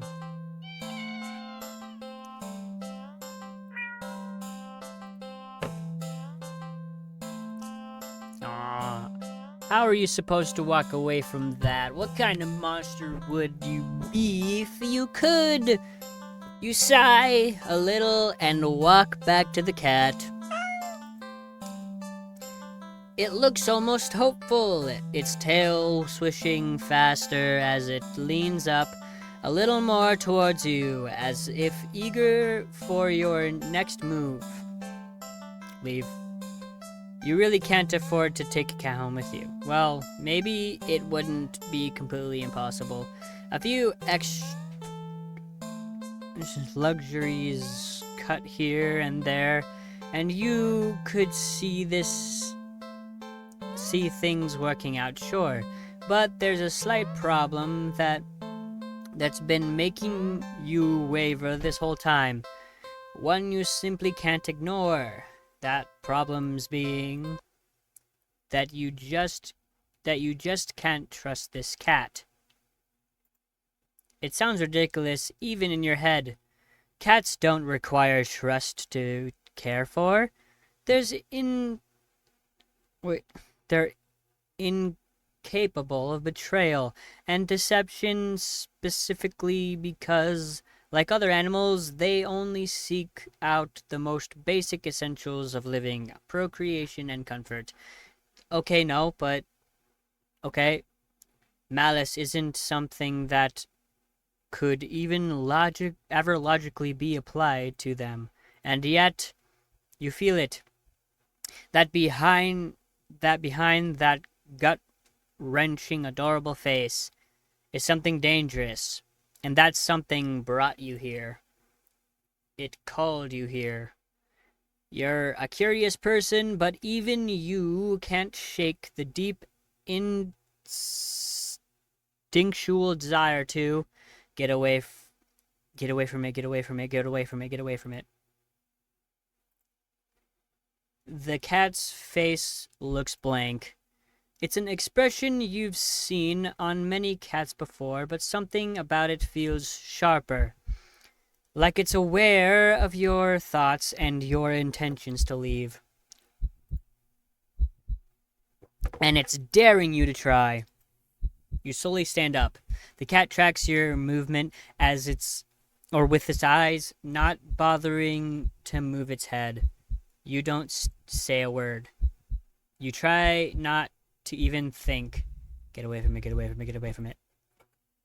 Though you don't really succeed.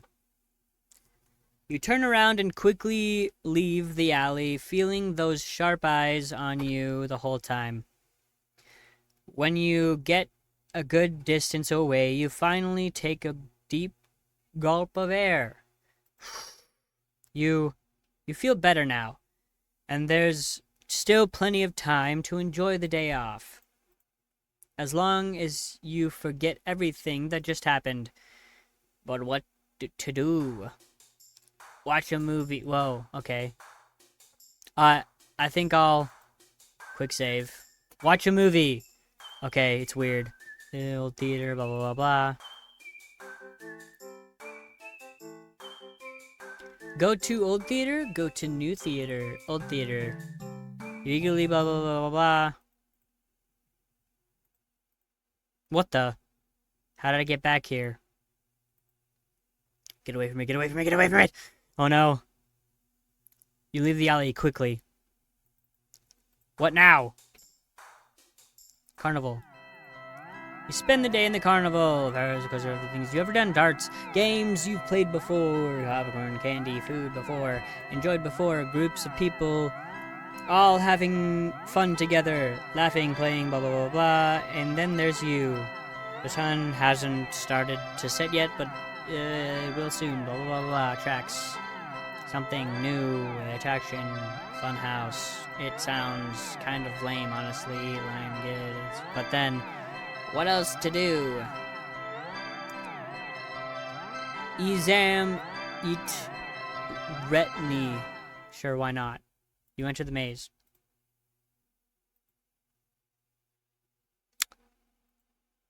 The cat's face looks. Get away from him, get away from it, get away from it. You leave quickly. What now? Dog park. You decided to stroll to something. Nearby dog park thing is better. First, you see a cute cat today, now you get to see a cute dog. Several of them, in fact. Bustling companions. Kitty. Dogs are disgusting. They should just die. Okay. You decide to move on. The dogs are also adorable. Anyone come across, but you're in the Manhattan pets. Not all dogs appreciate it either. Don't even wait any longer. You step as the smallest, cutest sparrow scampers and blocking you. Puppy? You pick up the puppy and... The cat's face looks... Get away from me, get away from me, get away from me, goodbye! Quickly to the alley. What do I do now? Quick save. Go to the movies. Go to new cinema. I don't know why, but I don't really feel great. You don't know why, but you don't really feel great about the idea of being alone right now. setting to wait for a movie to anticipating to be available on the streaming. Blah, blah, blah. You go to the new cinema. Reach the ticket booth. You just want to get inside, so pick a random movie. Go inside. Oh my gosh, it's a smiling dog, but it's a cat. The cat's face looks. It's. Get away from it. Get away from it. Meow. You leave quickly. Go to the alleyway. What now? Quick save. Go home. Wait. Haven't you done this before? You feel sick. Looking around, you suddenly realize that unlike earlier, there isn't a single person in sight. You're alone. You're completely alone. So why do you feel like that you're being watched right now? You feel your heart beat start to race. You need to get home now. You walk back home, the feeling of eyes on your back getting worse with each step. But by the time you're fumbling with the keys at your door, you're soaked through with cold sweat. Your skin prickles and itches. The heavy gaze you feel might as well be eyeballs physically pressing into your flesh. The heavy gaze you feel might as well be eyes physically pressing into your flesh. Sticky and unnatural. You finally get inside and... The weight of relief in the sigh that escapes through your lips actually causes you to physically shudder. The horrible feeling from earlier immediately dissipates as if it were never there. In the wake of its departure, you're left shaking and cold in your sweat-soaked clothes, but you're too relieved to care. Exhausted, you mentally pass on the very concept of eating and head straight for your bedroom. You open the door at... This fucking cat, bro. Not again. No, no! You back up in fear. Eyes trained on the cat and its terrifying grin. You need to escape. You need to get out. But if even home isn't safe anymore, where will you go? You risk the glance around and you see the walls all around you have become fleshy and lined with sharp teeth. The ground now a tongue writhing under your feet. In horror, you realize that the alley entrance is getting smaller and smaller, closing like a mouth. You try to run for the exit. Nowhere to hide, nowhere to hide, nowhere to hide. Trying to run on the tongue slowly slows your speed significantly as you stumble and trip. No! You watch helplessly as the last sliver of light from the entrance tightens beyond a size you could ever hope to squeeze through.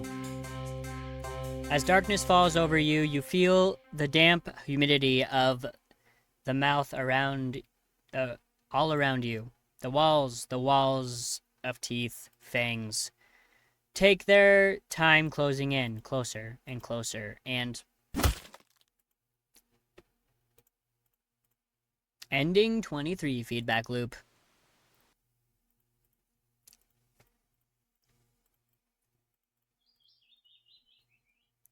You tentatively allow yourself to feel excited. Wait, actually, give me a minute.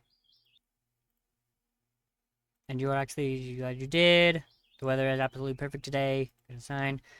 Maybe your luck is finally starting to turn around.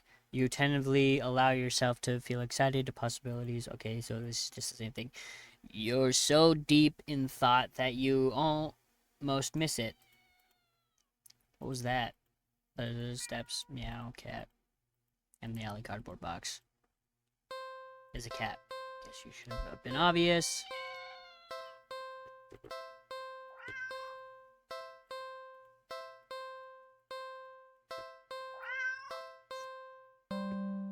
Then again, it is a cat. They look the same.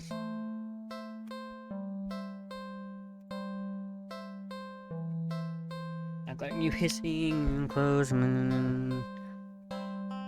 other street cat sitting there patiently, waiting for something. Sadly, as cute as the cat is, you never take this thing home with you. You just can't take this home with you. Responsibility. Okay.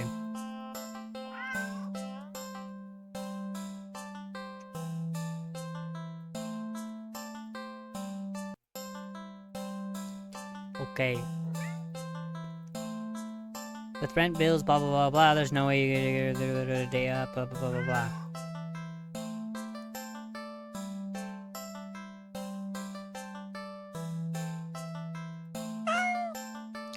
Pay attention, don't you? Gotta feed the cat, see what else. Check pockets, look around, buy a toy. After being in this alley all alone for how long, you personally think your furry friend deserves something special. I'll be right back, okay? You quickly leave the alley and rush to the nearby pet store. You browse through all the different toys for cats. There are so many to choose from, plush and bright colored and scented with catnip, but you realize the most of the toys aren't meant for a cat to play with alone. You can't stay in the alley playing forever, and you can't exactly afford to get another cat as a playmate. That's it! You know exactly what to get now. After a quick and successful search of the store, you make a purchase and rush back to the alley, eager to show off your find. I'm back. The alley feels even gloomier after spending time in direct sunlight. It makes you feel that much prouder of your gift. You skip over to the cat and dig in the store's plastic bag. I've got something for you. The cat leans up, curious at the bag's contents. You pull out your gift to the cat. Ta-da! It's a small cat plushie. The plushie is a light orange cream color with burnt sepia stripes. The plushie is a light orange cream color. Okay, what? Stripes, making it resemble a tabby cat. Bruh. The synthetic fur is soft and not unrealistically so. And the large eyes are a pale green, more subdued than you would have expected for a toy. There's no denying it's just a plushie, but the thoughtful details still make it almost uncanny to the real thing, which makes it perfect. A companion for the cat, and one you could actually afford. Win-win. That's not all. You give the plushie a squeeze and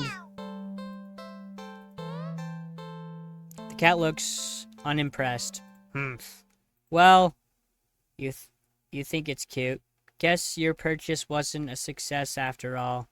Out of options and lower on cash, you awkwardly place the plushie in the box next to the cat. You get up and turn to leave. You're a few steps away when you hear an electronic meow behind you. Huh. You turn to see the plushie on the ground next to the box. The cat is watching you closely, staring.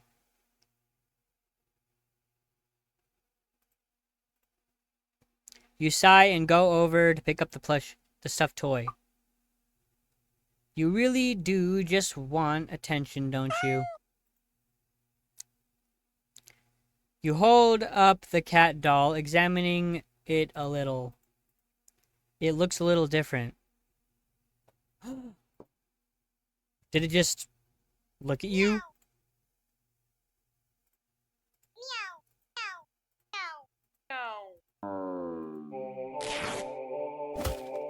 Chomp. The plushie somehow opens its sewn-on mouth before biting into your wrist. Ow, stop! You try to fling it off, but its grip on you is strong as it drinks your blood, ravenous and frantic. You hit it again against the concrete wall of the alley. You try to tear it at its sturdy fabric, but try as you might, you can't seem to hurt it or make it stop. It's just a toy after all. No, it isn't. What do you mean?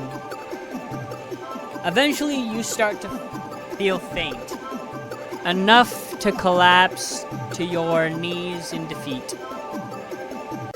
The stuffed doll is drinking more calmly now, as if its previous aggression had been a mere reaction to your desperation. It seems satisfied that you're no longer putting up a fight. You think you blacked out for a second, because though you're still sitting, the next time you are conscious, your eyes are closed. You feel so weak. You have to use all your strength just to pry open your eyes, and when you do, you see a kitten. Its fur a familiar orange cream with burnt sepia stripes. It's lapping at your wrist. The kitten lifts its head and looks at you with piercing pale green eyes. It mules at you with a high, squeaky pitch, mouth covered in blood. It'd be downright adorable if you weren't about to die from blood loss. The cat strolls into your line of vision and picks the kitten up. It gives you an indecipherable look before turning away. The cat carries the kitten back to the box and starts to carefully and dutifully clean it. You sway and find you can't right yourself before falling to the ground. It would seem that in the end, you gotten the cat a playmate after all. Living doll. Okay, so leave. Ungrateful little monster. You huff in annoyance. You're welcome. Shaking your head, you turn to leave once again. When a sharp pain lances up your arm. Gah. Crying out, you grab at your arm only for it to fall off. Your arm just falls right off. You stare in shock as your severed limb on the ground. Gathering your courage, you turn to look at where your arm had once connected to the rest of you, only to see not blood, it's cotton. Touching it, the stump doesn't even hurt. That is, until the same thing happens to your other arm.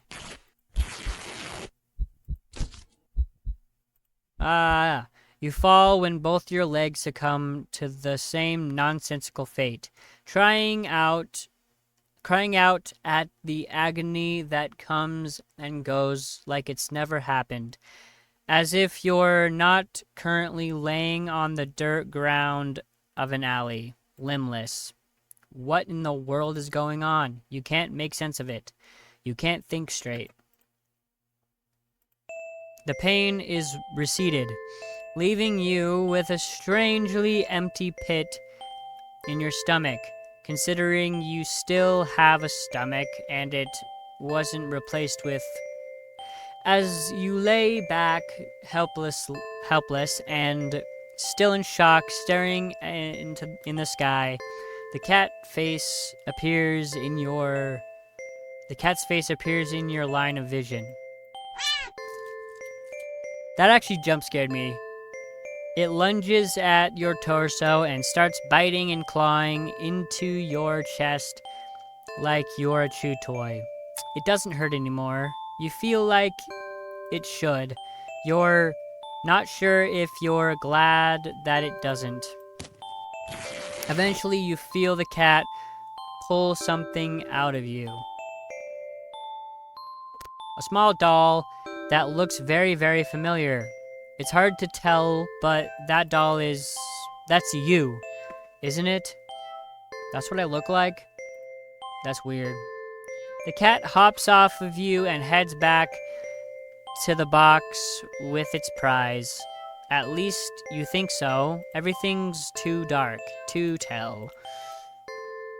You wake up and find that you can't move an inch. You can't look around. You can't even breathe. Though none of those realizations seem to be a problem. All you can see is the face of a familiar-looking cat curled around you, purring in its sleep. For some reason, this doesn't bother you. You're not sure why you feel like it should. You try to latch on the thoughts in your head that feel like memories of another life, another time, another you. But the thoughts slip away like forgotten dreams. Oh well, that's fine, isn't it? You're just a doll after all. And a doll's role isn't to have silly thoughts or to remember important things, but to be a companion. And judging from the cat's contented purring, you seem to be performing that role perfectly. You are filled with an overwhelming strong sense of pride at this fact. And so you too feel content. Ending Cotton-headed. Okay, so how many endings have I done? 28. That's still not a lot. Okay, what have I missed? Is there... Okay, so the dog. There's another dog one, I think. Feedback loop. Try leaving the alley. It doesn't work. And then... Bruh. Okay, so... Okay. Bruh.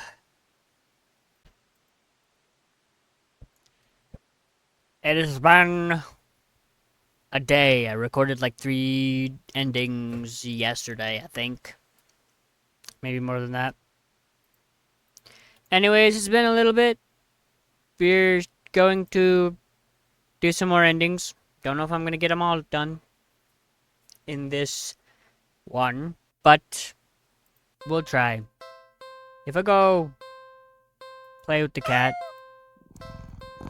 I already did that.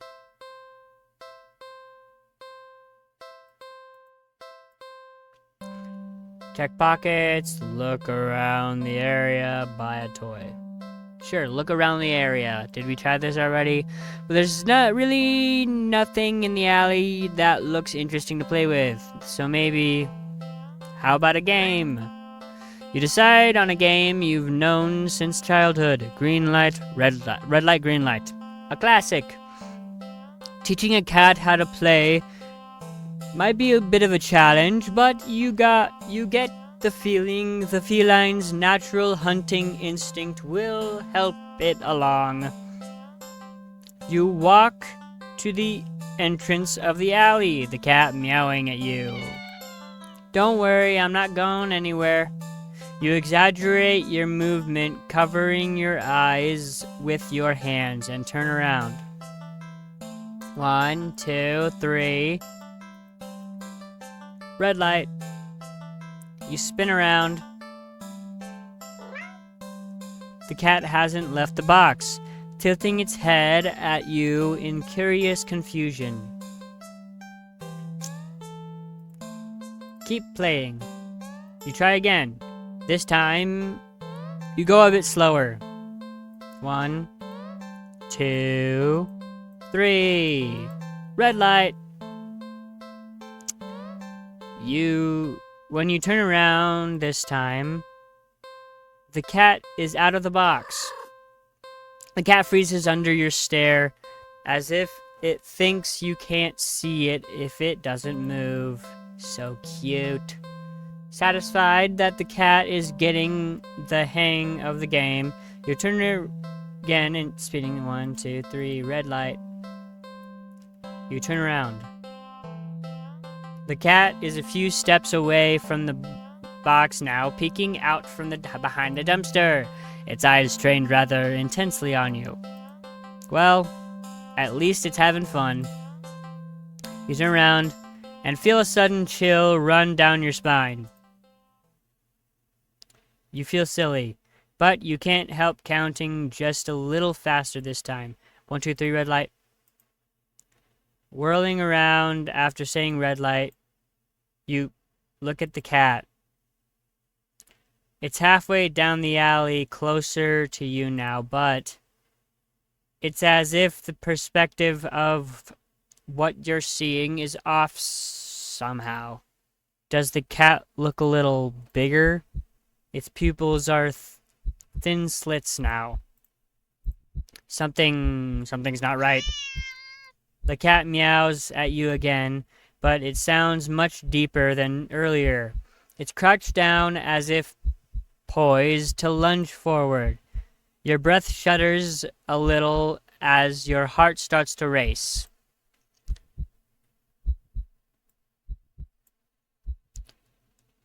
Your foot instinctively shifts back. You freeze immediately. The cat looks impatient. It wants to keep playing, but you gulp and turn around, swiftly counting and turning again as you gasp out. 1, 2, 3, red light. The ground shakes as you whirl around, to find yourself staring at a long surface of black fur. You slowly look up and up and up to see a giant shadowy figure leering down from its position, hunching over you, fangs dripping with saliva, claws crushing into the concrete wall of the alley. Its glowing eyes are unblinking as they look back at you. The cat waiting for your next turn. But it's so close. If you turn around now, you don't want to play anymore.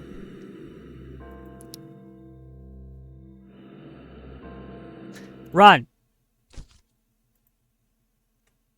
You don't even finish turning around before claws grip your torso, digging in and piercing the soft flesh of your stomach with ease as you're lifted into the drooling, gaping jaws above you. You can't help but think that there must have been another way out of this.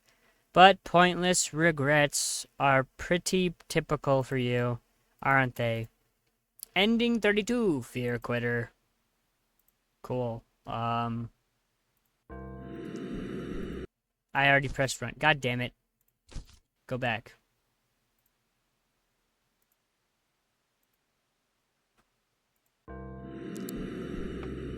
Back up.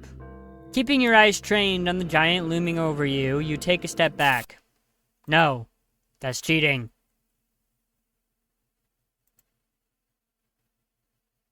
Restore backup EXE or run. Wait, what? Sure. Okay, you don't even torch show, blah blah these, blah blah blah blah. Okay, aren't they? Fear Quitter. Load. Restore backup EXE. Begin restoration. What the? I don't know. I don't know. I don't know. Oh shit. What the fuck? What is it supposed to be? Back.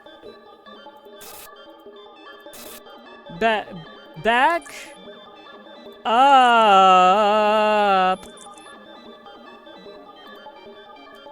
What are you doing? Stop. You'll break. Back up. The cat stares as you keep eye contact and back up. You back and back. And as you take one more step back out of the alley. Quick save. Go home. Error. Error. Oh shit. Oh no. Oh no. Oh no, I broke the game. The world outside the alley seems to be broken.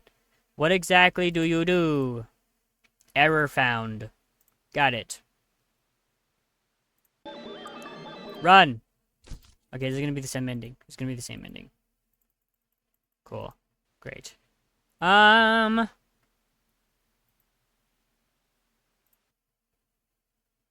shit.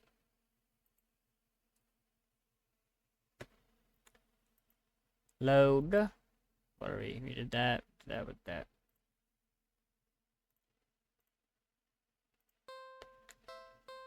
Keep playing. Try something else. Maybe the concept is too advanced for the cat after all. That's okay. You'll think of something else to do. Quick save.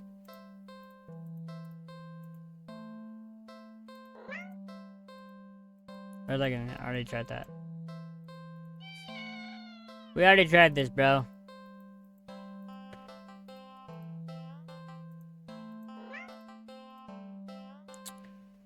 Try something else. Buy a toy, look around the area, check your pockets. There's... In your right pocket... I'm sorry. Whoa. Not too helpful either right now. Take a picture. Hi, kitty.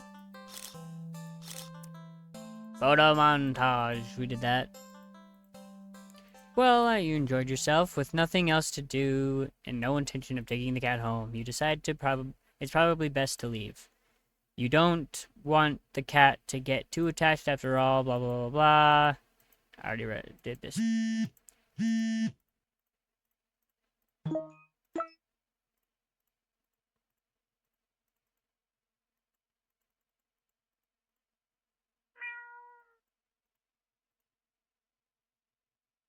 Get out of the alley.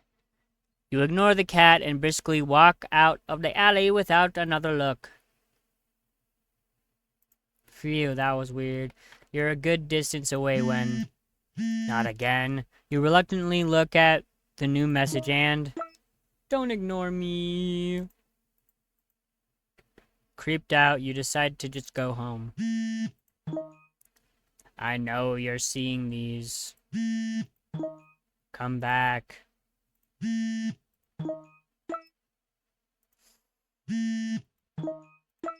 Buddy. Oh god.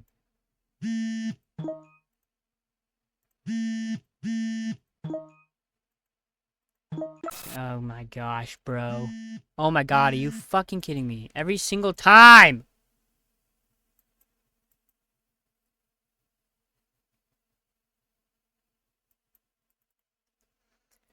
My stupid camera is retarded.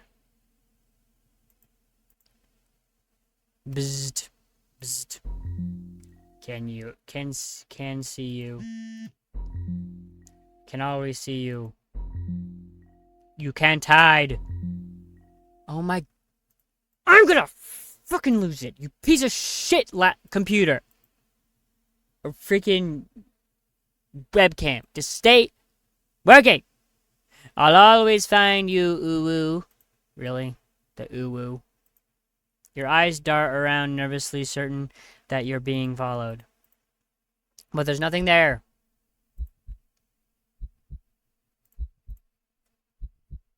You're finally home, but you feel too shaken for any relief to calm you down. You rush to the bathroom and slam your door behind you. Everything's okay. This isn't real. It's just like a bad dream. Everything's okay. You fumble in the dark to turn on the sink and splash your face with some cold water, hoping it will calm your mind and stop the hallucinations. Because that's all they are, right? Hallucinations? You're really regretting leaving home today. You must have been overworking yourself more than you realized. Yeah, that must be... New message. You jump as your phone alerts you to yet another message received. Ignore. The phone vibrates instantly over and over, but you just can't look. You keep your eyes squeezed shut, your fingers tight grip the sink. In your mind, you beg whoever or whatever is doing this to just stop already. Please, please, please, just put me out of my misery. You mutter this quietly. You don't really mean it. You don't. But as the words take shape in the darkest corners of your mind, the phone immediately stops vibrating. You'd think that this would be a relief, but you only feel dread sinking heavily into your stomach. You can feel eyes on you. You can feel puffs of air on the back of your neck, damp and deep and slow. You keep a deep breath and open your eyes. You look at the mirror. Nothing. You peek around the room. Still nothing. Nothing at all. But you know something is there, waiting to be acknowledged. For you to accept the fact that of its existence. Only then will it deign to give you peace, to free you from a life of constantly looking over your shoulder, or fearing your own image, your own reflection. You can feel its patience, limitless and old. You can't win against it in a war of attrition. Your lifespan will long expire before it tires of you. So, you close your eyes and accept it. Oh shit. As your head is severed from your neck, you're filled with peace, grateful that at the very least you never had to see it, whatever it was. Ending 31. Headshot. How many endings have I done? Exactly 31. But I'm missing like a bunch. Cats are supposed to eat mice. Huh. Wonder what mice are supposed to eat. You! Okay, what do I do after that? So you got this. You decided to not to feed the poor hungry cat a helpless mouse. Meanie. And then that one. How do I get these 3 right here, bro? 31. Got that one. Got that one. Got that one. That one. Dude, there's only 9 left.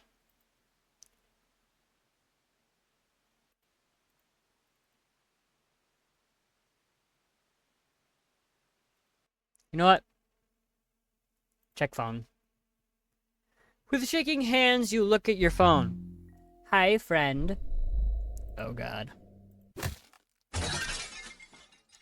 What? Startled, you whirl around and instinctively jump back. You slip, smashing the back of your head into the bathroom mirror. You don't register the pain just yet, your eyes shifting wildly around the room. There's nothing there, nothing at all. You feel dizzy.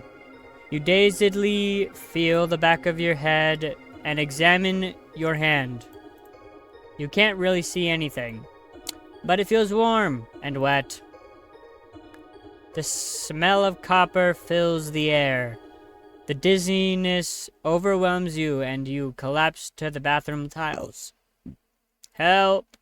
You reach for your phone to call an ambulance. The batteries are dead. Photo bomber. Funny.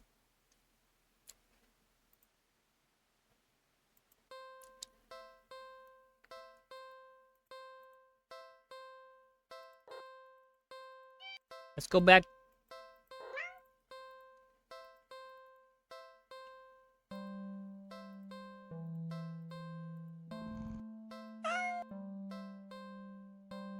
What to do?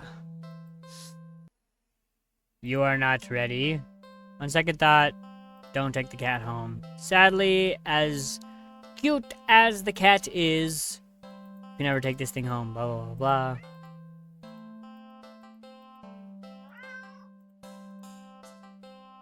Leave cat. You don't think it's a good idea to cat's hopes up, blah, blah, blah, blah. Okay. You stand up, the cat watching your every move. Goodbye, kitty.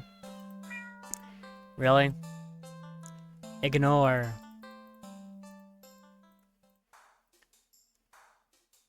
Okay, he's just... Okay. Actually.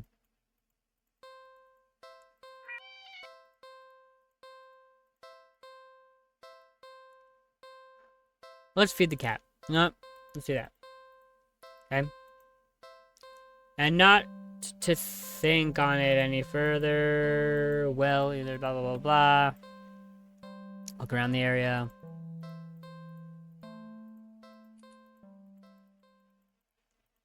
Grab the cat. You grab the cat, not the cat, the mouse. Squeak.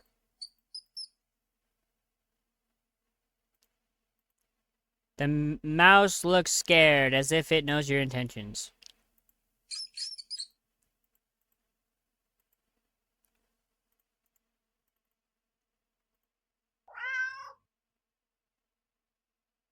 Okay, let me go back, actually. Spare the mouse. Are you sure? Is there a way if I reluctantly don't? No. Oh my gosh, I don't know. It's just gonna be the same.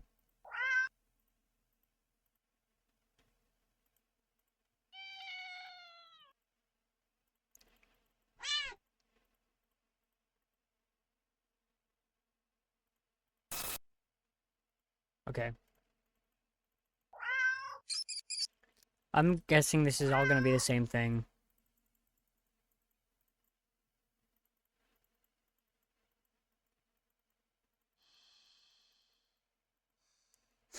I've already done this one, so...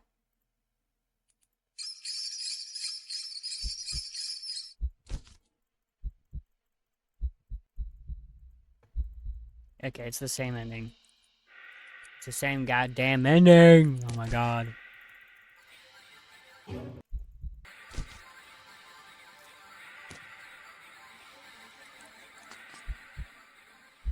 My god! My webcam is so fucking stupid, I need a new webcam. But I don't have the money for one, so...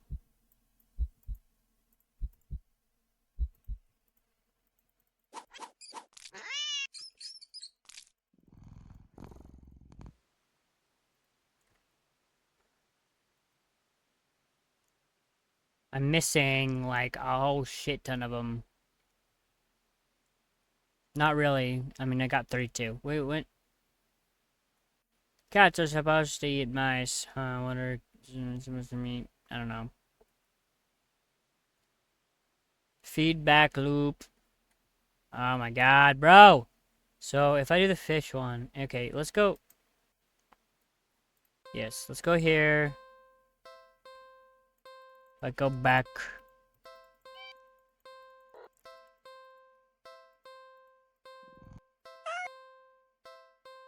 Let's go feed the cat.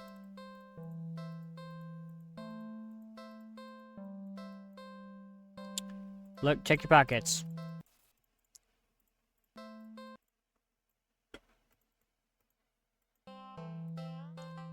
Chocolate bar. Is it? Nope. It's not even expired. Indeed. Blah, blah, blah, blah. Chocolate toxic to cats.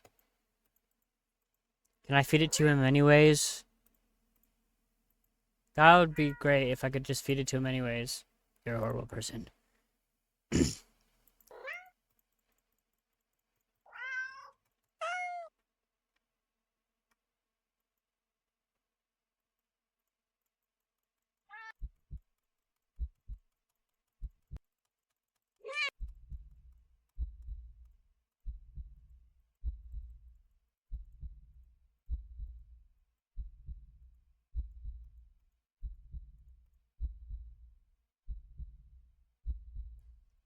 Go inside.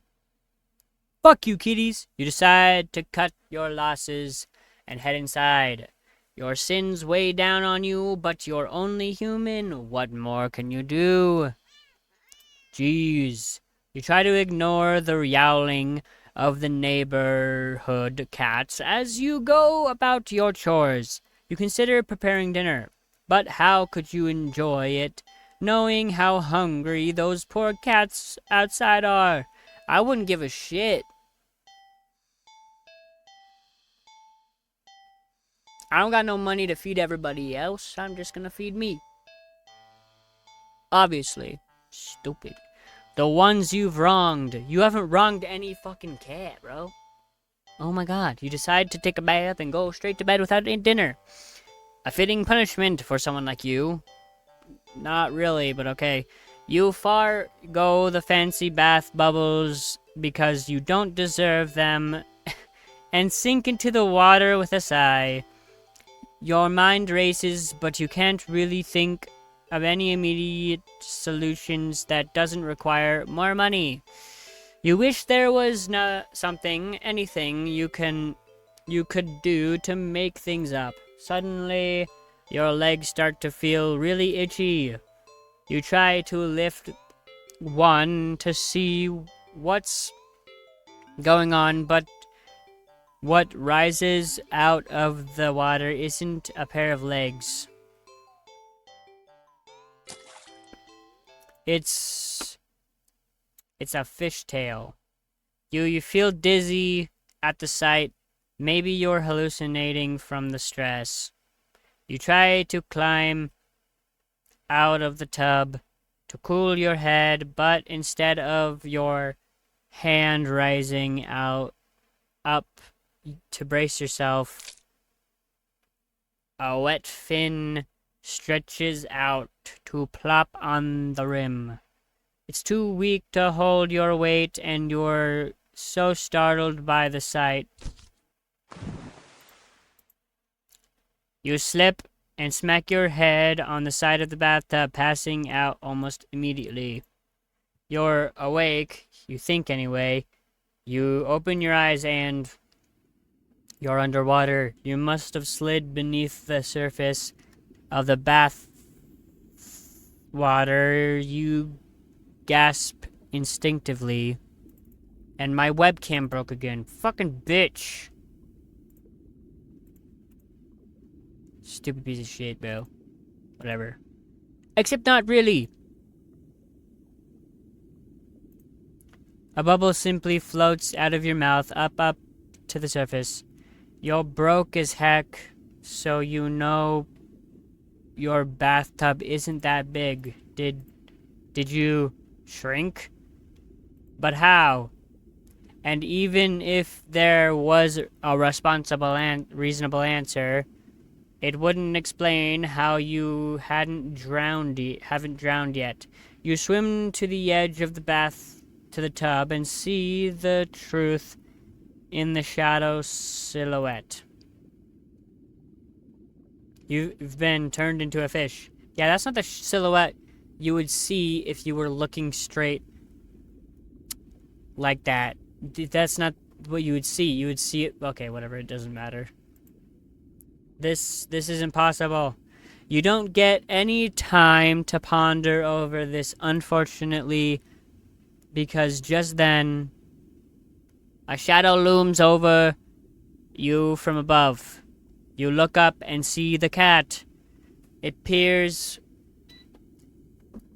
down at you from beyond the water's surface. And then you realize this is the answer. This is how you're meant to atone. With a heavy heart, you swim up to the surface.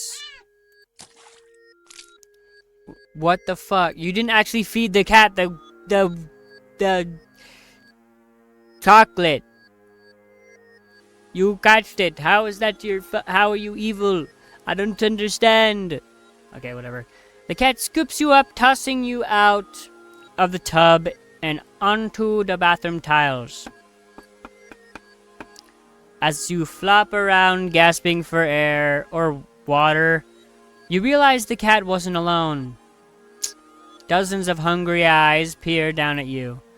You can hear the yowling of what sounds like hundreds of cats outside your bathroom window. You send one last look to the cat before closing your eyes and accepting your fate. As the cats descend upon you, tearing at your flesh, you find yourself mourning the fact that you're not even big enough to feed all of them. Even in the end, you couldn't properly atone. Your effort, your loss, your life, all of it, amounted to nothing. Ending 25, seafood sacrifice. Cool. What's the next ending, bro? You know, I'm gonna try to get as much as I can, but I might just end it pretty soon and just not do all the endings.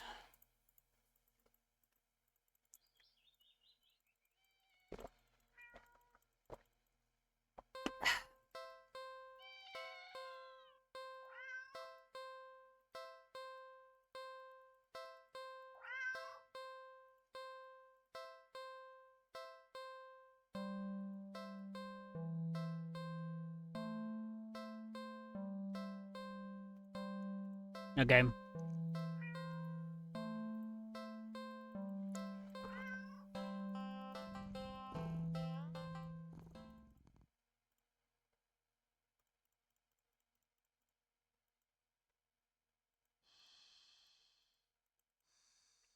Here's something alone.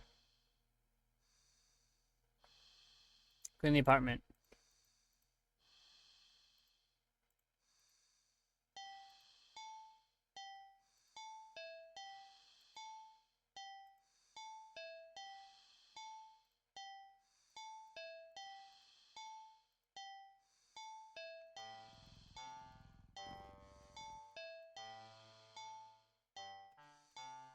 Wait. Keep cleaning.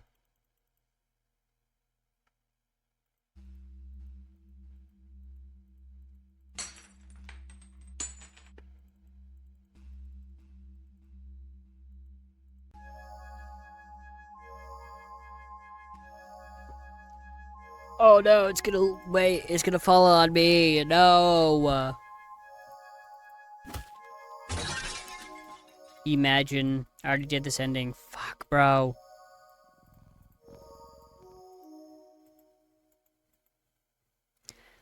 Not so clean getaway, of course.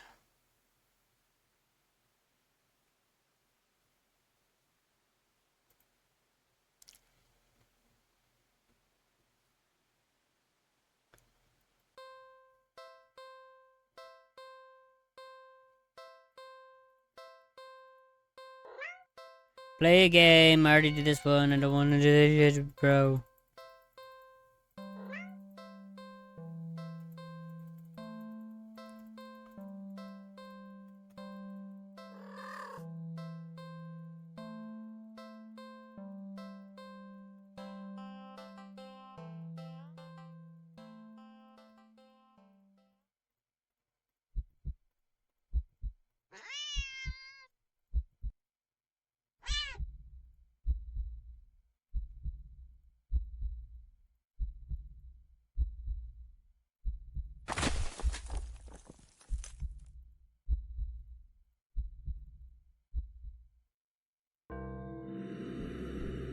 Okay.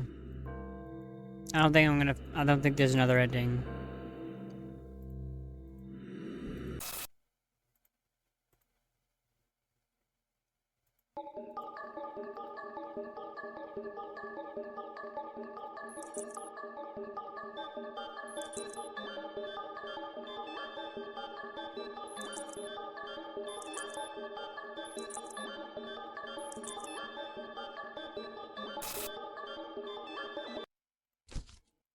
And then you die. What is wrong with me?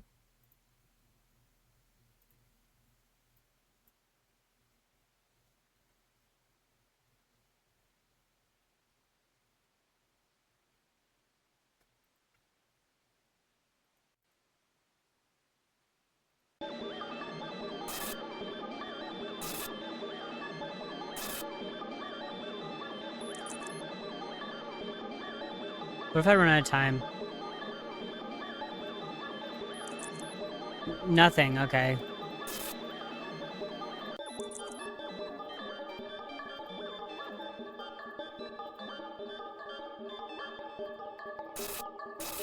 Error.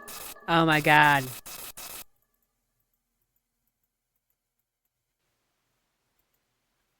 I really don't want to look up what the freaking...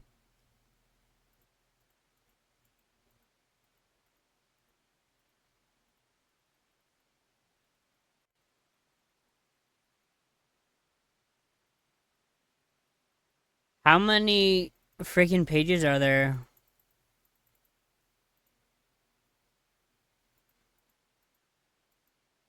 Whatever.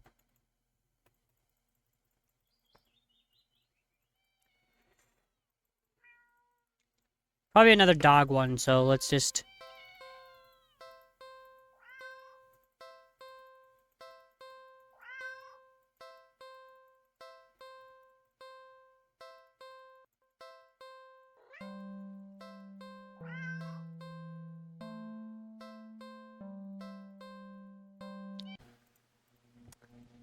Okay! The reason that that part of the video cut off like that is because my computer decided to shut off again. This has happened like 4 times. This, like, yesterday happened 3 times, like twice, and then it happened twice today. So that's great. It's not that big a deal, but I'm recording, so I don't... It's kind of annoying. But I guess we'll go to...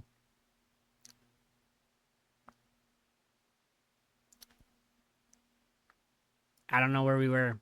We'll go here. Oh, we already did this. We already did this one. Oh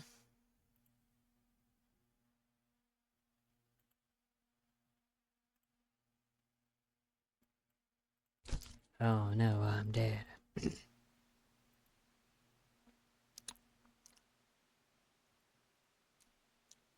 Let's restart, I guess.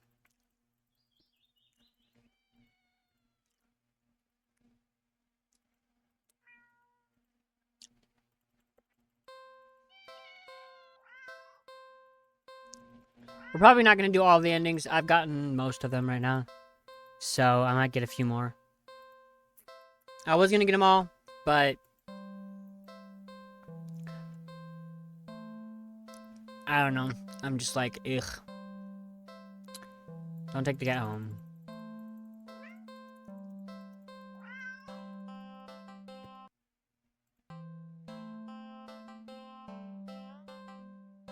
Play with cat. Feed cat. Leave cat.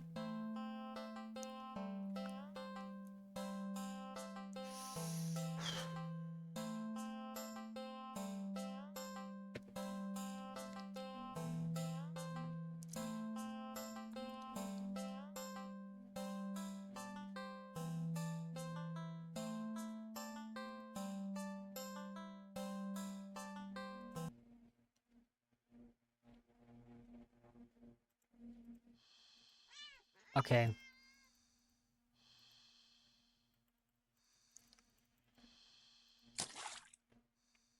I already did that one.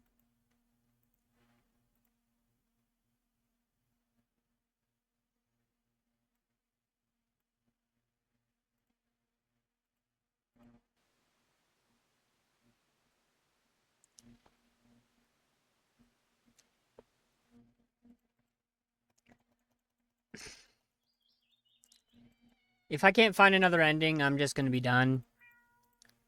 Because I really, literally can't think of anything.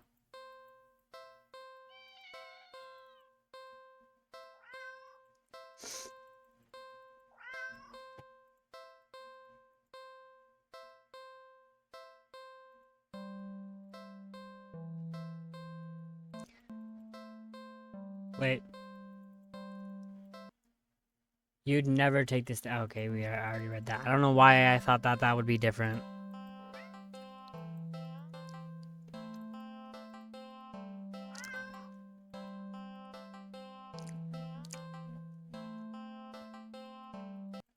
What if I just keep doing this?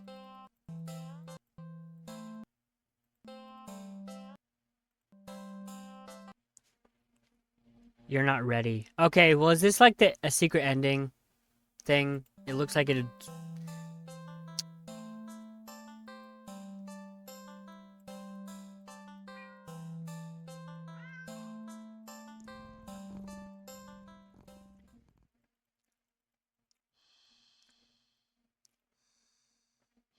Something with the cat. What have I not done?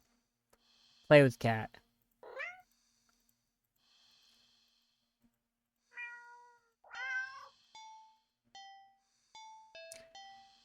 Look for some yarn. Hide and seek. Let's take at that.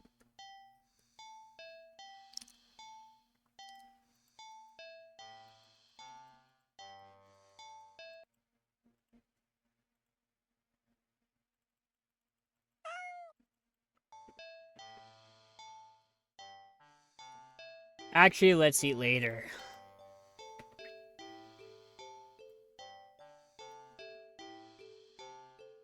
Pet cat.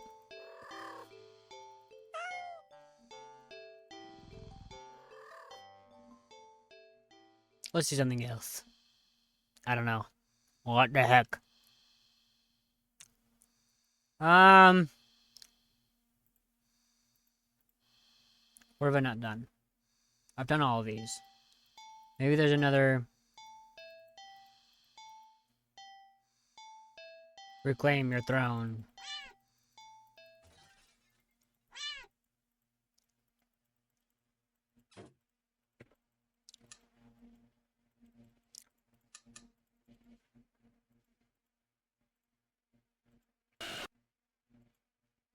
You jump back slamming? Okay.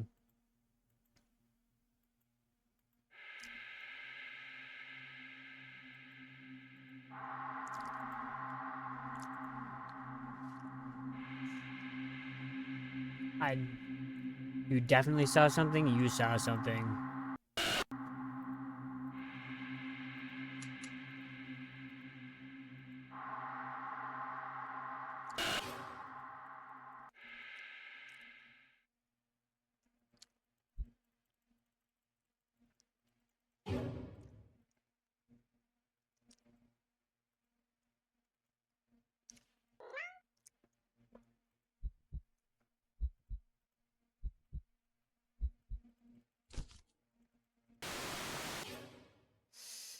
Real subtle.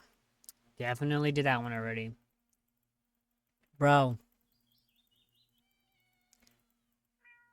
We'll try them a little bit more, but I don't think I'm gonna find another ending. And I really don't want to look it up.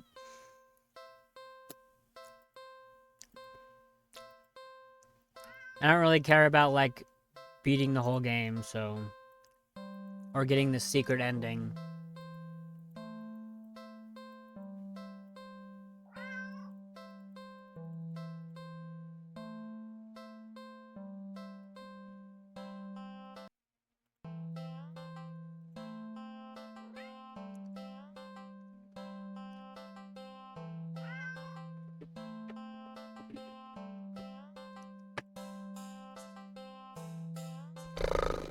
Hmm...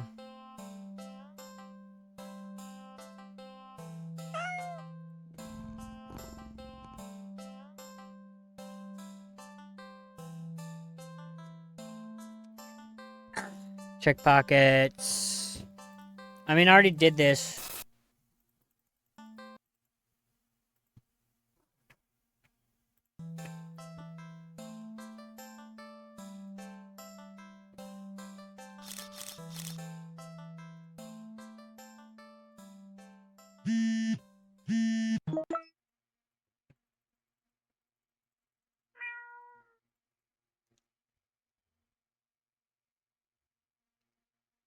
hang out and do something else. Oh my gosh.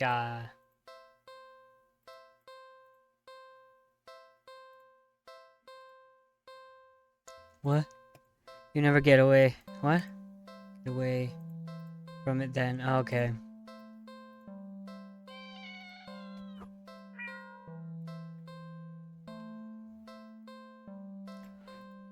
Okay.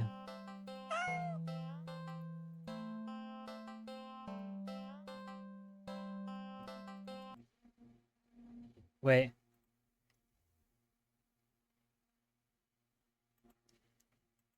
Okay, we did this.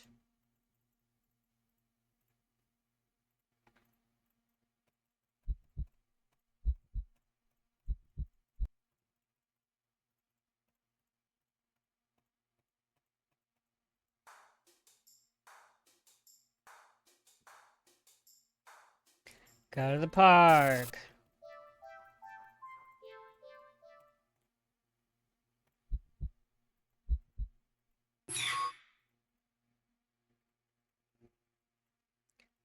Oh my goodness, bro.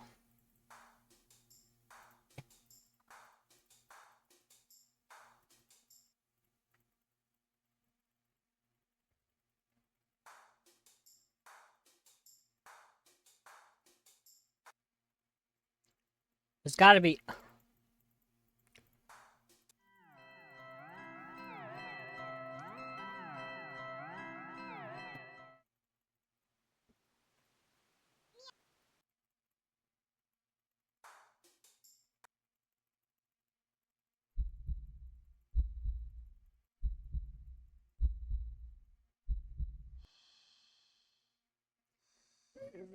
Blah, blah, blah.